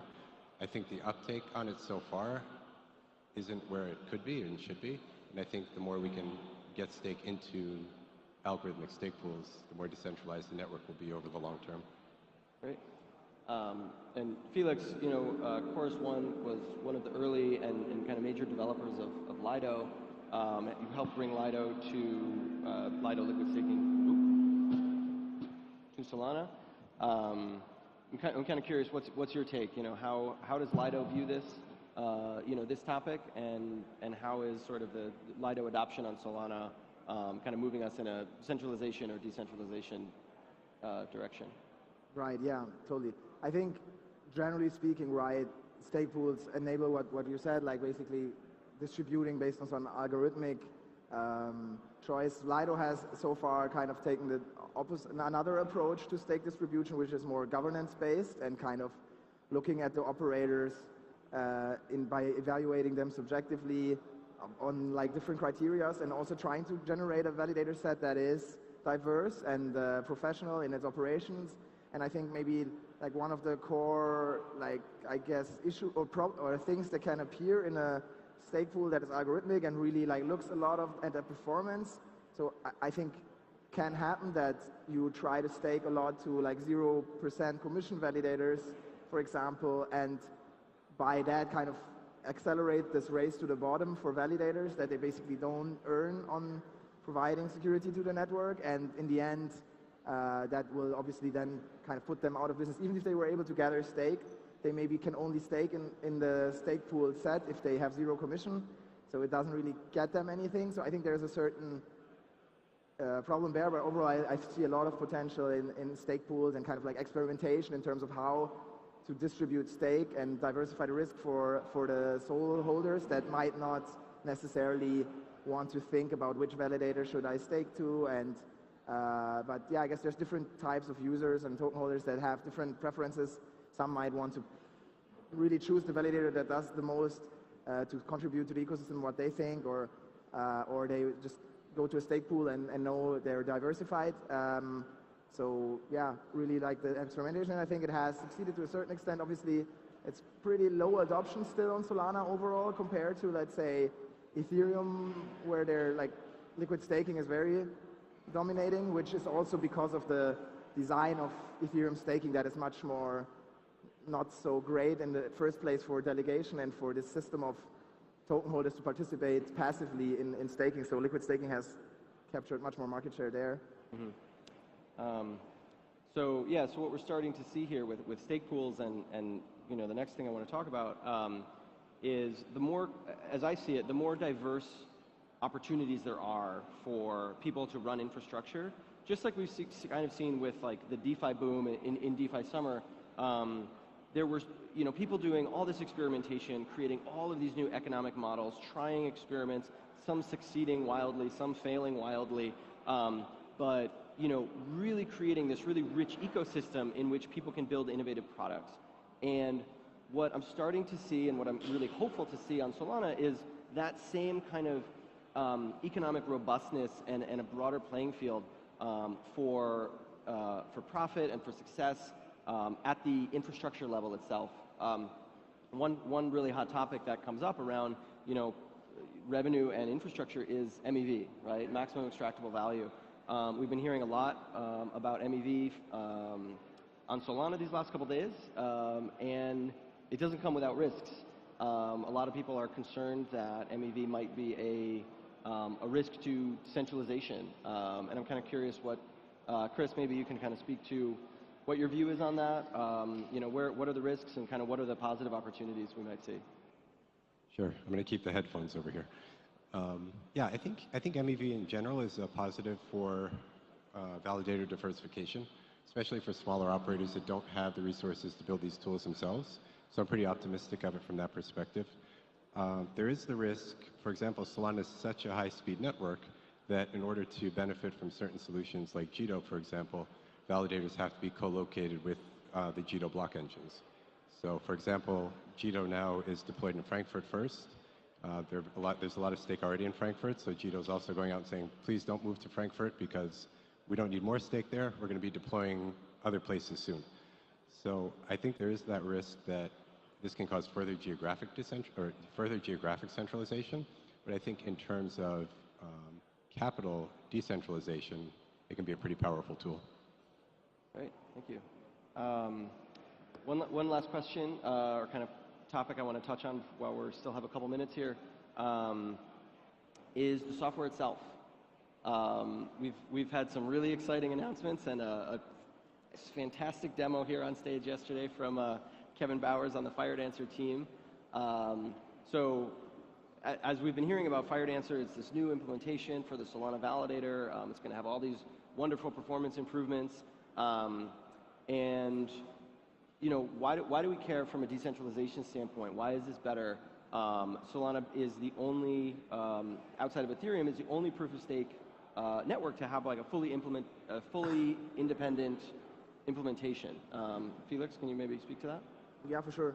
So I think, yeah, very important like work stream, and super amazing that someone is working on a second client. I think also because it's gonna kind of improve the spec of the actual Solana client and the Solana Labs client itself. Why you need multiple clients is simply because if you have one client and that has a bug or isn't working, then it can take your entire network down, obviously. If you have like multiple clients, that kind of lowers this risk. I think, yeah, it probably helps to think a bit about, we had it already, that there is kind of this architectural decentralization layer and then kind of the capital, or let's say political decentralization, which is more about who holds the stake, who runs the nodes, who are the entities that actually run them. And I guess the client diversity question is within that architectural level. But I think, you know, now on this talk, unfortunately, we only had like half an hour, and we mostly talked, I guess, about kind of the node, the infrastructure side. I think client diversity is obviously one that Solana now is approaching and even improving, but there's still like also other, I think, avenues of decentralization, kind of, for example, you know, who writes the code, who gets to make decisions about the parameters of Solana, and there is obviously, I think, still also like work to be done, I think, and could also be an interesting other discussion, obviously, of how maybe one could involve more people there. Obviously, with Jump building FireDancer, I think that's already like one kind of big contributor that will obviously like play a big role there and learn a lot. I think also with like Jito and other teams that work really close on the core code base, that is like there's more and more teams building on that level too. And yeah, I'm super excited to like see where this is going to take Solana. So yeah, really excited about this development. Awesome. Thank you very much. So we are at time, so thank you both. Thank you, everybody. Thank you. Thank Awesome. Thank you so much, guys. What a great panel. Killer. So we've reached the last talk of our stage, last talk of the laboratory, which is really exciting. Just before we get started, I just want to give a huge shout out to all the people who have worked to make this event possible, given up their weekends to come here and make sure that we're all happy, fed, safe, that we have everything that we need, from the lighting, the sound, those headphones in the back, all the food. So really appreciate all the help from everyone here at the Paseo de Gala and all of our venues across Lisbon, and really excited to see everyone tonight at the closing party at 9 p.m.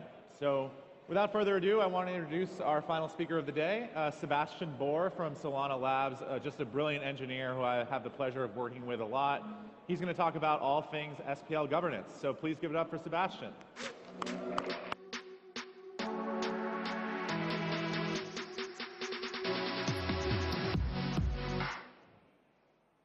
Hello, everybody. My name is Sebastian Bohr, and I work for Labs. And I used to say that I'm professional glass eater, but it's not funny and not relevant any longer. Solana development became so easy. So today, Sebastian just developer. And I'm going to talk about SPL governance, which is a contract about contract for building on-chain governance for DAOs, but also for really any type of organization on-chain. So first, I'm going to talk about the design, architecture of the contract.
That was an awesome panel. It was, for me, it was actually quite interesting to hear like how, as Solana itself scales, there's like different groups or different industries that are actually interested in the future potential, and it kind of like opens up like a new variety of use cases. Next up, we have actually another panel, and this one is on zero knowledge, and to kind of understand that it's actually more about more than privacy. So let's welcome Don Beaver, who is the chief cryptographer at Jump, who is the moderator for this particular panel.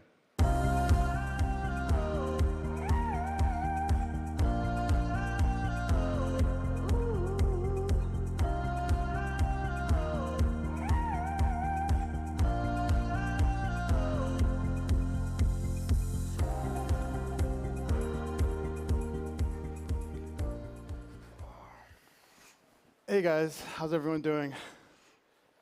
So today we have a pretty distinguished panel of cryptographers and ZK builders. Really honored to introduce Don Beaver, head of cryptography at Jump Crypto, Jorit, core contributor to Light Protocol, and we've got Yannick from Elusive. So he's the co-founder of Elusive. So I want each one of you guys to kind of introduce yourselves, let us know how you got into crypto, how you got into the ZK space, and what led you to developing this kind of new technology. You pick an order. Don, you Sure. can start.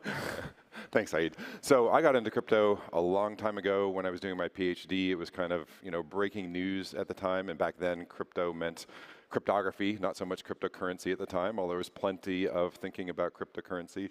I got really intrigued by this branch of cryptography called multi-party protocols, which is essentially secret ballot elections. And it overlaps a lot with the zero-knowledge topic that I think we'll talk about a little more today, which is looking at computations, making sure they're either executed correctly, and also making sure that you can show that they're executed correctly after the fact. In those days, cryptography is a little different than now. It was a much more theoretical place to be, but it was still intellectually, incredibly fascinating.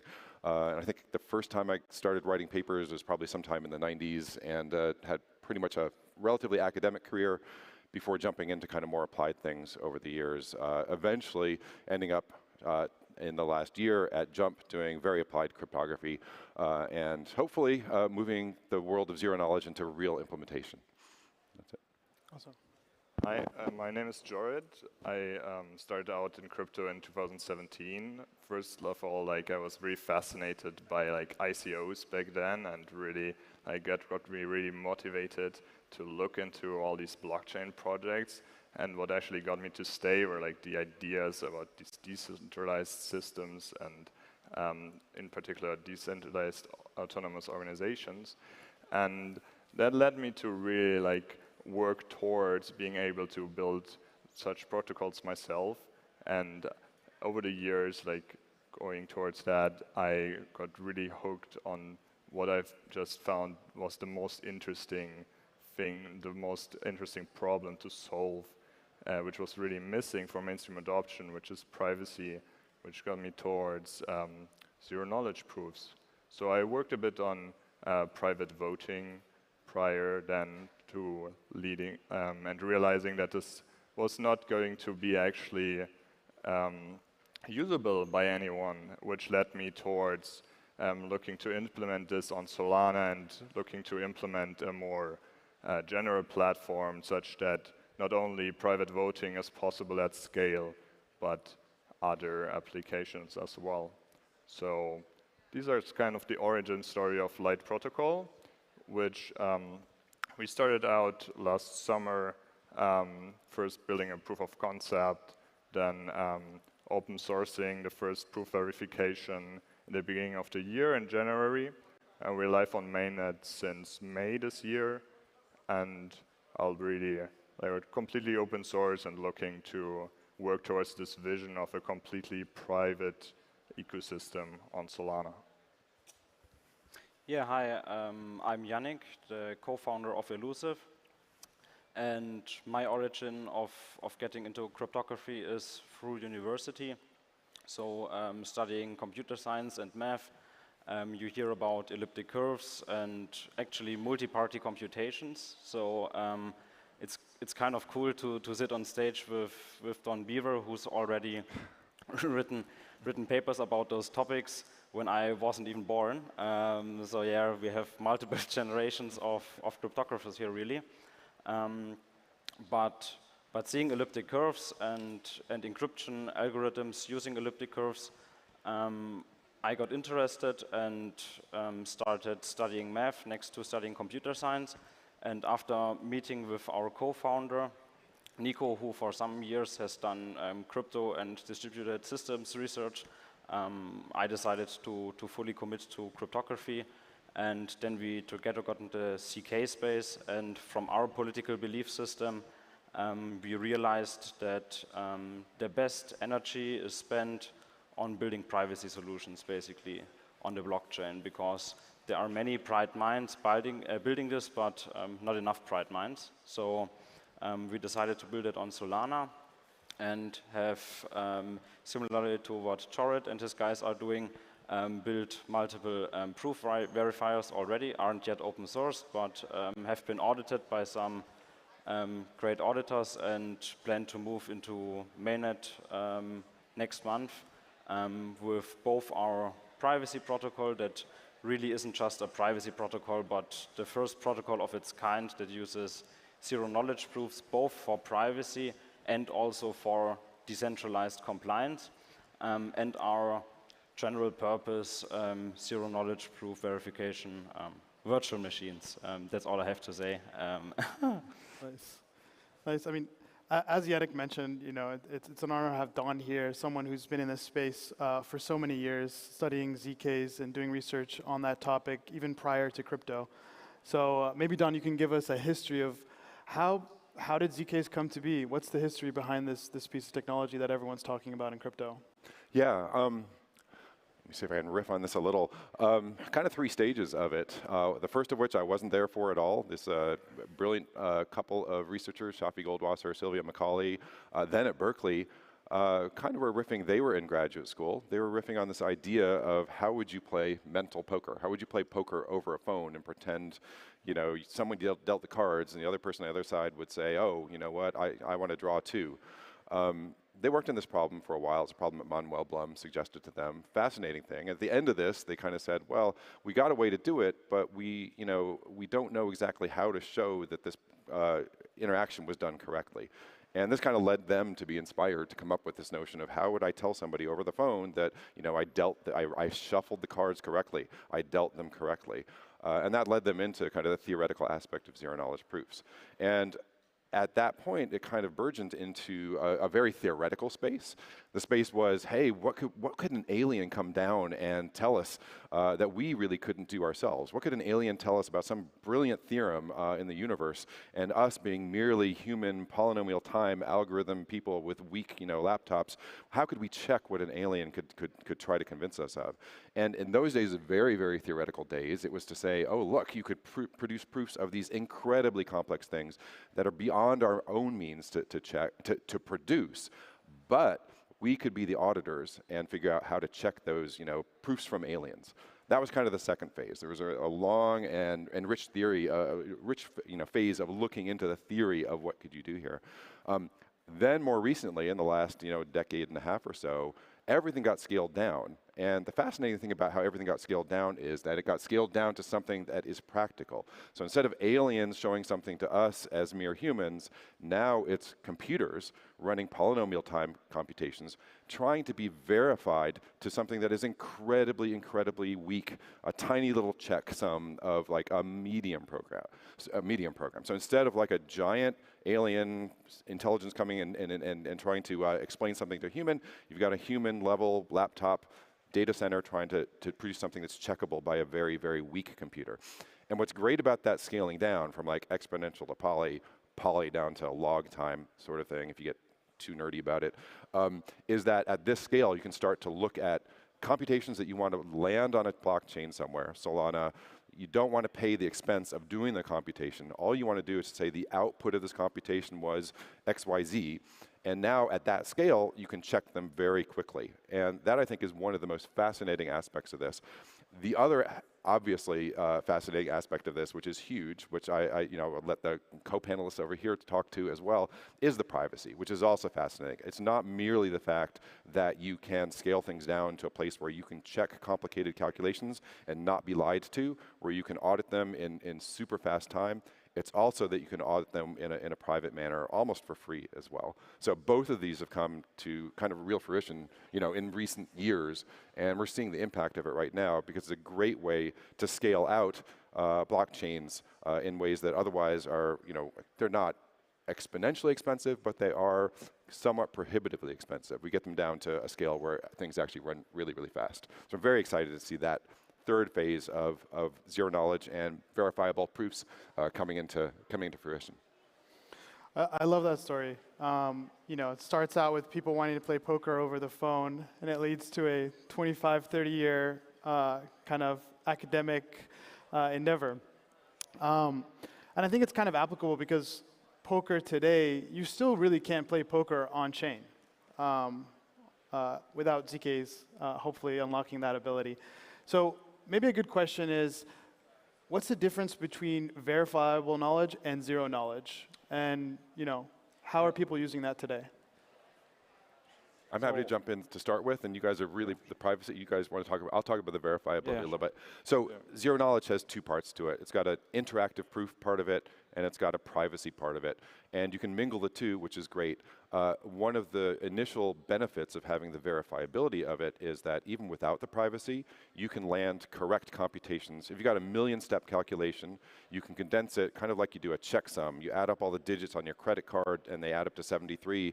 And if you transmit it and you don't get 73 on the other side for the sum of the digits, you'll find out something is wrong. Well, you can take the verifiable computations the same way, do a million-step computation, land that computation on a chain somewhere and say the output is 73 or whatever it is, XYZ, but you don't have to repeat the entire million-step computation. So there is a verifiable scaling compression side to ZKs that is incredibly exciting because that's the part that actually makes it possible to get efficiency where there wasn't efficiency before. So you can really, really just do your calculations off-chain and then do a really quick verification check on-chain. So the idea of figuring out what calculations can you do really, long calculations, but what calculations can you verify really quickly is really critical to this. And there's been a ton of study on this in recent years for how to boil long million-step calculations into 3-step calculations, get those correctly on the chain. Now, wonderfully, you can also actually add privacy in there as well. And I think that's definitely what excites all of us on the stage. And I should turn this over to people who love the privacy as well. Awesome. Yeah, exactly. So, I think in general, transparency on blockchains is sold as a feature, right?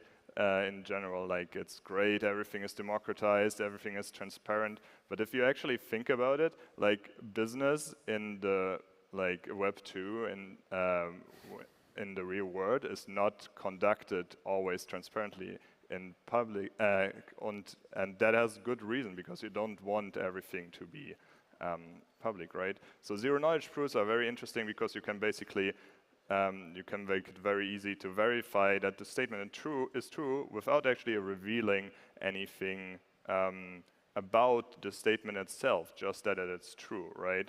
And so with this, you can potentially build applications which are just as cryptographically verifiable and sound as the blockchain itself, but without actually revealing the data which is being used. So you know for sure everything is correct, but only the people themselves have ownership over their data and can actually verify it.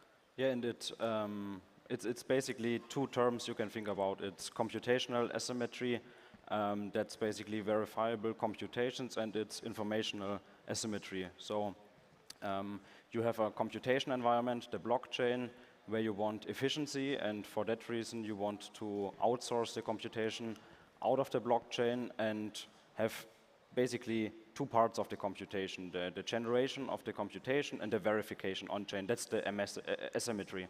And for the privacy, that's the same thing. Now in my computation environment on-chain, I could perform my computation, but I don't want to do that simply because then all my secrets will be leaked. So there we have the informational asymmetry. That's all powered by zero-knowledge proof. So it's basically the verifiability is the main property, and privacy is a property that you can use or not use depending on your focus, what you want to do. And that's really the beauty, because zero knowledge is about way more than just providing privacy. It's about changing the world. Yeah, that's a really good point. A lot of people think zero knowledge is only focused on privacy, but it has so many benefits in terms of scalability that you can use. This question is for Jorrit and Yannick. I want you to tell the audience a little bit about your experience implementing zero-knowledge verification on Solana. Maybe Jorrit, you can lead us off. Yeah, awesome. Yeah, that was a really interesting journey because, I mean, the Solana runtime is so constrained both in compute and in memory that the way actually we started out building this was we just took a cryptography library and tried to run it on chain, and of course it immediately blew up, like nothing worked. And so we started to basically get into it, profile it, see, okay, what can we make work within these constraints. And back last year, it was just 200K compute units. Right now, you can go up to 1.4 million, right, which makes things much easier. But we started out really with that. So we really put, like, for our proof verification, which features like a pairing and some multiplications and additions before, took like 1,500 steps, which is actually deployed right now, which we really split into these small chunks, which we just execute over a lot of transactions right now. So with the bigger compute budget, that got much easier, and I actually rewrote a version where you actually can see the algorithm in its actual form and just save state at the right sizes. But yeah, and I'm sure we can like do much better further optimizations on there in the future and make it run in less transactions. Yeah, so we were actually quite happy that Solana allows development with Rust. So what we did to solve the issues that Jorrit just described is we've built an interpreter in Rust that basically is a macro that then uses the different computation steps. So you have all kinds of multiplications, additions, field arithmetic, elliptic curve operations for your zero-knowledge proof verification. We took this complex computation and put our interpreter around it, and this interpreter then automatically splits it into the packages that the chain can handle from compute budget, from memory perspectives, and we've applied some additional optimizations. So batch verification depending on network throughput and optimizations in that scenarios. And zero-knowledge proofs always tie together with building some accumulator structure on chain, right? So you need Merkle trees, you need to build them, and you need many insertions into those Merkle trees, and those Merkle trees have also computation intensive hash functions. And so we've also built some interesting functionality around that, around queuing commitments to be inserted, about dynamic batching based on network throughput, to really bring down the cost to basically on high throughput days 0. So yeah. Awesome. I guess this is for everyone, but what do you think are the biggest limitations or bottlenecks for widespread adoption for ZKs across crypto right now? Where should we be focusing? Where should developers in the ecosystem be focusing to help this technology kind of proliferate and kind of start taking advantage of the scaling properties that ZKs can offer? I'm happy to jump in. Yeah. So what Jorrit and Yannick are talking about here is really the core of it. It's people rolling up their sleeves and actually getting down to implementing the zero knowledge. And I think this is actually the most exciting part to be working in right now. There are plenty of theoretical results. There are not very many truly practical algorithms, implementations, I want to say, not algorithms. Plenty of algorithms, not too many really great implementations. And so when it's actually, you know, writing the code and getting this, you know, rubber on the road, that's where we find out what the pain points are. That's where we figure out which algorithms are better than the other algorithms. That's where we actually kind of bring this into real life and real practice, and we start getting the benefits of scaling computation the same way that, you know, here it's been announced scaling up storage. How do you scale up storage? You create Merkle trees that can, you know, in a short string, map a very large piece of storage, and you figure out fast ways to do that. What we're working towards here in practice and in algorithms as well is to work towards a world where you can take large computations and condense them into something short.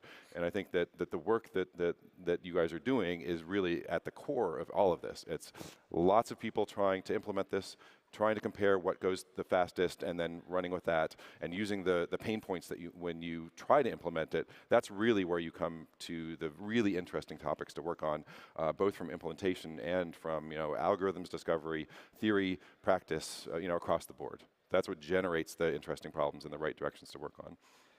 Yeah, I completely agree. Like, in addition to what Don just highlighted, I think what is really lacking is the developer experience. Like, it's very hard to actually build on these. Like, very few libraries and primitives exist. Like, in some constrained systems and languages only allow you to write quadratic constraints, which leads to like very interesting workarounds you have to do to actually encode like more complex computation.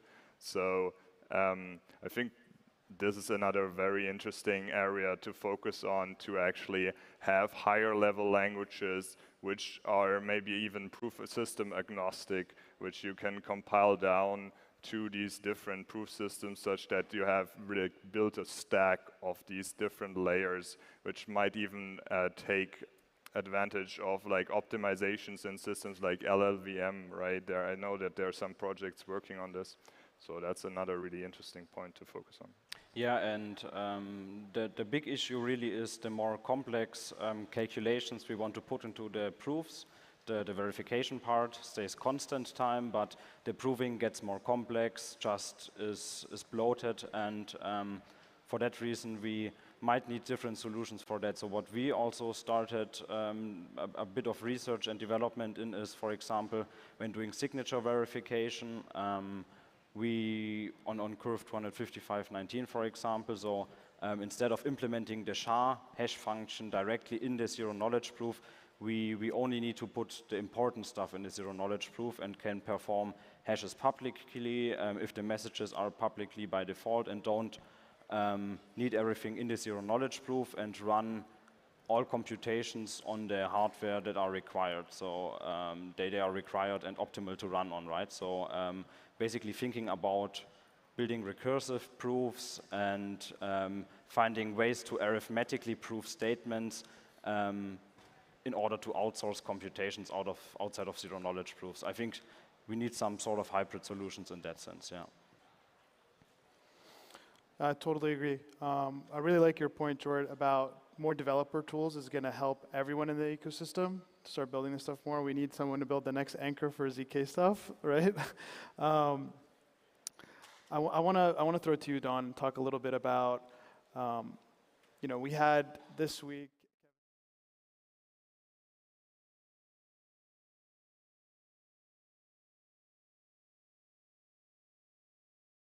And today, I'd like to talk less about technical points and a little bit more about the foundational reasons for why we are pursuing a Web3 venture.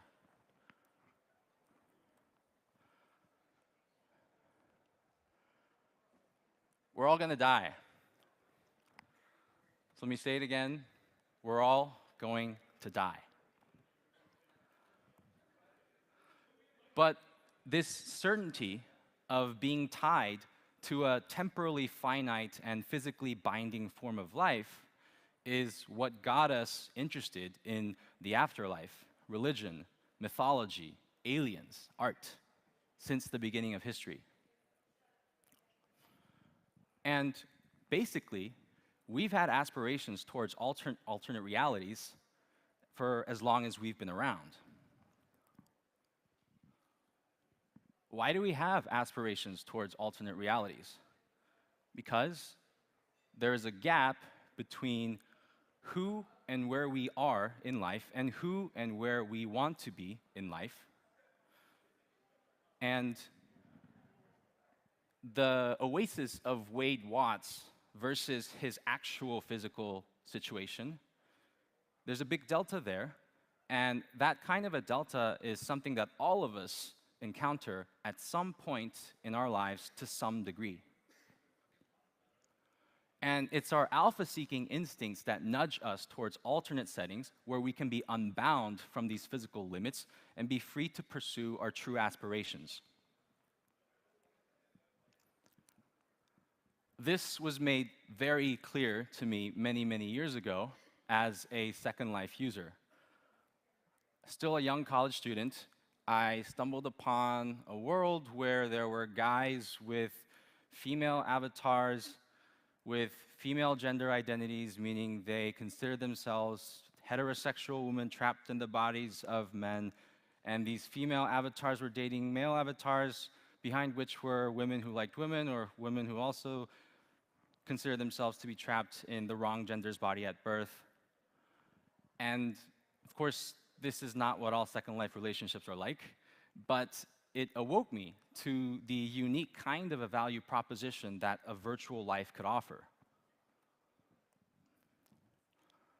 And it's what the WeWork guys have been evangelizing, just in a brick and mortar way. Do what you love. Do what you love.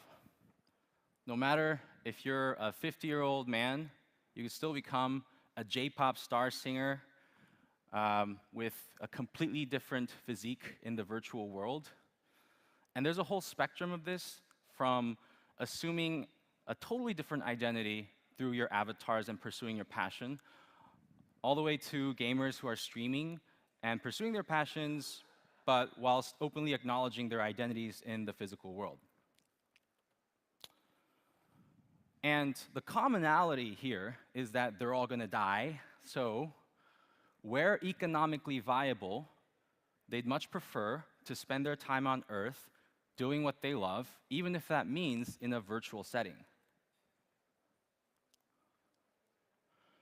And that is what our Web 2 business called Zepeto precisely enables.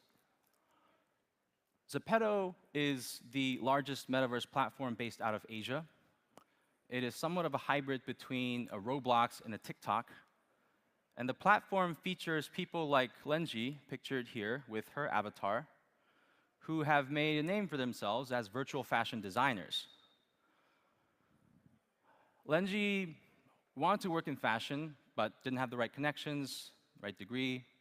So when she found Zepeto, she immersed herself into building 3D virtual fashion items that became a hit. And now, she's generating millions of dollars a year in revenue and managing multiple virtual fashion designers through her business. And she's collaborating with fashion brands that probably years ago, if she had sent them her portfolio and resume, they would not have returned her calls. So the opportunity to do what you love in an economically viable way is what drew more than 2 million creators to our platform. And in the 4 years since we've launched, we've attracted over 300 million lifetime users, 340 million to be precise, while generating north of 3 billion transactions of virtual items. And on any given day, we have over 3 million daily transactions occurring on the platform. And because there's a very heavy entertainment layer to the virtual economy that we offer, our users found the experience sticky and are spending more than 40 minutes a day on the application. The genesis of Zepeto was about enabling people to express themselves and their passions through their avatars. When we looked at the avatar landscape in 2018, we found that there was a demand for higher fidelity, highly customizable avatars. So we shipped our MVP, which was an avatar builder, in the fall of 2018. And fast forward 4 months, we were getting 10 million monthly organic downloads without having spent a penny on marketing. And we didn't spend anything for another 18 months. And I strongly believe that this was because we were enabling people to become who they wanted to be by way of customization. And then we evolved into enabling people to become creators who could create and sell what the virtual items that they loved and that they wanted to see out there. So these virtual items, I'm not just talking about wearables. They include virtual buildings, landscapes, worlds. So we have virtual architects as well, which is also a very lucrative profession. And we have a lot of organizations or brands that are commissioning these creators to build branded spaces in the metaverse. So by doing what you've always been interested in, but in a virtual setting, we have people that are generating 5 figures a year, or sometimes 6 figures a year. It's all Web 2. And you consider the fact that our user base is extremely global and distributed. Our top 10 markets are something like Thailand, Indonesia, US, China, Brazil, France, Korea, Japan, Philippines, Vietnam. So it's all very distributed. And if you think about the fact that a lot of these users and creators come from various underdeveloped regions around the world, that money that they're generating is, the money coming from these virtual economic activities is sufficient to put food on the table for families, and it's basically paying for their physical existence. So this brings me to a very important point about why crypto is very important for the metaverse. But I want to stop briefly and digress a little and talk about labor. In the higher echelons of productivity, we strive to create value for society and for others. But at the base level, we start working because we have to support ourselves. We have to survive. Pay for food, electricity, winter clothing, subway tickets, breakpoint tickets. And we go to school and get an education primarily to train ourselves so that we can successfully work to support our families and ourselves. But technology like AI and a lot of other things are changing what it means to work. From automated translators to delivery drones, many of the jobs of today will die, and labor will shift more towards content creation and consumption online. I mean, we've been seeing this for a while with YouTubers, Twitch streamers, Kevin Rose podcasts, OnlyFans. So traditional education will gradually begin to lose merit, not entirely, but a lot more so than is the case today, insofar as they continue to preach training that is focused on physical world-driven labor. And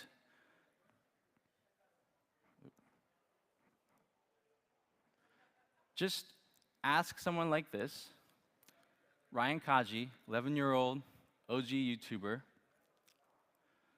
and his YouTube channel generates 8 figures a year.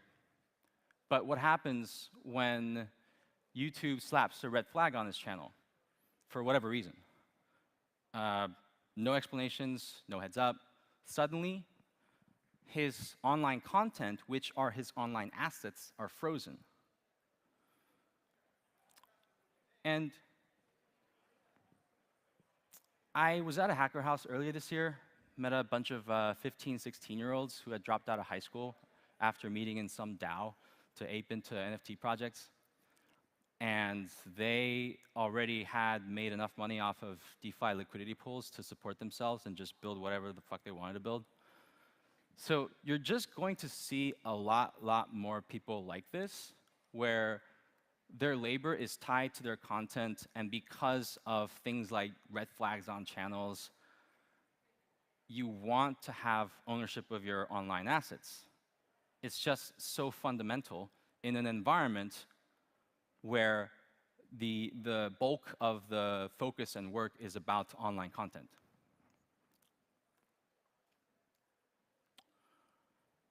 And this is where I stop digressing and come back to why crypto.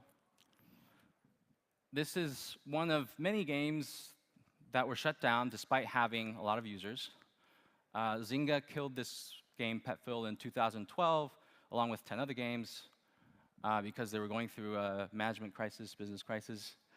But when they shut this down, Petville still had north of 1 million users who were understandably frustrated that all of their work put into their online joy had vanished overnight.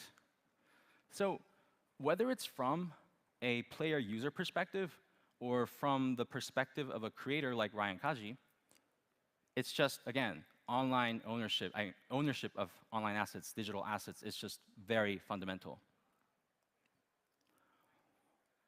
And it's even more paramount when the environment and the molecules that form this kind of an environment are assets like 3D wearables or 3D buildings that are subject to market economics, as is the case with Zepeto.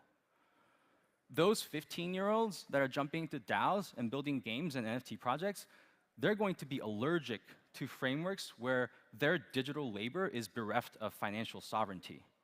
And it's the same with the Second Life users and the virtual singers who are going to spend time and money to purchase assets, build up assets that help them better represent their true identities. And then off of those assets, they create further value through whatever work that they're engaged with. So all of this is why we created ZTX, which is the comprehensive Web3 initiative for all things metaverse, including but not limited to the Zepeto IP and technology. ZTX will leverage the avatar technology that Zepeto has streamlined for years. And one of the first things that we will be offering to the Web3 communities is a higher fidelity, highly customizable avatar builder, which I think will be very useful to all crypto creators. We'll also draw upon our experience of having built multiple casual games in Zepeto that each have millions of daily active users and offer a diversified gamified experience, allowing people to earn while working as racers, sharpshooters, dragon slayers, detectives. And we will officially kickstart this Web3 venture before the end of the year with a Genesis mint on Magic Eden of our ZTX houses, or home NFTs. And these will grant you access or ownership of ZTX homes in the metaverse. You can find out a lot more about our roadmap in our light paper, which you can access today at ztx.foundation or zepetox.io. ZTX is the shorthand for ZepetoX. And I just want to close by saying that ultimately, what we're trying to do is super simple. Offer a Web3 metaverse proposition to as many people as possible, make it as accessible and enjoyable as possible. That's why we're not selling land. There's no land sale. Land is free. The mint prices for the Genesis mint are low. We will have a lot of opportunities for people to get access without paying exorbitant sums, because at the very least, we have 340 million people that we need to give access to. Thank you.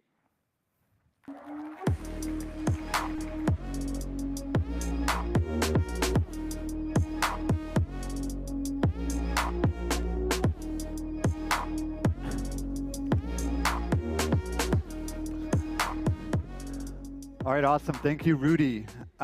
Next, we're going to be talking order books and specifically building decentralized order books for the long haul. So on that note, let's welcome up Jerry, former Solana Labs employee, who's going to walk us through everything related to order books.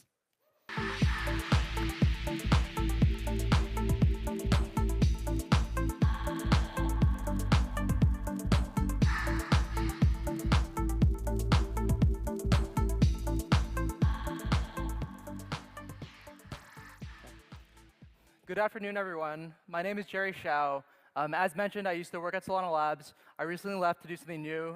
During this talk, near the end, I'll start talking a little bit about what I went off to do. But the purpose of this talk is to talk about building decentralized order books. And the focus will mainly be on the technical design and trade-offs of designing such a system on a blockchain. So first, we need to talk about what an order book is. An order book is simply a mechanism for some exchange to manage the state of certain orders. And what orders are simply basically a way to determine who the buyers and sellers are in a market. An order has a couple parameters. There's the side that the order is on, whether it's a buy order or a sell order. There's a price, the price that the order will get traded at, as well as a size, the amount of asset or widgets that particular order represents.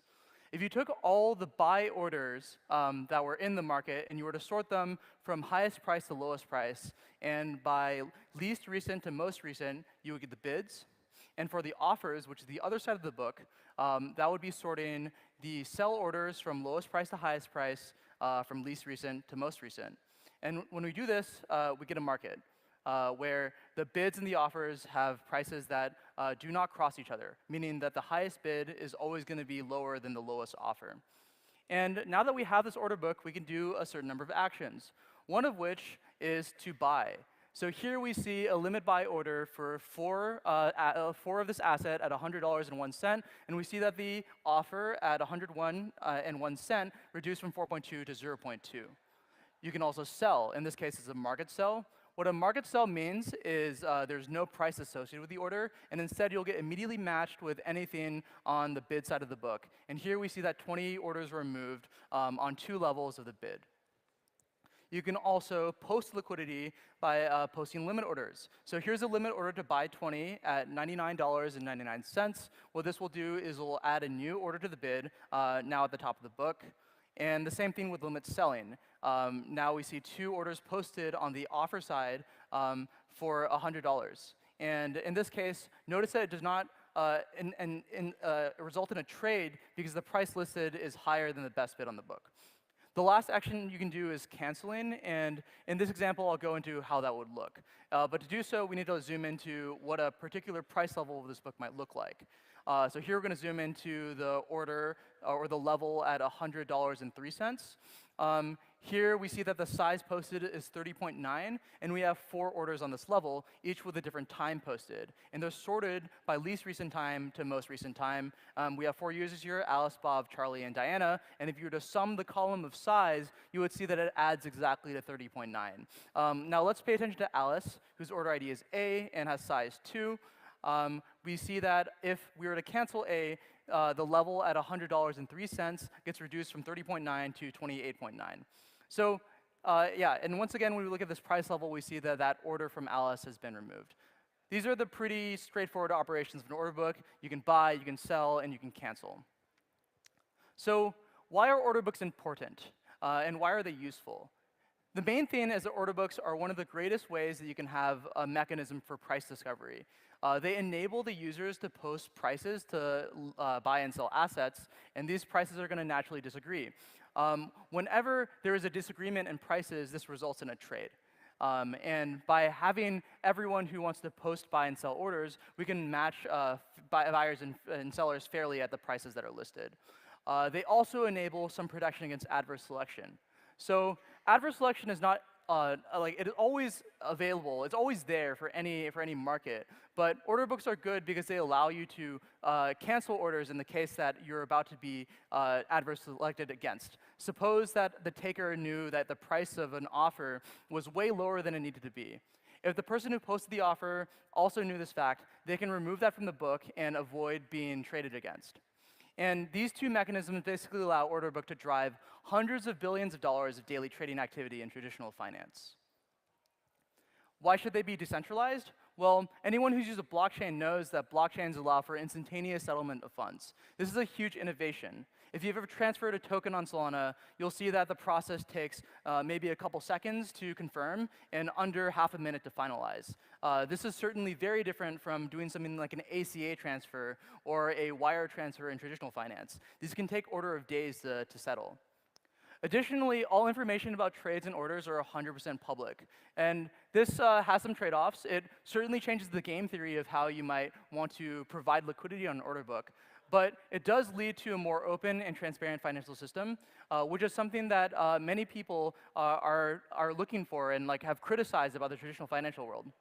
The last component that I think is important is that order books and really any kind of decentralized activity in the financial space allows for composable liquidity. What this essentially means is that you can have a number of different protocols or smart contracts call into the liquidity while performing other actions atomically.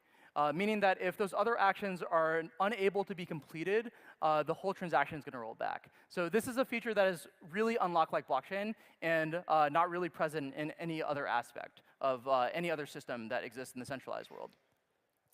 Lastly, I want to talk about why Solana. So Solana is a high-throughput blockchain, and by having high-throughput blockchains, it really enables the creation of new, efficient liquidity primitives.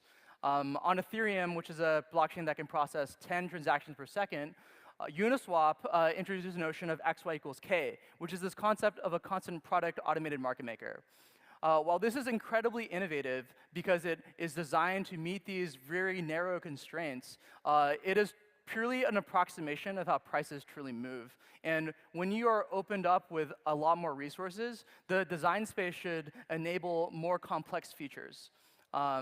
An order book is such an example of a mechanism for allowing liquidity to be present on-chain.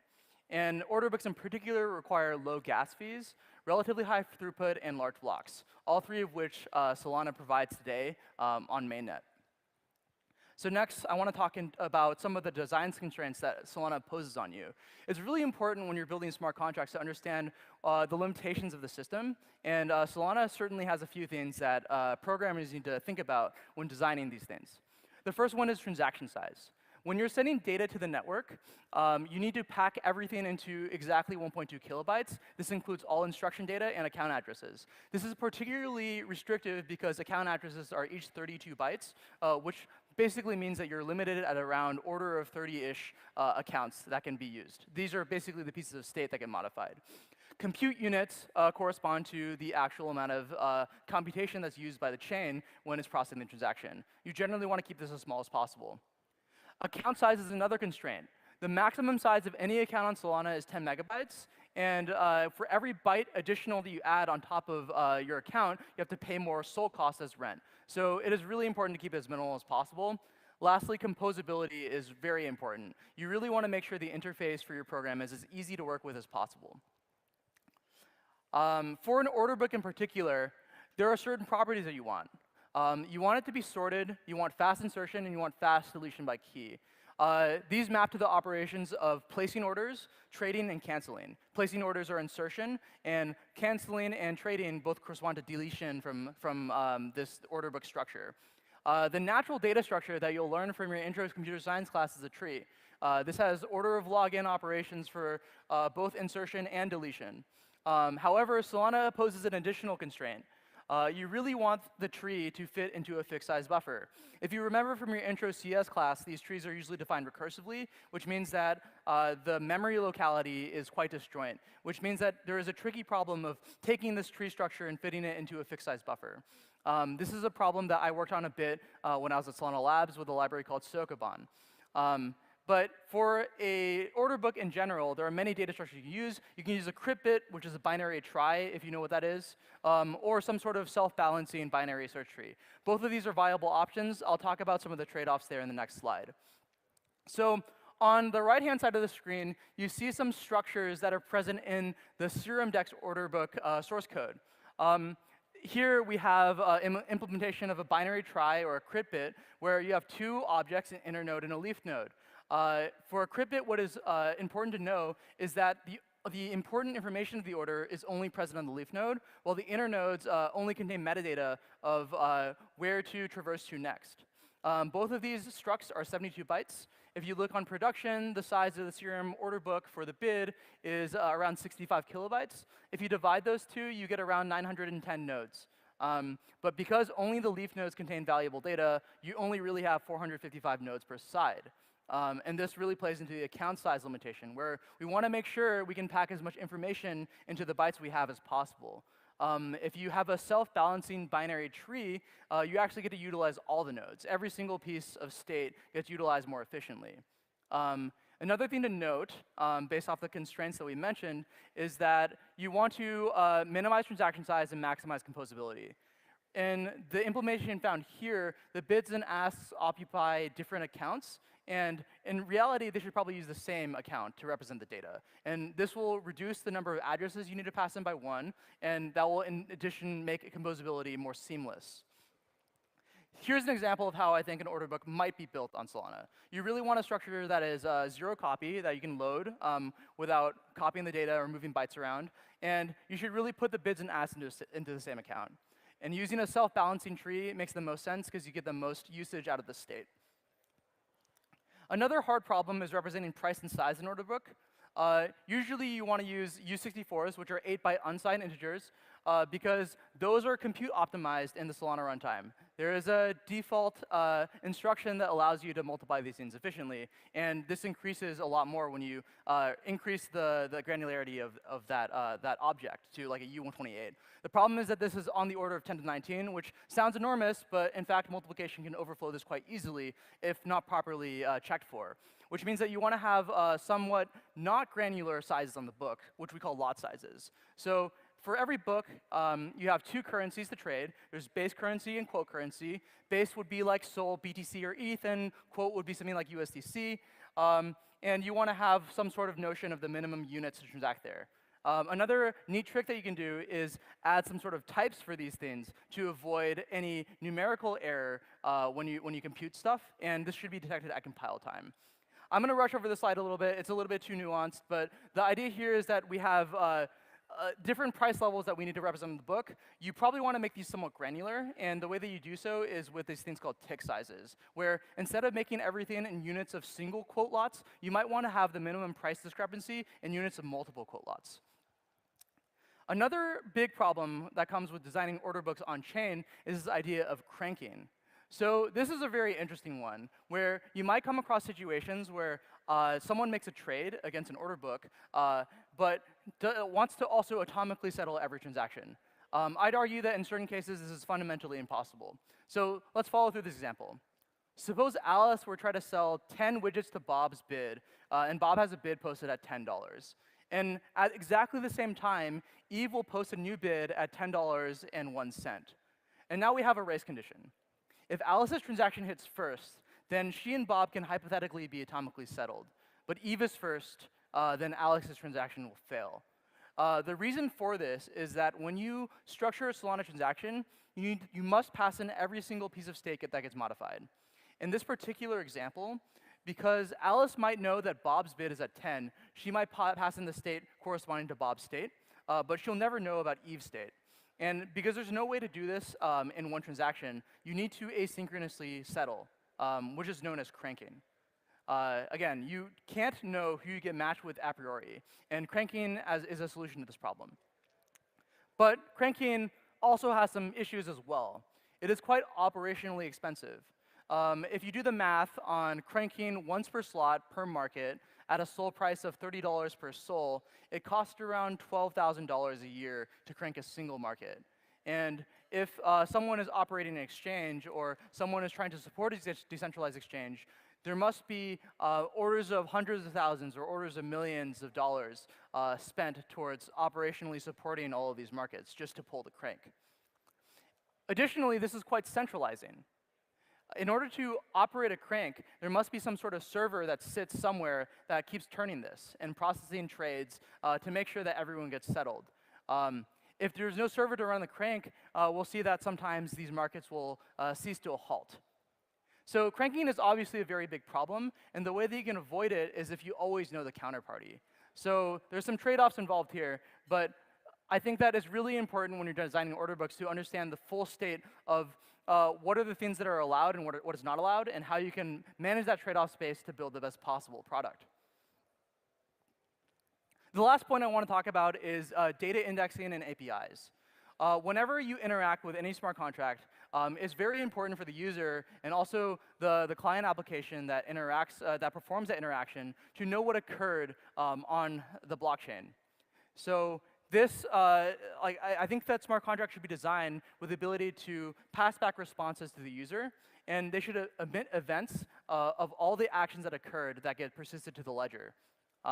This way, what you can do is query the transaction by the signature hash and get back a JSON of whatever occurred when you interacted with that program.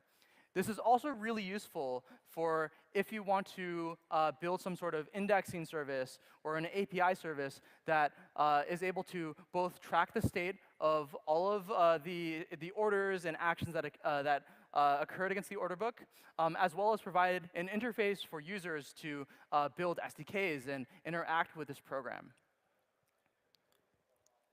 So as mentioned at the start of the talk, I left Solana Labs a few months ago to start a new company, and this company is called Ellipsis Labs.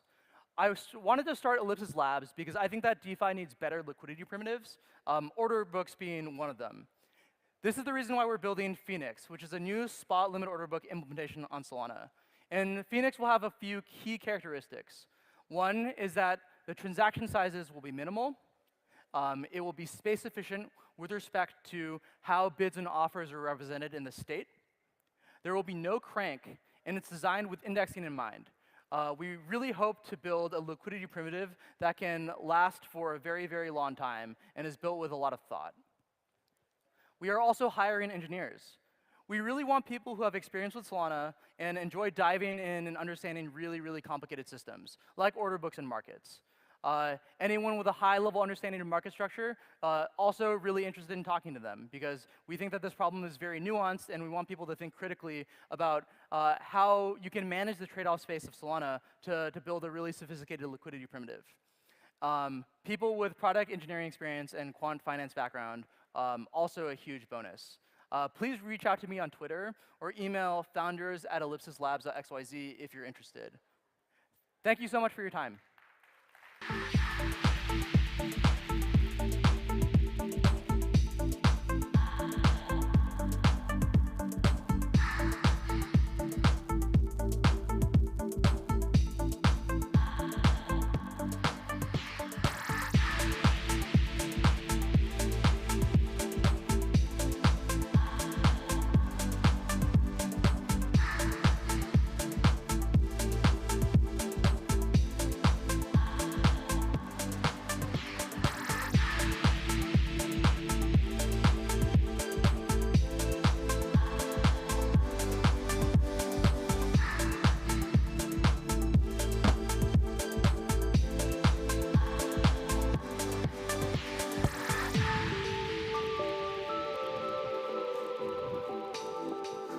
All right, thank you, Jerry.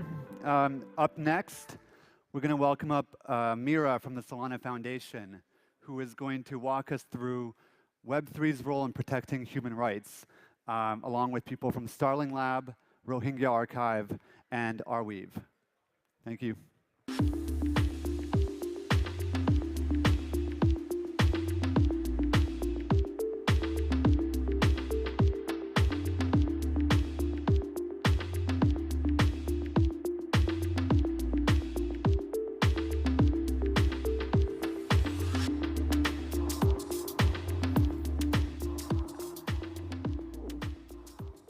Thank you all so much for being here. We're in the final stretch of the day, and this is a very important topic. As Andrea said, my name is Amira, and I work on policy at the Solana Foundation. I'm excited to be joined by this incredible panel. We'll start with Jonathan. Jonathan's the founder of Starling Lab, which prototypes tools and principles to bring historians, legal experts, and journalists into the world of Web3. Over the last few years, they've documented evidence of 14 genocides and mass atrocities and put them on chain. Next to him is Philip. Philip is technical lead of the Rohingya Archive, a digital archive of documents important to the Rohingya people of Burma. This includes passports, identity documents, school certificates, and old photographs. And then finally, we have Sebastian Campos-Groth. He's the COO of Arweave, the decentralized storage network that makes information permanence possible. A few years ago, Sebastian found out that people like Philip were using Arweave to upload things like documents of the Rohingya people, and so they've started playing an increasingly strong role in using blockchain to protect human rights. So we'll start out, we have a lot to get through, and this is really weighty but interesting stuff. And I want to kick it off to Jonathan just to give us a sense of what kinds of content is being archived and what this looks like. So Jonathan, what's an example of a project that has come out of Starling Lab? Thanks so much for having me here. It's really great to see this ecosystem thriving. You know, when we think about Web3 and storage on Web3, it became obvious to us that when you decentralize storage of human rights archives, there's actually a lot of responsibilities, big responsibilities around the ethics of how you do it and how you can control the information.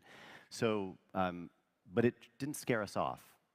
And we got lucky in that the brave folks over at the USC Shoah Foundation decided to work with us, and we took 55,000 testimonies of genocide survivors. It's about 4 petabytes worth of information. We started to architect a system to put it onto the decentralized web. And it was a very moving project because we realized that at that point, we were finding a way to store information that we felt was actually uniquely appropriate for this type of content. Because as you distribute the information, you now have thousands of nodes that can actually store the information, and each node becomes an active participant in that preservation. And the moonshot for us would be, what if you could have any mobile phone be a node on that type of web? And so now, as an activist or someone that cares about making sure that we don't repeat the mistakes of the past, I might be able to donate, let's say, 100 megabytes on my phone for that type of purpose. So yeah, very happy to discuss all this today. Very cool. It's here, it's now, it's mature. And Philip, you know, we can drill into one particular example. So, you know, tell us a little bit about what's going on with the Rohingya people and why documenting, you know, their sort of personal documents is important, and why it's important to do that in decentralized storage. Yeah, so very happy to give you a little overview about the Rohingya people. In 1982, the Burmese government decided to kind of deny citizenship to the Rohingyas, which made them effectively stateless. And so in 2017, they started a coordinated attack. Basically, the military attacked the villages, and they needed to flee all over the world. And right now, they are living in many refugee camps around the world. For example, in Pakistan, Bangladesh, Saudi Arabia, and Saudi Arabia. And so we saw the need to back up their identity cards in collaboration with the Rohingya project. So the main goal here was for us to have an archive which serves as a kind of community archive for the Rohingyas themselves to preserve their legacy and their culture, as well as have an evidence archive for the world to potentially go to court and claim some deeds of the community. And can I dig into that a little more? Like, what kinds of things are you documenting, and why is it important? Like, why upload a Rohingya person's passport to the blockchain? Mm-hmm. Yeah, sure. So currently they are dispersed. So they have all this, or they have this all expired documents, which are at risk of getting lost. And by uploading, digitizing them first and then uploading them to the blockchain, to the block weave of Arweave, they're preserved forever, and are basically evidence that the people, they had a legal citizenship of Burma, but they were denied of. Yeah, so it's really evidence that this person's identity has been erased, that you're putting on chain. Yeah, like the whole, basically, ethnic group of Rohingya people who lost their identity because they needed to flee their home country and now living in refugee camps all over the world without having access to a legal identity in none of these countries, basically. And Sebastian, when did you first realize that people like Philip were using Arweave to document sort of these kinds of mass atrocities? Yeah, so apologies. I think that was always the hope that the technology that Arweave network enables, that this would be one of the use cases, right? To allow censorship-resistant documentation of free speech, or any other matter that is really important that perhaps people that are empowered don't want to have recorded in a permanent way. And so that was the hope, and we started seeing it in a couple of different instances, even before I met Philip. And so it had to do a lot more with freedom of speech and recording this. I remember distinctly at the beginning of COVID-19 in China, there was a project called Weiblocked that used a bot to basically, whenever a topic was being censored on Sina Weibo, this microblogging site on China, whenever something got censored, they would just immediately copy everything and store it on Arweave, and that way being able to preserve what was actually going on in mainland China. And that was one of those projects that we were like, oh, that's super clever. That's a really good, easy use case for Arweave. And then we started getting more and more into it, and then we ran into like really good projects like the one that Philip has been working on. And how do you hear about these projects? They reach out to us over DMs on Twitter. And, and since then, of course, we've become better, and we have a process. And so you can go to arweave.org, and there's a grants form.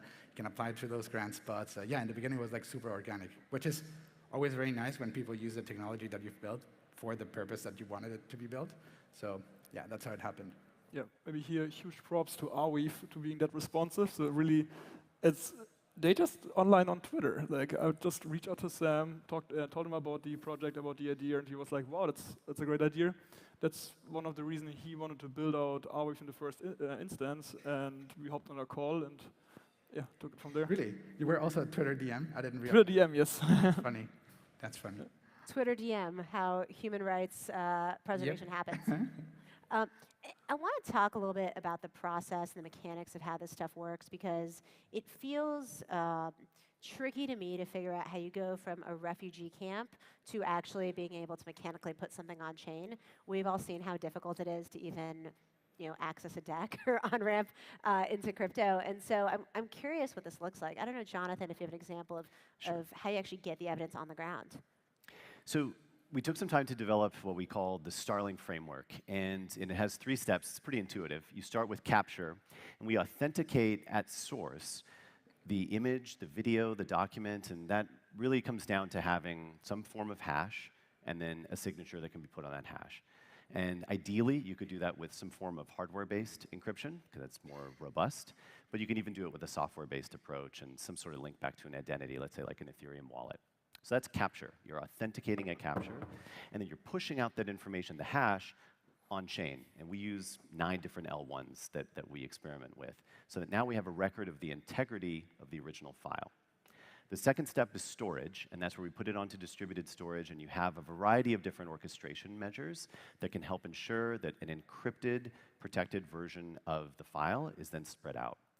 The last part was something that it occurred to us, especially as we were working with lawyers, which is that you've got to bring humans back into the loop.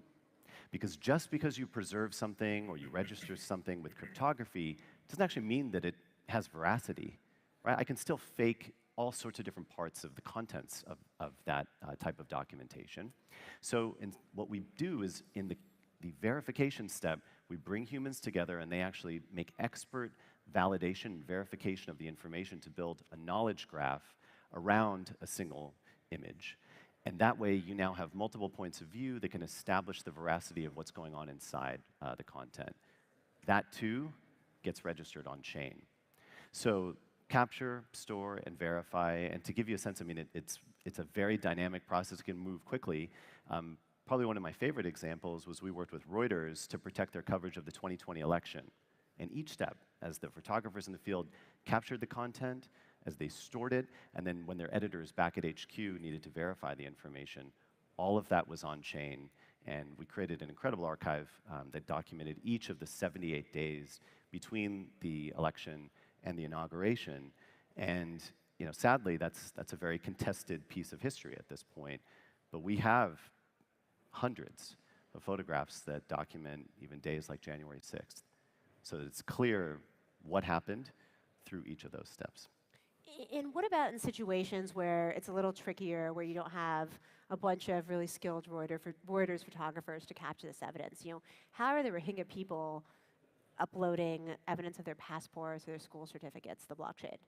So yeah, they are not, the Rohingya people themselves, they don't upload themselves. So the researchers which support us from UCLA and Queens College, New York, develop a kind of protocol for us, or like the field officers working in the refugee camps, to follow.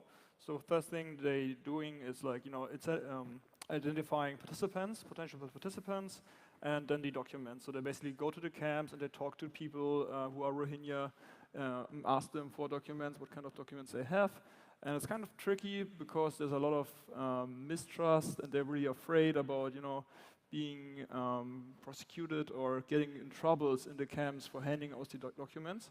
And yeah, like the field officers go there and explain them the idea about the project and why to do it, and basically, yeah, start a conversation. And the refugees, like, we got really positive feedback. They were all willing to most of them willing to hand out documents and to do video testimonials explaining kind of the background story of the documents. And then, unfortunately, so for an archival sort of point of view, it would be great to, once you get a document, to directly upload it and archive it. But it's very hard in the refugee camps because there's no internet, and it's a lack of security, so that we actually need to bring the documents outside of the refugee camp in order to digitize them and upload them. And this happens by the field officers. And they go through like a extensive metadata standard where they, put in all the information about the document, the language, the type of the document, and some other descriptive components. And then it comes basically to the client application we build, which connects to the block weave. And it's a two-step process. First, we have the metadata transaction. It's fully encrypted and describes the data type itself. And the second point is the data transaction, which then goes linked to the metadata transactions both together on the block weave. And the benefits why we're doing this is once the metadata transaction might change. So you might find more evidence describing more background about the document, or adding a translation to the original data file. And you can just update the metadata while still having this chain of uploads. So like once uploaded, it cannot be changed, and you upload a new metadata file in order to update the metadata and append information to the original file, which might be a scan of the ID plus a video, talking about the background. Sebastian, I'm wondering if you've seen any particularly interesting examples of how people overcome this problem of being able to actually get the information and put it on chain. What's your sort of favorite instance of figuring out this problem? Yeah, for sure. I really like, there's a couple of OSINT, so open source intelligence applications, that I really like. And the most elegant solutions are the simplest, right? So for example, we have in the current war on Ukraine by Russia, hundreds and hundreds of pieces of information that have been recorded just using community pools, so people contribute to them, and then you have something that starts like recording these snippets. It can be social media, it can be TikTok, which a lot of this coverage is being reported on. Can you go back just a step? Like, what's a community pool? What's being documented? Right. So basically, it's a pot where people can decide to contribute some tokens in order to fund the efforts to archive some stuff, right? And this can be like as easy as just like paying for the storage on Arweave, or it can also just be funding someone to actually go to a place and then, And can anyone contribute to those pools? Like people here could contribute to them? Yeah, you can contribute to those pools. There's one that you can check out in the block explorer for Arweave. It's called viewblock.io. And you can check out one that we have right there, and that's the Ukraine-Russia one. You can check those out. And you can also create your own ones. That'd be very cool to see more of those. That's really interesting. I want to shift gears a little bit. The way that I actually first learned about this idea of using decentralized storage to, keep evidence of, people experiencing genocide and displacement or archiving history was on a trip to Washington with Sam from Arweave, actually, where he started explaining all these things that were happening in Hong Kong and Ukraine and Russia related to uploading information on chain so it couldn't be erased. And we were in the meeting with the State Department. And a woman from the State Department said, well, wait a second. not everyone wants all their documentation to just be stored online permanently. In Europe, there's actually these right to be forgotten laws where you can proactively take yourself offline. So how do you balance privacy with the need to actually sort of record this evidence? How do you all think about it at Arweave? Yeah, I think that, I mean, Philip and Jonathan, you can also talk about the privacy aspect and encrypting and data aspect of it, right? Because one of the ways that you can do it is, well, just upload something that is encrypted. You have the keys. Someone else doesn't have the keys. But by default, everything that you store in Arweave is stored in a publicly accessible way. One of the ways that we basically balance out this need for permanence and for censorship resistant, but also with the real need to comply with local laws and local regulations, including the right to be forgotten, is by having decentralized content policy. So rather than having one specific content policy that applies to everyone, we ourselves have a set of content policies that we can add to. So if we get a DMCA takedown request or something like that, we evaluate it, we can add it to the content policies, and then these get, the miners can decide if they want to run these content policies or not. That's totally up to the members and the participants in the network. That's like the best way in which we can assure that people can remain compliant with their own infrastructure, but we can also make sure that there's no one single way in which everything can be deleted if an authoritarian government wants it, for example. Jonathan, how do you all think about this? I mean, this is the most complicated question that we face on Web3, because at the end of the day, with billions of dollars that have been invested by companies that were completely incentivized to kind of try to do right, we've all seen that there's been disastrous results with content moderation. This is, in some ways, it's an intractable issue. I think what Sebastian's talking about is really powerful, which is this notion of how communities are going to ultimately be the ones that have to take control of this process and develop norms and standards.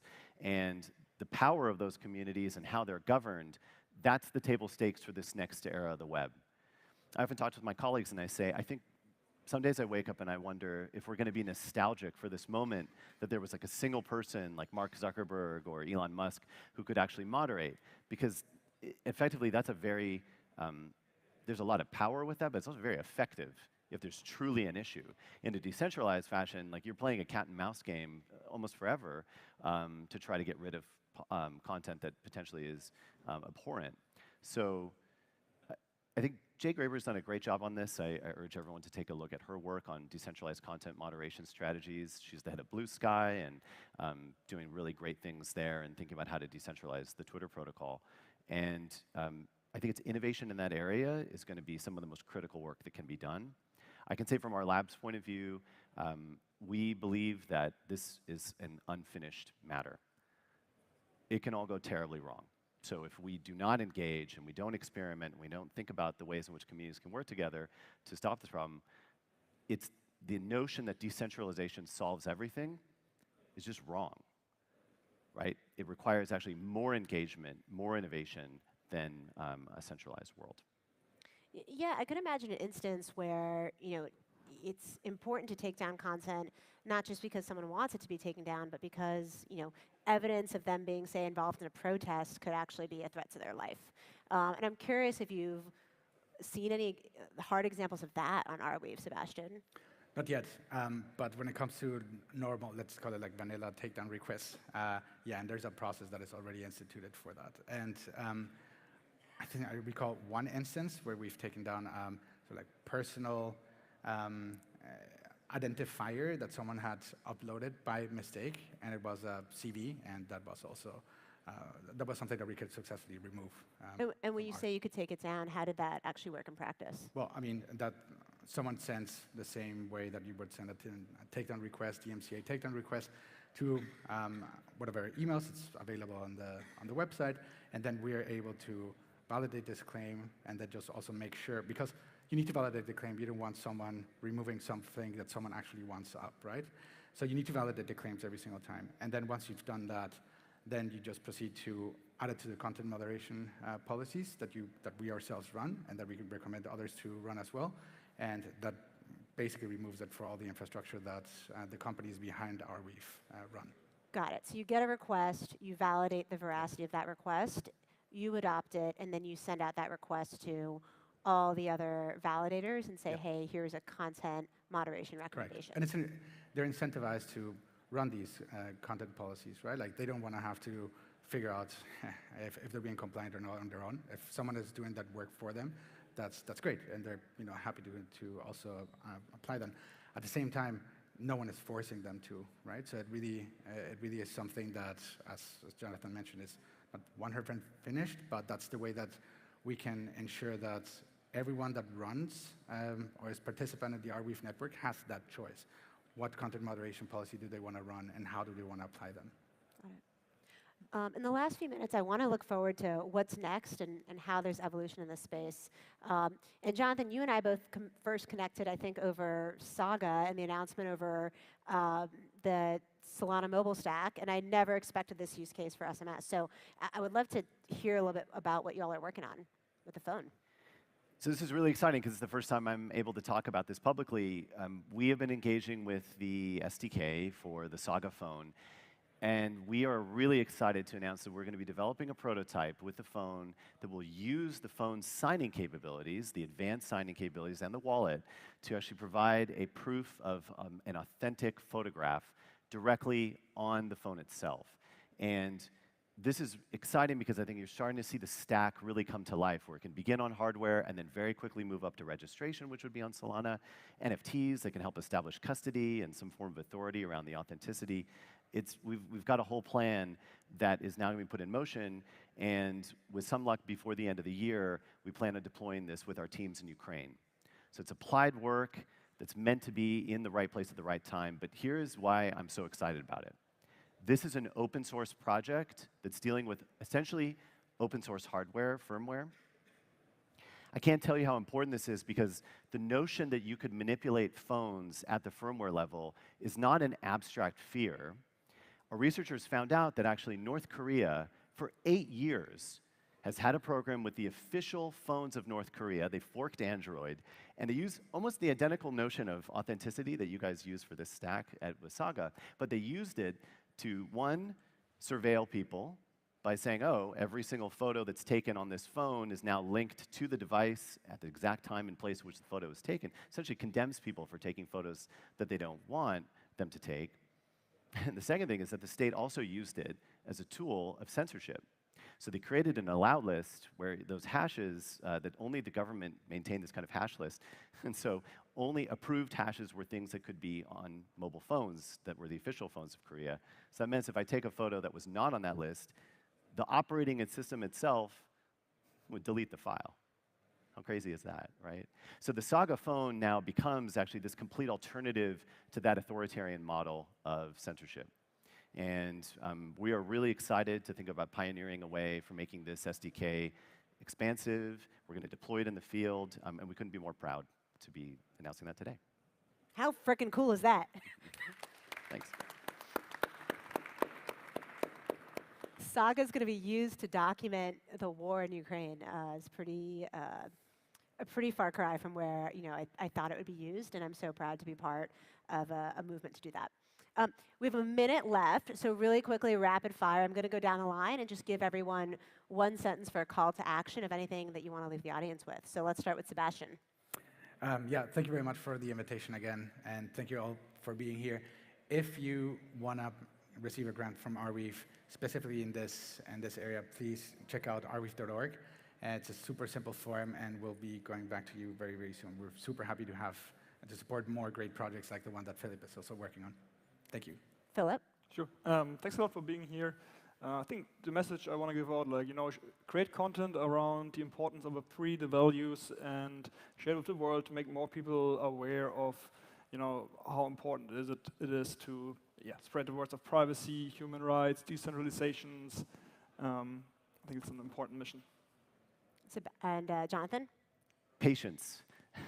I like to think about patient technology a lot. The rush to create things that are unstoppable and going to solve everything, that's exactly the mindset that got us to the problems of Web 2. Let's think this through. Let's get this chapter of the web right. And with great projects like Philippe and others and Arweave, et cetera, I think there's a way forward.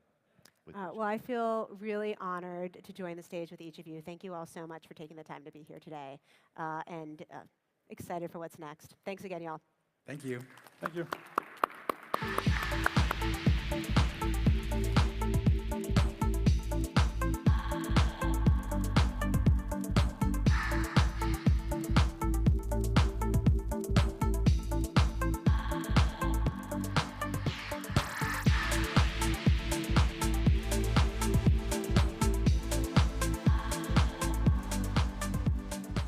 All right, how cool is that? Up next, we're going to hear about extending the SVM. And to moderate this panel, we're going to welcome up Chase Barker, and we're also going to hear from Neon Labs, Layer N, and Ellipsis. Thank you very much.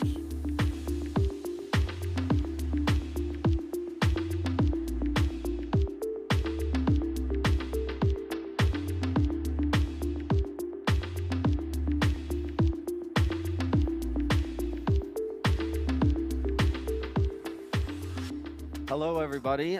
Thanks for joining our talk. My mic just fell off the back of my pants again, like it did yesterday. But anyways, so how many people here know what SVM is? That's what I thought. Anyway, so before we get started with for this talk, I'm going to go ahead and let the panel sort of introduce themselves and what they've been working on, and then we'll kind of dive into this a little bit more. Hey, everyone. I'm Jerry. I'm back from the previous talk. My background is I used to work at Solana Labs, and now I am one of the co-founders of Ellipsis Labs. Towards the end of my time at Solana, one of the things I worked on was this project called account compression, and I'll be talking a bit about that today. Dima? So I'm Dima, and I'm building Layer N. Layer N is like the first hyper-performing layer 2 on Solana, with the goal of like scaling Solana to millions of users and finally bringing entire financial infrastructure to Solana. My name is Konstantin. I am Chief Operation Officer at Neon Labs. Neon Labs is EVM on Solana, and our platform makes it possible for each and every Ethereum dApp to run on Solana natively. Thanks, guys. Yeah, so anyways, extending the SVM, which is the Solana virtual machine, is just a way of sort of saying the different ways that parts of Solana can be used. So to make a comparison, Ethereum's virtual machine is what is used to execute smart contracts and compute state on Ethereum blockchain. Solana's virtual machine, which is C-level, is a very similar thing. And it's actually it's probably the first blockchain virtual machine outside of EVM that's actually gaining some adoption. Right now, we are on the big ideas stage, so we're going to kind of talk about like how the Solana virtual machine is being used by a lot of different groups. Obviously, we have Konstantin here who's on the EVM side, so it's a little bit different, but we're just going to talk about all the possibilities with the tech that has been created on Solana. So I am going to have Jerry, who has been around and probably knows this better than anybody, to kind of deeply describe the Solana virtual machine and what C-level is and sort of like the power of it. Yeah, thanks, Chase. So I think a number of developers here might have heard of the term C-level before. It is kind of just a broad term that describes like the Solana programming model in general. So in Solana, it's a very interesting system where when you want to modify pieces of state, you need to tell the runtime exactly which pieces of state get modified. All of this state gets copied and loaded into some virtual machine. So this is like a mini computer inside your computer that runs on every single one of the validators. That mini computer takes in all these pieces of state and performs some sort of operation against them that modifies what happens after the action's been taken. And in addition to that, there's certain constraints that are built into place that only allow certain modifications to be made. The Solana C-level sort of wraps together a lot of the security protections along with the really efficient execution of this programming model. Cool, thank you. And I did really, I'm going to jump over to Konstantin because he is the sort of, he's the man here doing the EVM stuff, and I wanted to kind of mention that he just on a previous stage announced that Neon is actually going live next month, so congratulations on that. This is a really big win for Solana. Now lots of Solidity developers will be able to come over and see what's going on over here, so that's pretty awesome. And sort of with that said, I'll jump over to you and talk about sort of like what Neon is and what you guys have been up to over the last year as you sort of brought this thing live. First of all, for us, it's a huge day, and it was a long journey for more than a year and a half. And a year and a half ago, a bit even more, we decided to unite two ecosystems. Solana with huge power and growing ecosystem, different culture, and Ethereum, probably the most popular ecosystem for the developers. Thousands of dApps, thousands of developers, sustained ecosystem, and yeah, we decided to unite to these big worlds. And it was a long journey, and technical and non-technical, to make it possible, because from the architectural perspective, Solana and Ethereum are so much different. And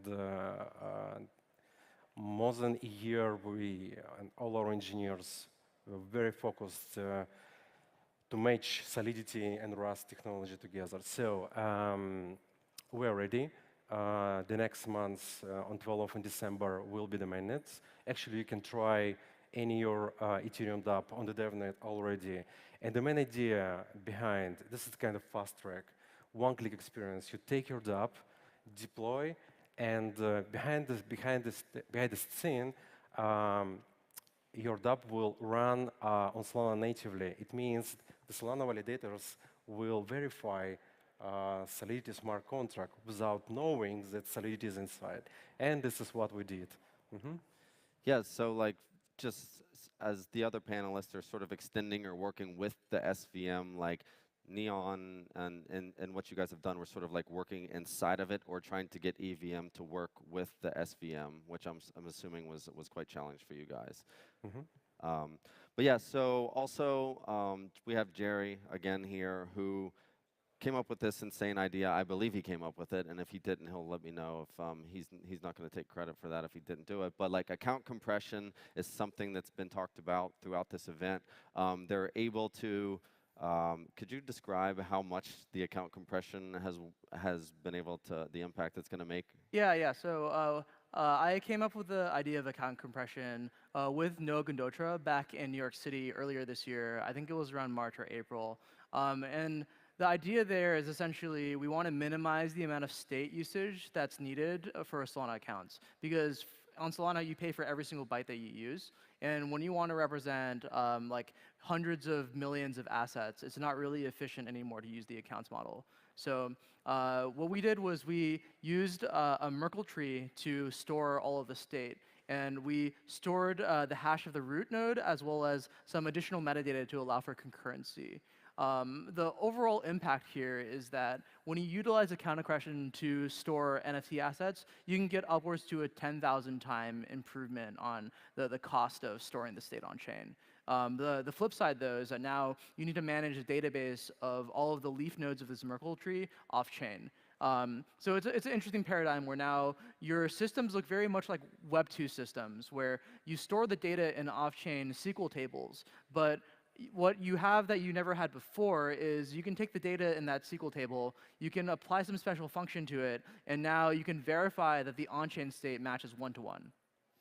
And so what would be the sort of relationship here to the Solana virtual machine as it relates to account compression? Yeah, that's a great question. So you utilize the Solana virtual machine to update the state of this Merkle hash. You still need to transact with the Solana blockchain. It still runs on Solana mainnet. But the difference here is that what you have on chain, you don't utilize the accounts model at all, or you don't really utilize the account to look up data. All the data is looked up in a Web 2 server, but what Web 3 has enabled here is the ability to validate the data in that Web 2 server. Basically, you have a lot more transparency and making sure that things do not get censored or removed. Cool. Yes, and Dima, so you guys are working on a layer 2 on Solana, something that I didn't know if I would ever see in my lifetime, but you are. And like, I guess the question is like, you saw the SVM, like why did you choose to use the Solana virtual machine for your L2? And sort of how was that experience for you, I guess? Yeah, absolutely. I mean, we saw like that SVM is incredibly powerful when it comes like to running like nodes and running decentralized network. And our question was like, can we take it to a step further and finally enable more applications to be built on top of it and more performant ones and enable like millions of users to use? And actually, like we're not just like taking SVM and like copy pasting it and running it on a server, but we're actually looking into the code. How can we scale it even further and enable like better smart contracts to be run with low latency and insane throughput, like 100 times faster than Solana? And SVM just like made a ton of sense because of its modular architecture and a lot of like the security checks that were added makes it really easy and convenient to use for decentralized network. Yeah, so we were having a conversation in the back though, and you mentioned that that SVM needs ZK rollups, I believe. Is that how you described it to me? And Oh, not totally. So we are actually doing optimistic rollups, Okay. but our goal is like to maintain optimistic execution, just to be always like as performant as possible. But what we are thinking, like when it comes to zero knowledge, it's a great tool to use and even like boost even further the security of optimistic rollups. So eventually next year, after our mainnet launch, we plan to integrate ZK fraud proofs, meaning that we'll maintain optimistic execution, but we'll be able to use zero knowledge proofs to enable verification of the state if something goes wrong. Essentially, we are leveraging the max performance while still relying on very secure mechanisms to validate that the state updates are as valid as possible. Cool. And Konstantin, so again, I know that you weren't like necessarily working or extending the SVM, but like, what was the choice for Solana specifically to be able to build this in here? I know it was one of the more and only high performance blockchains at the time, and like, what was that experience actually like in doing that? You mean to build Neon, the integration with... Yes, exactly. Yeah, as I mentioned, two different architectures, two different standards. Ethereum, pretty large with the resources. Solana, pretty deterministic and very conservative of using each and every byte of storage. So yeah, it was a huge challenge to take Ethereum transaction, to transform it to Solana standards, and to work with the Solana itself. A couple of words about Neon EVM. So we actually created EVM smart contract on Solana based on Rest. We took Sputnik and did a lot of work and a lot of changes, optimizations. Some of the optimization we will still implement to make it more faster and to be close to the finality of Solana. But yes, the challenge was to combine these these big worlds, and we work very intensively with your team. And we have a Slack, and back and forth. We need more storage, okay, just wait. So it was a long journey we did together with your team. Yeah. So one quick question is like, actually, how fast is Neon going to be on Solana when it's rolled out next month? It depends on the number of things, but 2,000 TPS, 2,000 of TPS, this is that you can expect already from us. Awesome. And it's not the limit. Yeah, so shifting gears a bit, again, having some conversation in the back, I guess like one big question is like, what were the challenges when you're working with the Solana virtual machine outside of its sort of normal use case? Again, like account compression for Jerry, and then also like building an L2 for Dima. Yeah, I can start here. I think that building account compression was very much like building any other Solana program, and that it had many of the same challenges. Solana's account model is not super intuitive to use because you need to do a lot of things like bypacking. You're working with pretty low-level systems. You need to pass in every single piece of state to the transaction. So that kind of management step has to be really wrangled properly. So that's certainly quite tricky. But what the SVM actually offers you is this ability to not have to think about a lot of the more difficult problems in programming. Some of the most challenging things that most programmers have to think about are things like thread management, concurrency, synchronization. Also, like access and security. You do need to think about access and security in the C-level context, but a lot of the other problems are sort of just given to you for free. You can just operate in this system that is purely single-threaded, and you don't have to worry about any of the more challenging monsters that are hiding in the background. So it is certainly challenging to get a sense of what the interface is. It's certainly challenging to know the constraints of the system and operating under those constraints. But the trade-off there is that you don't have to think about some of the really, really difficult problems that the Solana core engineers ended up solving for us. Yeah, and just like to follow up really quick with you, Jerry, as well. What could actually, since you've dealt with it so much, what could actually be improved in the Solana virtual machine? Yeah, there are a couple things, I think. One thing is that, and this is going to get a little bit technical, but the Solana virtual machine requires you to copy all pieces of state every single time you begin some sort of instruction in a program. And this includes when you make calls to other programs within programs. So this excessive moving around of bytes is quite inefficient. And in reality, there could be a far more efficient way to do this computation-wise if you just kind of loaded up a single virtual machine with all the programs and separated things very, very, very carefully. Obviously, the trade-off here is that this becomes quite difficult to implement. There are some security implications that get introduced that might not be the greatest to work with. And when you have these isolated systems, it's easy to say that you have certain guarantees. It might not be the most efficient thing in the world, the way that it's currently implemented, but I think that you clearly want to make a trade-off here between security and performance sometimes. Ultimately, if you want to scale, this is almost definitely one of the first things that I would look into. Cool. Pass the same to you, Dima. What are the challenges and what could be improved, and especially sort of under the context of building an L2 on Solana? I know you also had mentioned that you guys did some different things with C-level under the hood yourself, so it's not just like a direct sort of fork. You actually made some of your own improvements or modifications.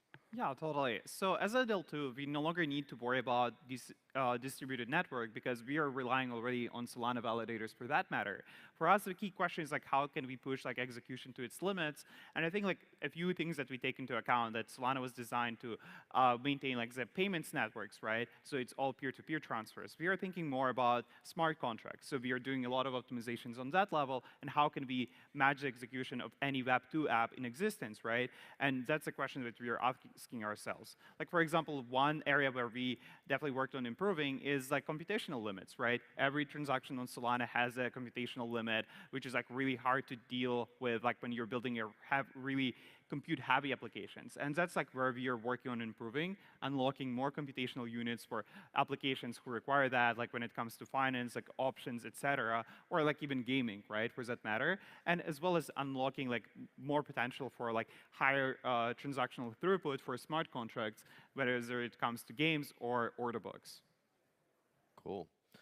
Yeah, so we've gotten pretty technical so far, and this is the big idea stage, and we're sort of in the weeds a bit. I guess one question that I sort of want to pose to this group, who knows the Solana virtual machine, is we've kind of discussed it's being used in different ways. Actually, somebody recently is using the Solana virtual machine in the Cosmos ecosystem. They're porting over this C-level technology into their own ecosystems because of the architecture and because of the possibility it brings. So a big question I want to pose to the group is what possibilities does C-level sort of present, or the Solana virtual machine present outside of what's been explored already? Obviously, Jerry's using it for account compression. We have we're seeing L2s now. There's other chains that are bringing this into those technologies. Is there anything that hasn't been really talked about that we could see in the future this being used for?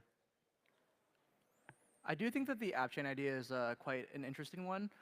Mainly that now we have a bunch of code that's readily available and should be relatively seamless to port over to a different chain.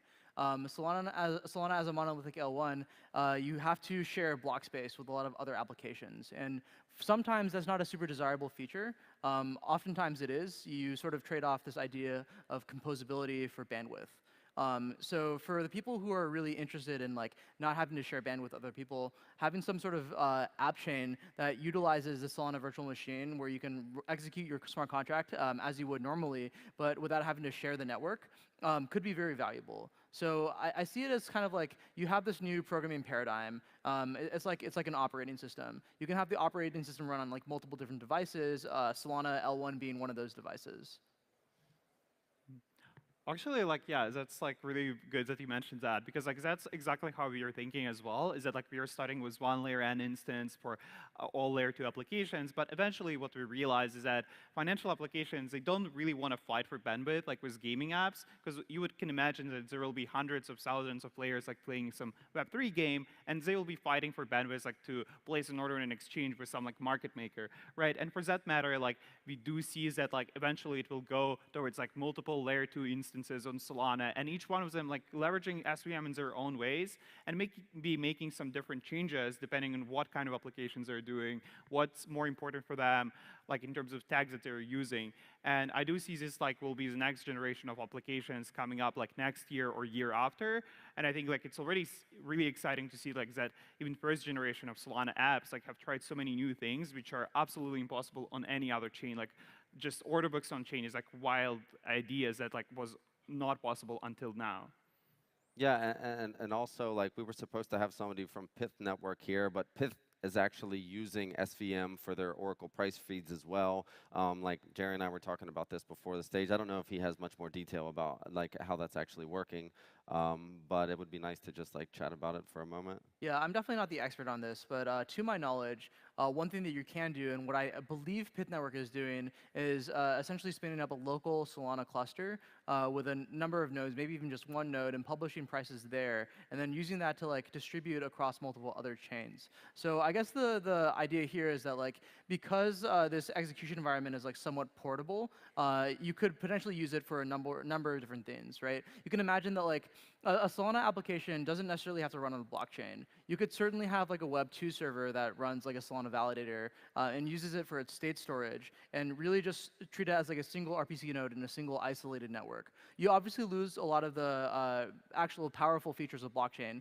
namely the decentralization, namely the trustlessness. But fundamentally, the way that you can think about like the sea level in isolation is that it's just like an execution environment. It's really nothing more than that. And so if we believe that this particular execution environment has some merit to it, and there's ways to reuse it, I think that it's really interesting to see teams in the ecosystem find ways to play around with it. Cool. And Constantine, I guess like, did you have any thoughts? Like, so you're like, obviously you guys, you've been working on the EVM, bringing that to Solana. Did you have any sort of like insights or thoughts like during this conversation that like ideas that could happen outside of what you guys have already been working on with Neon? Come again with the question? Like just basically like you've ported over EVM into to SVM. Just like generally, like if you had any sort of like ideas on like ways to improve what you had done currently. Oh, we have a big list of improvements, and we actually discussed about this list. From the EVM perspective, I can share the challenges we stand before. The main idea for the Ethereum dApps, not only to use the power of Solana, I mean, the fast transaction, cheap gas fee and everything, but the main idea is the interoperability with the Solana dApps. And this is the big challenge our team work on it. How to make it possible that Ethereum dApps and Solana can call Solana program, and this is the next thing for us and for the whole actually industry, I think. And who knows, maybe I mean, yeah, the goal is that each and every dApp will run natively on Solana, but the next stage for us is vice versa also. Cool. Yeah, and in general, like the whole idea of this talk was to sort of explore the different things that the Solana virtual machine is capable of. Like in the beginning, it was like, and this is one of the core innovations of Solana, along with a long list of like 7 others as well, that all kind of work together to make Solana as fast and performant as it is right now. And like this big idea talk was to show that like we have L2s coming here, we have like other use cases for the virtual machine. Like these are like composable pieces of technology inside of Solana that other people are actually seeing value for, and there's probably going to be a ton more use cases for this in the future. Unfortunately, Pith is not here to join us, who was going to talk about some really cool stuff with us. So we're going to give you guys some extra break time today, and we're gonna get out of here. So thanks, everybody.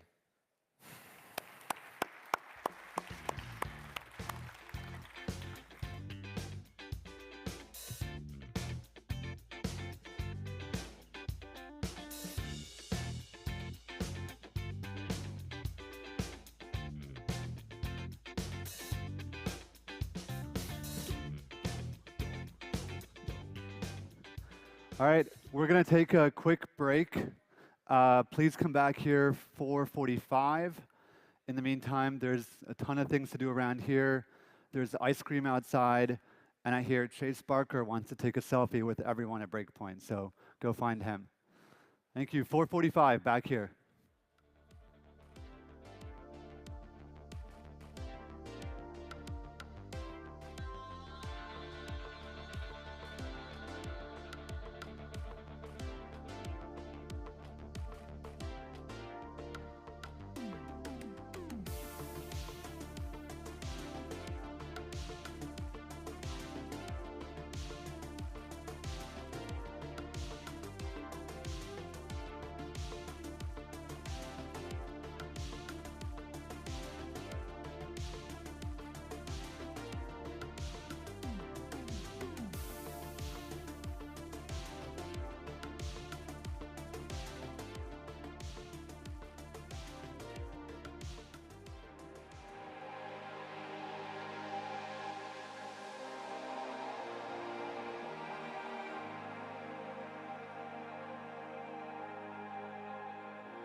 Walking downtown, are you better now? I've been feeling up, I've been feeling down.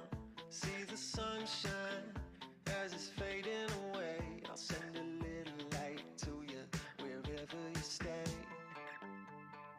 Gotta get you out of my head, sleeping on your side of the bed. Gotta get you out of my head. I've been searching, nothing's working.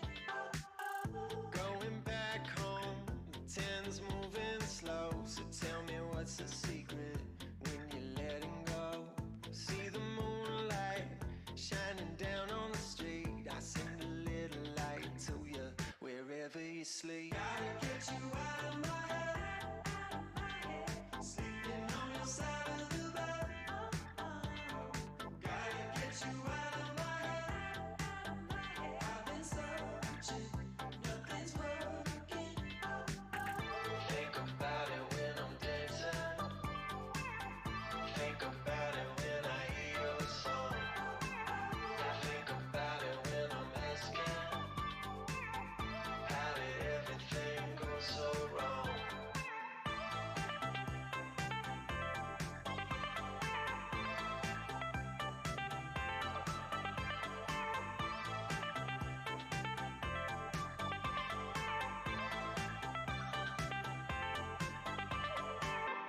Headed westbound toward the ocean sound. I hear you talking to me, but there's no one around. See the coastline where it's fading away. There's a morning I remember we swam in the waves. Gotta get you out of my head, sleeping on your side of the bed. Gotta get you out of my head. I've been searching, nothing's working. Gotta get you out of my head, sleeping on your side of the bed. Gotta get you out of my head. I've been searching, nothing's working. I think about it. I've been searching. I think about it. Nothing's working. I think about it. I've been searching. I think about it. Think about it. Nothing's working. I think about it. I've been searching. I think about it. Nothing's working. I think about it.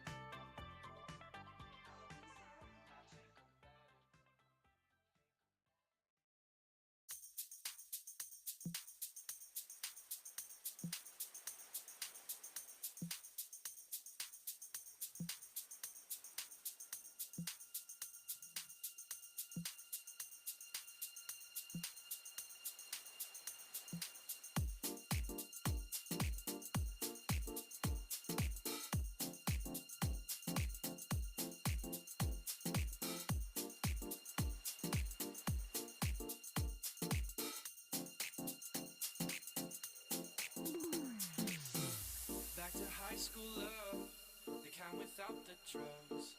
We were just two city kids.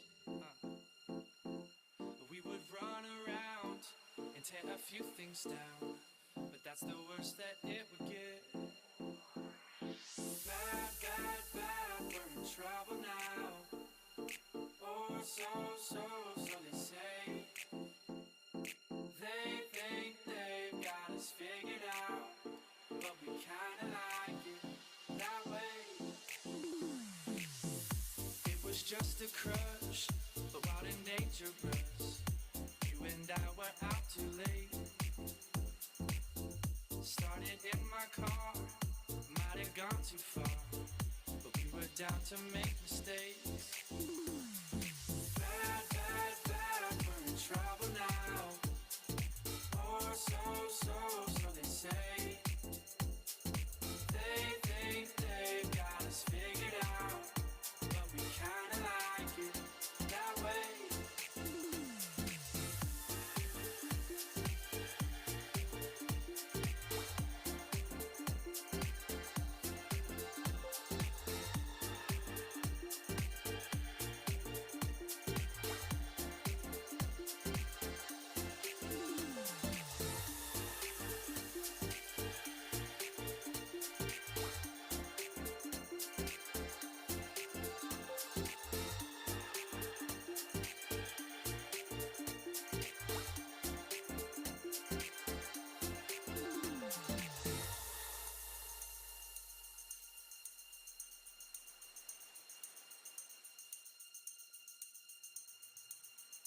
say we're going to hell.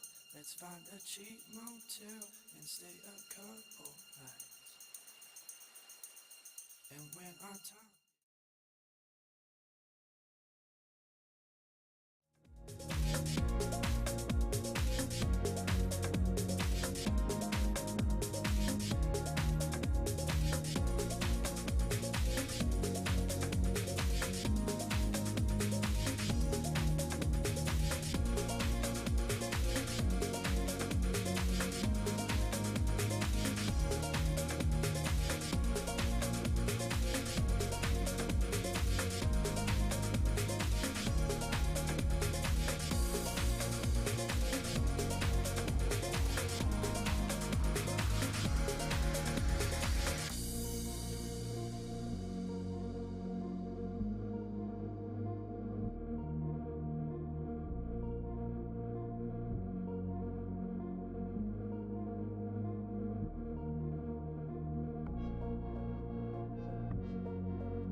management and plenty of devices.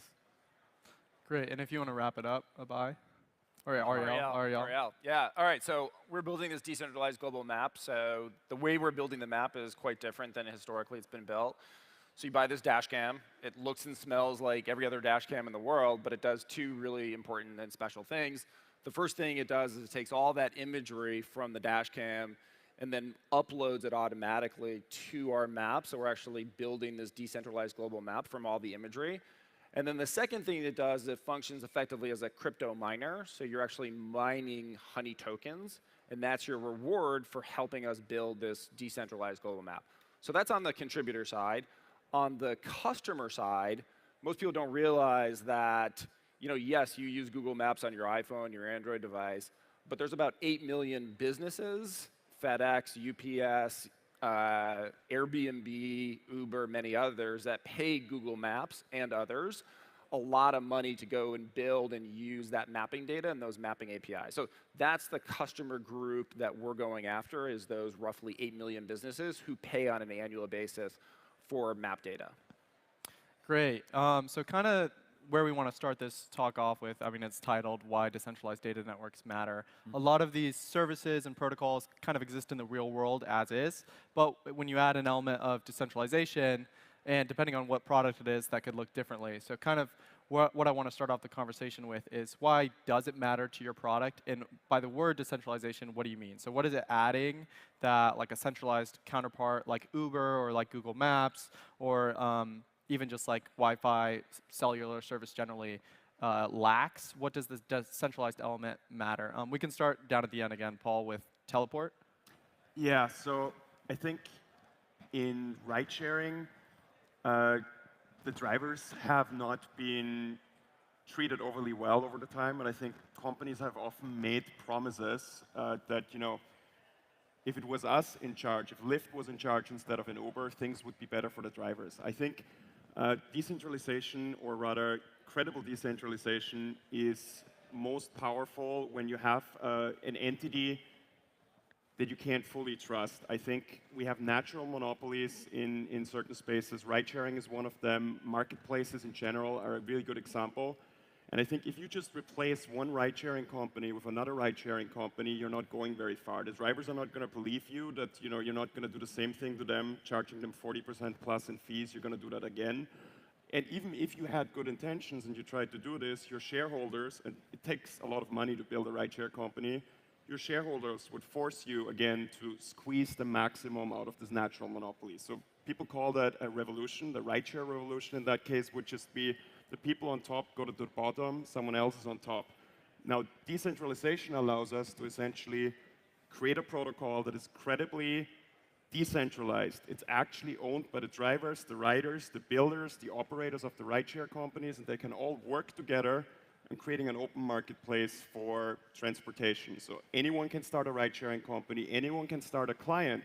They all cooperate on building the network, but they compete on services and price. Next up, we can, Ariel, if you kind of want to take away with that. Sure. So, look, when Waze was acquired by Google Maps for, I think it was like $1.2 billion, there was a set of people within Waze. There's kind of two contributor groups within Waze, right? There are the people like you and I driving around being like, there's speed, there's a police guy here, don't speed, all that kind of stuff. And then there's the other part, which are these, what they refer to as Waze map editors. And there's about 30,000 of these people who sit behind a desktop computer and are like constantly editing the map, right? Like really, really tedious type of stuff. And so when Google acquired them for $1.2 billion, the investors made money, they should make money. Employees made money, they should make money. All of those people who actually created the map and contributed to the map, they made nothing. They did get a Google t-shirt, right? But beyond that, they got nothing. And I look at that and I was like, that's absurd, that's bullshit, right? And another kind of, I've been in a room with a very, very large customer I was there, representing HiveMapper. There was a representative from Google. And they were willing to spend $40, $50 million to get Google to be able to refresh their map in specific parts of the world at a much, much higher cadence. And Google's like, we don't care. Like, we're just not going to do this. Not high enough on our priority list, right? And so when you look at something like HiveMapper, if HiveMapper is successful, all those people who are contributing to it will be fine, right? They have, through Honey, effectively this ownership stake in it, and they'll do very nicely, right? And then the other side, if a customer comes and says, look, I want to be refreshing Manila more frequently, right? Or I want to be refreshing Lagos, Nigeria more frequently, great. It's a marketplace, and it'll automatically happen. Yeah, that makes sense. So, Abai, we're going to start with you, and then we'll jump again to Hotspotty. But in terms of like, why does the decentralization matter? Like, what features does it add? I know Helium's kind of like the first iteration of these networks, or one of the earliest first, ones.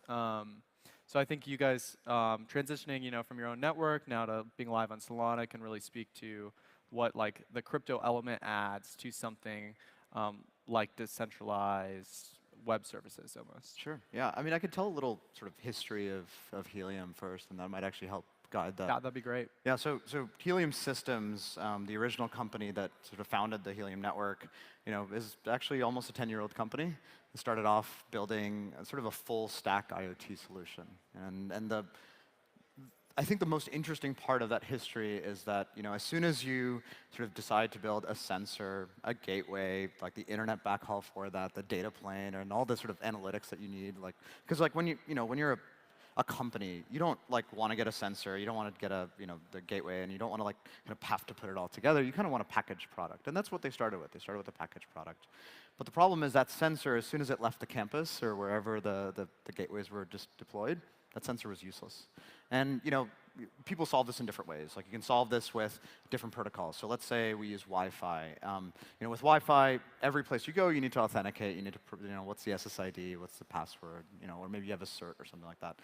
You can solve this with 3G, 4G, or 5G. And now you have a pretty expensive radio, and you have a pretty expensive phone plan.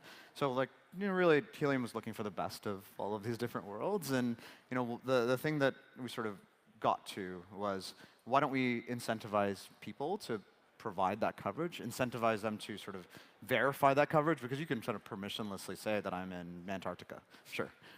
But so the core incentive model that we designed, sort of both had the payments for actual data transfer, which is really what the point of all this is, but also the sort of tried to solve the bootstrap problem that most marketplaces have, which is, you can't, if you don't have supply, you won't get demand, and if you don't have demand, the supply won't come and provide that coverage. And so, where Helium came in, and we were early on this journey, and there are so many other sort of proof of physical work companies now and projects now, and there's another term called Tippin, all sort of lots of different projects that are coming out that are really sort of exploring different kinds of physical deployments. And really, it's only possible to do this with a decentralized network, in my opinion, with an enormous community that's willing to do this. Ultimately, building telecom is a very expensive enterprise. As we've seen, highly capitalized companies are the ones that are doing this typically. And we took a different approach, and our bet as a network is that by sort of pushing that CapEx out to the edges, allowing people to spend a small amount of money, and sure, $400 or $500 is not small for everyone, but relatively small amount of money compared to what these large telcos are doing.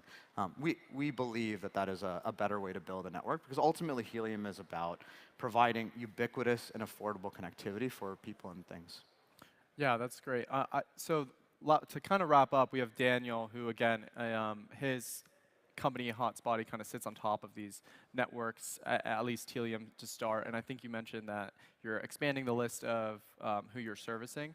But do you think the entire kind of network stack needs to be decentralized, or can it maintain some elements of centralization because you have to coordinate these different networks? Yeah, I think it's really hard to build what we're building right now on a decentralized way. We have ideas how to. We call ourselves a Web 2.5 company because we're still Web 2 for some aspects. We interact a lot with Web 3 companies as well. I think, for example, the move to Solana is going to make us become a company Web.738. We're moving towards the 3 part of things, being able to add DeFi aspects to DY, decentralized wireless. But going back to your question as well, I think then zooming out a little bit, the infrastructure it's very expensive to build any kind of infrastructure, right? Talking about telco, for example. And what Ariel was mentioning, that companies only care about the profits. So if there's one location in the city that maybe is like a less wealthy part of the city, but it's not going to bring a lot of money for these companies, they don't care about because it's not profitable enough for them. So those people who live there won't have the infrastructure they need, where the other people have just as like a base level of like decency, right? I think enabling people to build infrastructure, build some sort of passive income from that, in a way that everybody profits in the end, it's the future. While hotspot is we're not necessarily building a protocol, we're looking at all the different tipping or DY or decentralized infrastructure projects and figuring out how can we help them succeed or succeed faster, because it's a really hard problem to build this infrastructure. Like, we've been following Helium for the past over 2 years.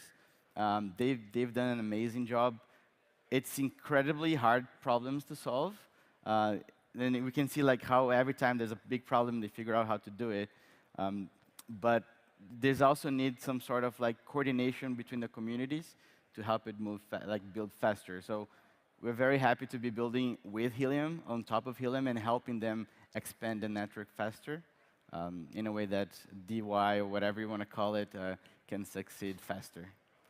That's great. So kind of the second half of the panel, I kind of wanted to talk like where the projects are at and also where they're going. I think someone who works in crypto analogously, the way I kind of think about this is there's like a simplicity element to these networks that needs to maybe be abstracted away, because if you have a token incentivized network here and a token incentivized network here, you have to make them communicate.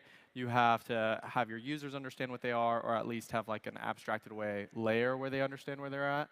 So I'm kind of wondering, how do you guys see that simplicity versus decentralized like element play out versus each other? I know some of you are integrated with Helium, some of you are planning to integrate and use Helium. So we'll start with you, and then we can kind of go down the line and talk about that play. It looks different for each of your networks, but. Sure, yeah, I mean, I have the benefit of a bit of hindsight now, I guess, since we've been at it for a few years. And so, take that with a grain of salt, I guess. But, I think ultimately, it's not about the first 10,000 users. It's not about the first 100,000 users. At this point, we have almost 1 million hotspots deployed all over the world, 72,000 cities. You're not able to do that unless you kind of make it easier for normal people to interact with. And ultimately, like when we first built, I was formerly at sort of the Nova Labs team until about this week, and now I'm focused purely on the protocol. But in the Nova Labs team, like we really cared about user experience, and that's my background as well, is to really focus on that. And so, what is the experience of setting up a hotspot if you don't know anything about crypto and you don't know anything about radios? And that is the reality of the Helium network. The majority of the people, there's over 700,000 active wallets on the Helium L1 right now. Wallets, and then 1 million hotspots that are deployed, right? So these are just humans. Like, this is like my mom. Like, how does my mom use Helium? And ultimately, it's about providing a really seamless user experience just from the start. Here's your hotspot. You press a button. You activate over Bluetooth LE. It connects to your Wi-Fi. And now you're just earning crypto. And that's it. Like, that's all you need to do. Oh, is it not near a window? Maybe you should put it by the window. You get on Discord and someone tells you about this like cool new antenna that you can put on. Oh, you're thinking about putting it outside. Well, here's a great case that you can put it on. And you really can go down this rabbit hole. And we have a ton of people in our community, and it's entirely like self-organized, which is the best part of these kinds of networks, in my opinion. All of these people sort of help each other with antennas. I mean, Hotspot is actually a perfect example of this, and I'm going to tee you up here a little bit. But like, coordination in the physical space is still hard, right? Because ultimately, we're all building in the physical world, and human interaction is still necessary to build these kinds of networks. And you can have economic pressure to sort of design a network, at a network-wide level, but you still need human on-the-ground building, and you need people to talk to each other. And I think that Hotspot was like a cool old feature that I think you guys are about to probably deprecate, because there may be a better way to do it now. But like, you could just send a message on Discord with sort of to every single hotspot in your area.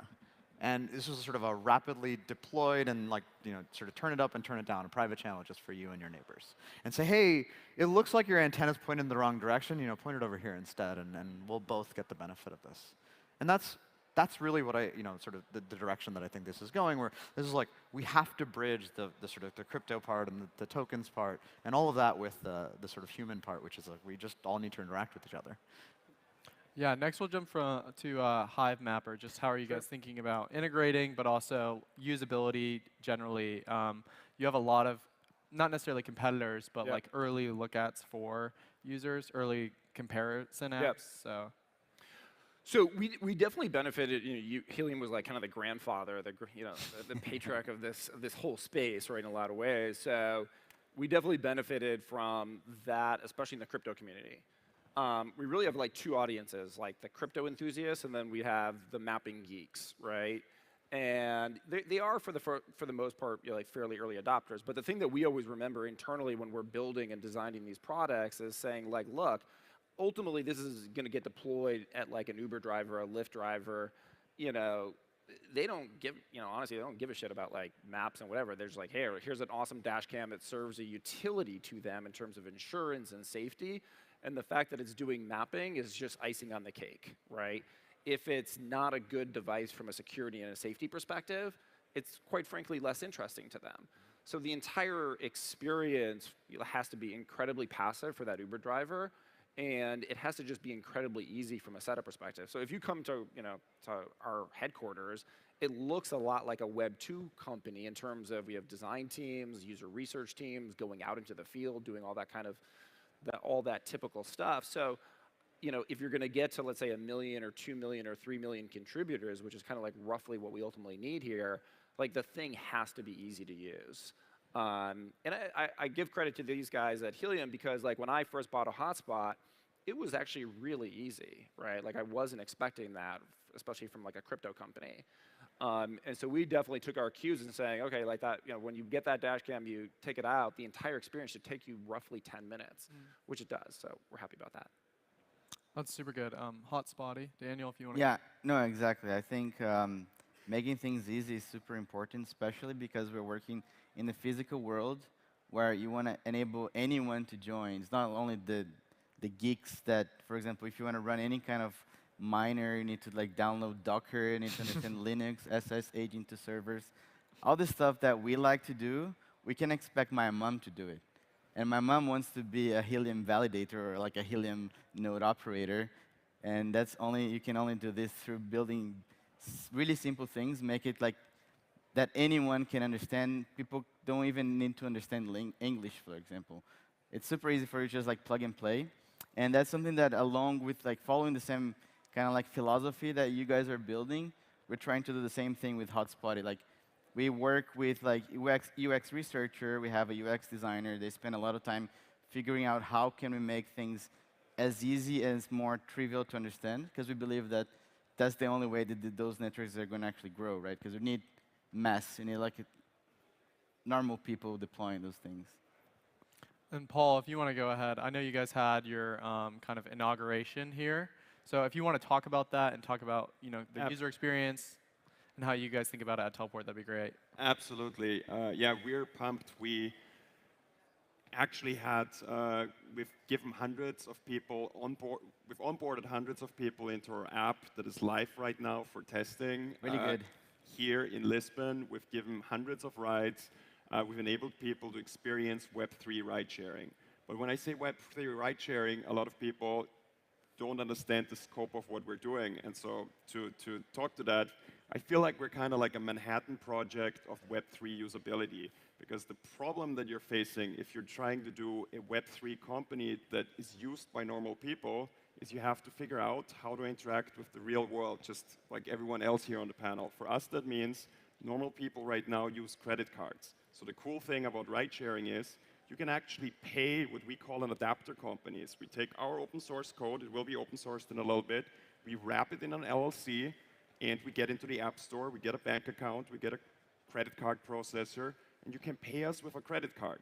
We can then take that money, send it to a contract on the Trip protocol, the rideshare protocol, which is powered by Solana, and make sure that all the parties that need to be paid for background checking, for customer support, for operating in cities, getting the insurance and the licenses get paid. Now, the cool thing for the driver is the driver is already background checked because drivers, for safety purposes, need to be background checked.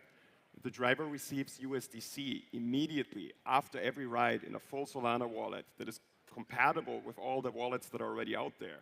So the driver can immediately spend. So now in terms of investing in the ecosystem here at Solana, that means we're onboarding millions of drivers, millions of users, no extra steps, and it's up to the community to figure out where can they spend this money that is now in the Solana ecosystem on Solana Pay, Mountain Pay, e-commerce stores. So I think the next step for Web3 in general is what everyone here on the panel is doing, bridging between Web2, traditional finance, regulation, credit cards, the real world, and the ecosystem of Web3. And I think everything in DeFi and all of those things, they will only really start to take off once we found a way for that bridge to bring on hundreds of millions of users into the ecosystem.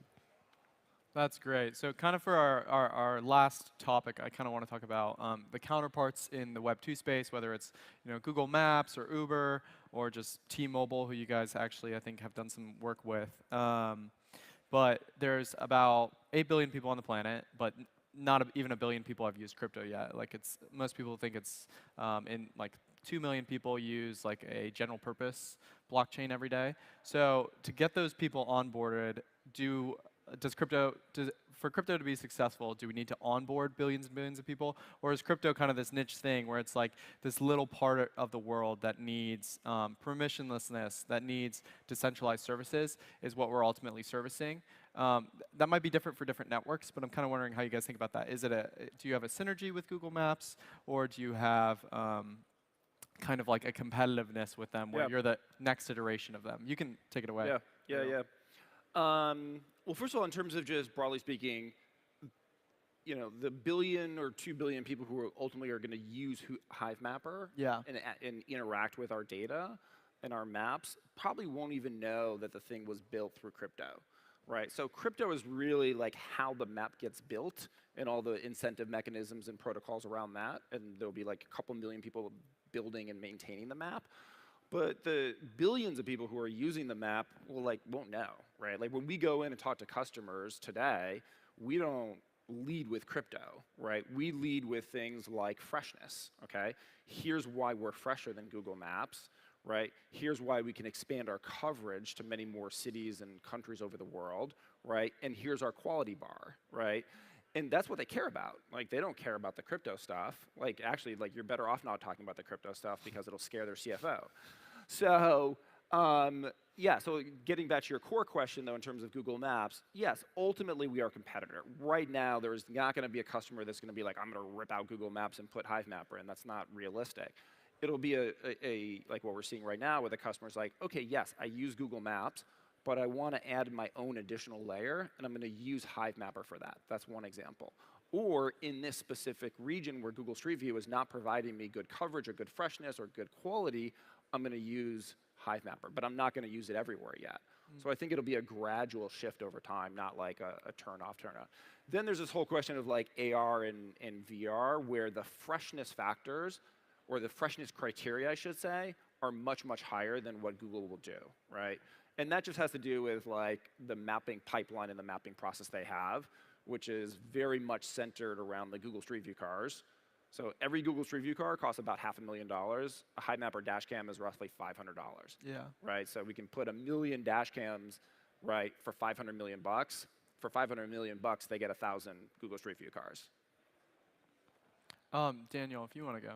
Yeah, no, I think the thing, the path to get that many people in the network is, like he said, is like you don't think it's crypto, just thinking you're building a better product overall. That at the end it's crypto backed, and I think crypto has this mechanism to allow these things to happen.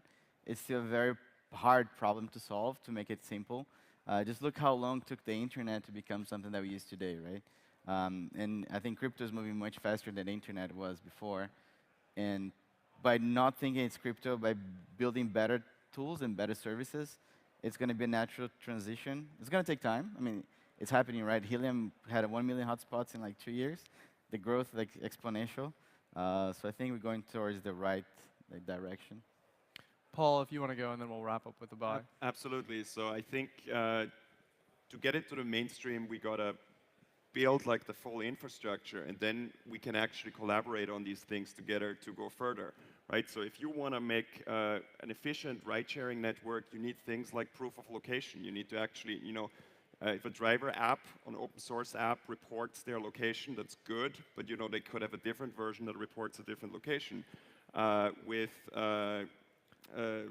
Helium, for example, we could use their infrastructure to provide proof of location services to us. Similarly, in our network, we need mapping and traffic data, so it's really useful for us to integrate with people like HiveMapper or Demo.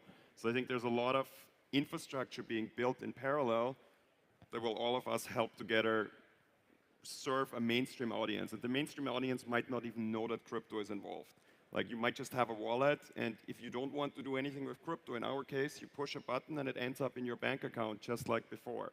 But if the ecosystem here steps up, and we really bring hundreds of millions of users and millions of drivers that have USDC to spend, and you guys find ways for them to spend it instead of waiting till it arrives in the bank account, then we will have mainstream usage. We'll wrap up with Helium, since you guys kind of started this thing off. Sure.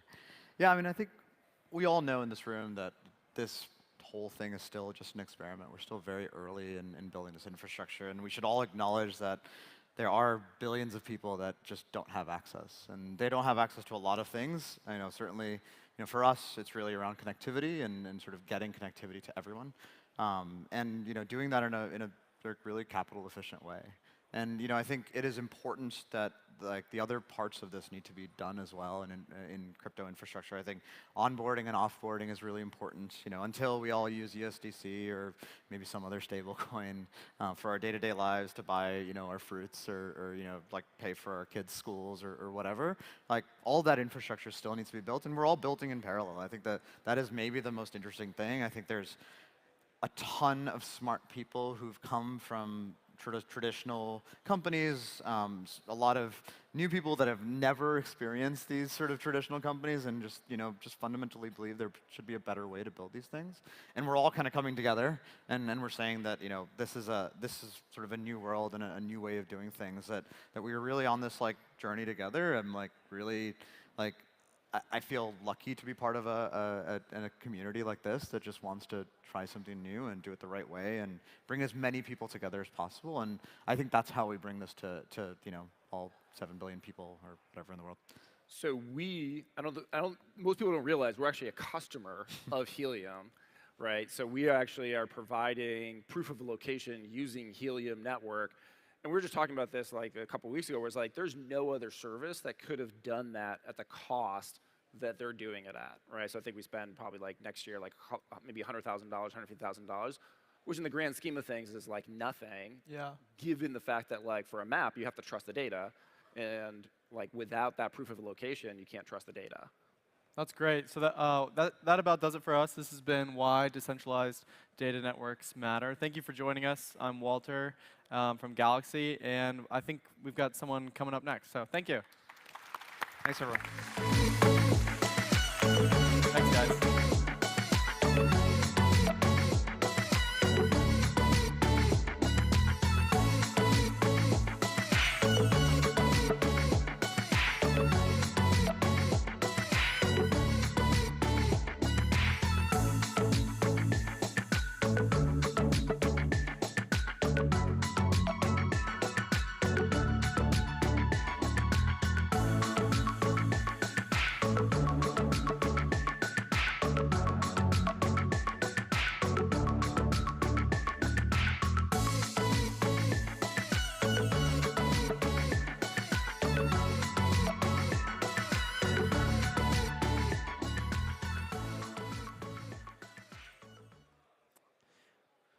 We just heard from a fantastic panel bringing crypto systems and human systems together.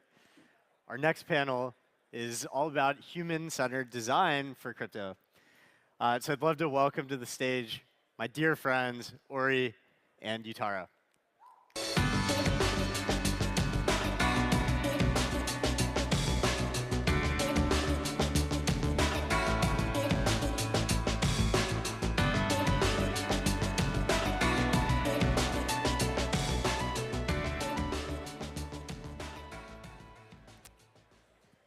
All right, let's get rolling. I'm going to start with a question. How many of you in the crowd today want crypto to solve real-world problems? Raise your hands. All right, I've got like half. It's a bear market. I get it. How many of you think that crypto is currently solving real-world problems? All right, bear market optimism. I like it. I think we are solving a few, but there's probably a lot more that we can do. I mean, crypto is this amazing technology, right? It's got these incredible attributes, radical transparency, verifiable ownership, data permanence. There are so many things that we can build with this. But we're not there yet, right? Like, crypto is still mostly, if you ask me, actually like a kind of a toy, right? I mean, a toy that's driving millions of dollars in volume every single day, but still not something that's really integrated into people's everyday lives. And why is that? How do we actually get there? That's the question that we're going to address today, because we think that crypto has the potential to actually be better than most of the products that are out there in Web 2, but there's a process to get there. Yep. So one way of looking at crypto is this pyramid view. So this is all the infrastructure that we are building and about to build in crypto. The bottom layer, we have the blockchain. Of course, this is the secret sauce of crypto, what makes it special. And of course, the most interesting one is Solana. On top of that, we have the Legos. So these are the composable building blocks that are built on top of the blockchain that allows developers to build interesting applications on top of. And I would also say that one of the most interesting Legos that are being built is, of course, fungible token exchanges, kind of like Orca. And then lastly, we have these structures. And in order to create real-world value, I would say that these structures need to be built. However, you also need to have solid Legos and solid blockchains in order to create something that people actually can derive value out of. And I would also say that over the 12, 13 years since the Bitcoin white paper was published, we've been iterating on the blockchain level and the Legos level. But I would say that in the last year or so, we've seen this shift where we're getting to the final state for Legos and blockchains, and we're starting to build structures. And this is where we're going to focus on today. So, as my lovely co-founder just said, we are actually on the brink of what I actually think is quite a seismic shift in crypto. Going from just building the base and the Legos to actually having a solid enough base to build really interesting structures on top. Yep. But how do we actually ensure that those structures are solving these real problems? That's where product market fit comes in, right? That mythical thing that's kind of like a unicorn that most of us haven't found yet. Well, I think the very first question that we should ask when it comes to thinking about product market fit is, how do we actually identify when we found it? For this, I'm going to introduce a small framework that I learned when I was a young, naive designer at IDEO for thinking about product market fit.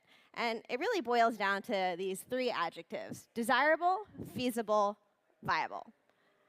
It's not just poetry. I'll break it down for you. So desirable, what that actually means is things people want, right? Is the product actually something that people want? And you would be amazed, maybe you won't be amazed because we're at a crypto conference, but how often things in Web3 are not things that anybody actually wants. Next is feasible, right? Is it technologically feasible? And that's actually something where we're going to have a lot of problems too when it comes to actually identifying ideas. We'll get into that in a sec. Finally, it's viable. And this is actually speaking to business viable. It could be desirable and could be feasible, but it might not be something that people are willing to pay for. And that's why it's important to have that viability aspect when we think about the business model. So in order to actually find the products that are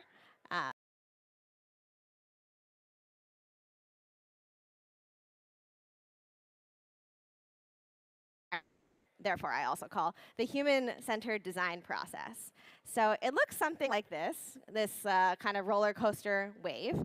But it's a process that's been used many, many, many, many times and is used by most Web 2 companies to identify and actually get all the way through to building products that people actually want. So it starts with inspiration. And that inspiration comes from people. You actually talk to people, you understand their needs and what kind of problems you can solve for them. And this is what we call divergence, because you're coming up with lots and lots and lots of ideas, ideally, and not actually worrying too much about whether they're necessarily feasible or viable. Next, you actually converge. You narrow down to those few ideas that you actually think are the most pressing to solve and that are also possible to solve. Again, that's that feasibility, right? You get those solutions, bring them back to people, do some user testing, do some ideation, diverge a little bit more in coming up with the potential different implementations, and then finally get through to actually building the real product. Simple enough, right? Well, maybe not simple, but it's definitely something that exists and works and has been used many, many, many times in Web 2, and often actually kind of doesn't work that well in Web 3, if you ask me. And so to illustrate some ways that this can potentially fail, I'm going to tell you guys a little story. Kind of forgive me for making it very personal. It'll be the story of how we actually met and started building some crypto products. So it was, let's see, March of 2020. We were in Tokyo, and I had just gone through a messy breakup and moved into this co-living house. Kind of didn't know what I was doing with my life. And then soon after that, pretty much Tokyo locked down. We were all locked in this house, also bored out of our minds. And so I found this guy across the hall and was like, well, you're a developer. I'm a developer and a designer. Let's build some things. And so we promptly started to build some things, the first of which was this little weekend project, which we called Crypto Quiz. It was extremely cute and pretty lame. It was a Facebook-style quiz, which was, I think the theme was, if cryptocurrencies were high schoolers, which cryptocurrency would you be? The idea was to educate people about crypto through these like cute quizzes. I really was glad that I ended up not being Bitcoin Cash. It's still on the internet. Still on the internet, you can We won't find it. share it though.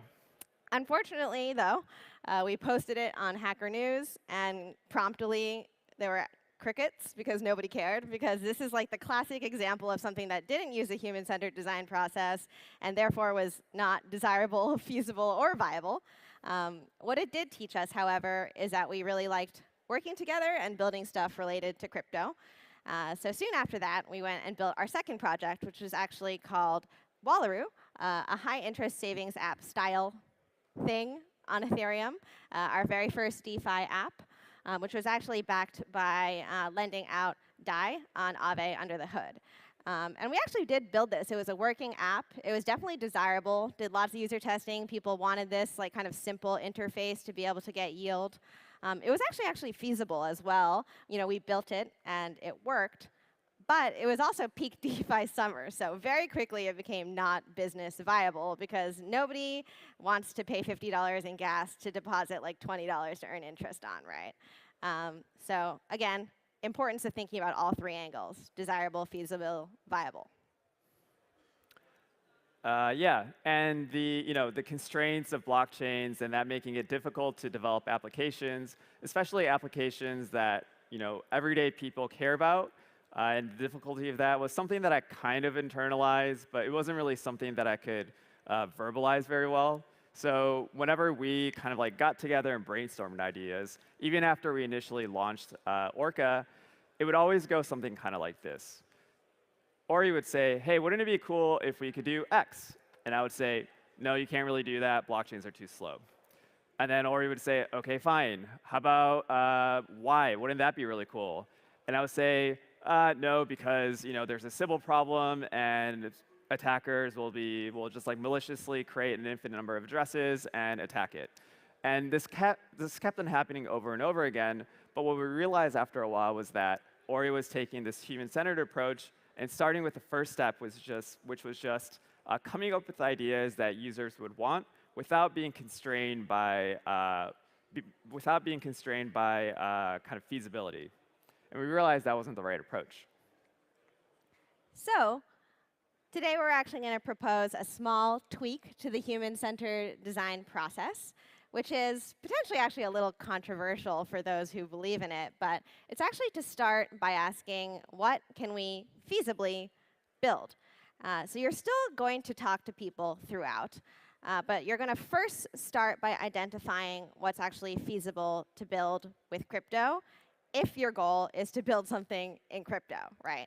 It's the toughest constraint to fulfill is actually something that can be built with crypto. It's starting to be a bit wider now that we have the performance of Solana. Shout out to all the hardworking folks at Solana Labs, Solana Foundation. But you're going to have a lot more success, I think, going from this broad range of ideas that you generate from that question of what can we build, and then narrowing down by talking to people to identify the desirability and viability. Whereas usually we start with people and desirability. So small tweak to the process, but one that I think will actually save you a lot of time if you're anything like us, and potentially also a lot of really, really painful and irritable conversations with your co-founder. OK, so what are some examples of using this modified approach in practice? Well, we first start with what is actually feasible given the technology that we have today. So we can just use Orca as a Lego, and then Solana as a blockchain, and then just think of what we can build, right? So then maybe I can think, well, we have a universal marketplace for fungible tokens. We can make an FX market. We can also make a market for carbon offsets, right? I think these are two feasible ideas. I think some other things, it kind of gets in the weeds, but since we have a universal marketplace for fungible tokens, we also have this kind of universal price feed for any asset that's trading on Solana that can be used by other smart contracts. That can be used as like a risk engine for any kind of lending protocol or any kind of derivatives protocol. Maybe that would be interesting. Without a doubt, I mean, there is some feasibility there. And then we start with that. That's the first step, the divergence step. And then the second step is talking to other people, whether it be engineers, other people on your team, or actually users that you might think would use it, and then understand the other two aspects. So the other two, other than feasibility, would be viability and desirability, and see if it's feasible, see if it's possible. So I think like if you take FX markets and carbon offsets markets, for example, it is feasible, but there are kind of like regulatory issues. Also, if you think about people that are actually using FX markets, they're not on Solana, they're not on Phantom trading Euro coins to something else, for example. So maybe those are not really kind of things that should move on to the next step, but maybe the price oracle is, right? So maybe it is good to have a good risk engine that's fully on chain because, well, we've seen, even in the last 24 hours that centralized exchanges have solvency issues, and no one really knows if these centralized exchanges have the assets that they claim. On the other hand, if it's DeFi, everything is fully on chain. Everyone can account for all the tokens and the solvency of the protocol without having to ask some centralized party. Everything is transparent by default. Well, maybe this is something that we can kind of iterate on or try and build towards. So that's an example. So there are so many inspiring ideas that can be built with crypto, right? Yutaro just gave you a few, so feel free to just run with them. But what we can do potentially as founders of a DeFi protocol is the question that we ask ourselves every day. And so with that, I'm actually really excited to share our updated vision and mission for Orca going into 2023, the vision of which is crypto as a public good. So what do we mean by that? It's really essentially similar to how we see the internet, like something that's incredibly creative, incredibly open. People use it to build pretty much anything from like super useful things to super sort of wacky, weird, and fun things. And we think crypto has the potential to do the same thing, and Orca actually can have a really important role to play in that as well. Which is why the mission that we have aligned around is lowering the barrier to creation in Web3. And I think this is particularly inspiring because it's going beyond just DeFi, right? DeFi is wonderful, There's a lot of things that are really promising when it comes to a brighter financial future through crypto. But I think there's so much more that can also be powered by crypto, right?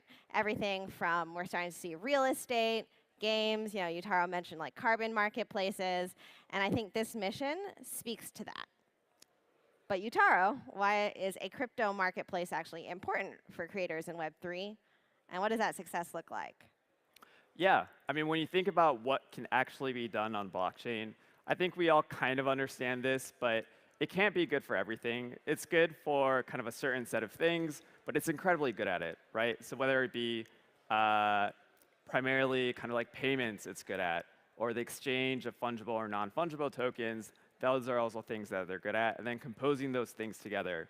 And what we build at Orca is exchange of fungible tokens. It's kind of one of the basic actions that anyone wants to do. And also when we think about creation, well, when we have assets that people can kind of price independently, and anyone can access it from all over the world, and they only have to pay a few cents in transaction fees to buy or sell, it helps with the process of creation. And one thing that I also see is that right now I think Solana is in an interesting place, but if we look at the technology, it's clear that a lot of interesting things moving forward in crypto have to be built on Solana or something similar. This is kind of similar to what I saw 4 years ago in Ethereum, where despite kind of like the mainstream narratives where people were starting to write off Ethereum, it was clear that there's so much activity happening, or I would say that almost all interesting activity was happening on Ethereum instead of Bitcoin. And I kind of see something similar with Solana right now. But one of the main things that I feel like is still missing is kind of this culture of innovation that's using kind of like the crypto native technologies, and also kind of this culture of creativity, almost even for the sake of creativity. Now, granted, there is some of that already happening, and I do love some of the projects that I see in Solana, but I would love to see more of it. And I think if I see more of it, that's really when I would feel super confident about Solana. So how do we see more of that creation? What can we do? Well, I'll turn it around and say, what can you do? What you can do is actually start building some of these ideas, right? Orca, in the last wave of the Orca Builders program, gave out 11 grants to protocols building on top of its core concentrated liquidity AMM. But there's still way more ideas to be built. And so if you are a developer, a maker, a creator, however you identify, who has that ambition, what we'd love to see is you going ahead, throwing out your name into the ring, and you too could have the chance to actually be funded to make your idea a reality. So with that, we're Ori and Yutaro, and we would like to invite you to start making. Thank you, Breakpoint.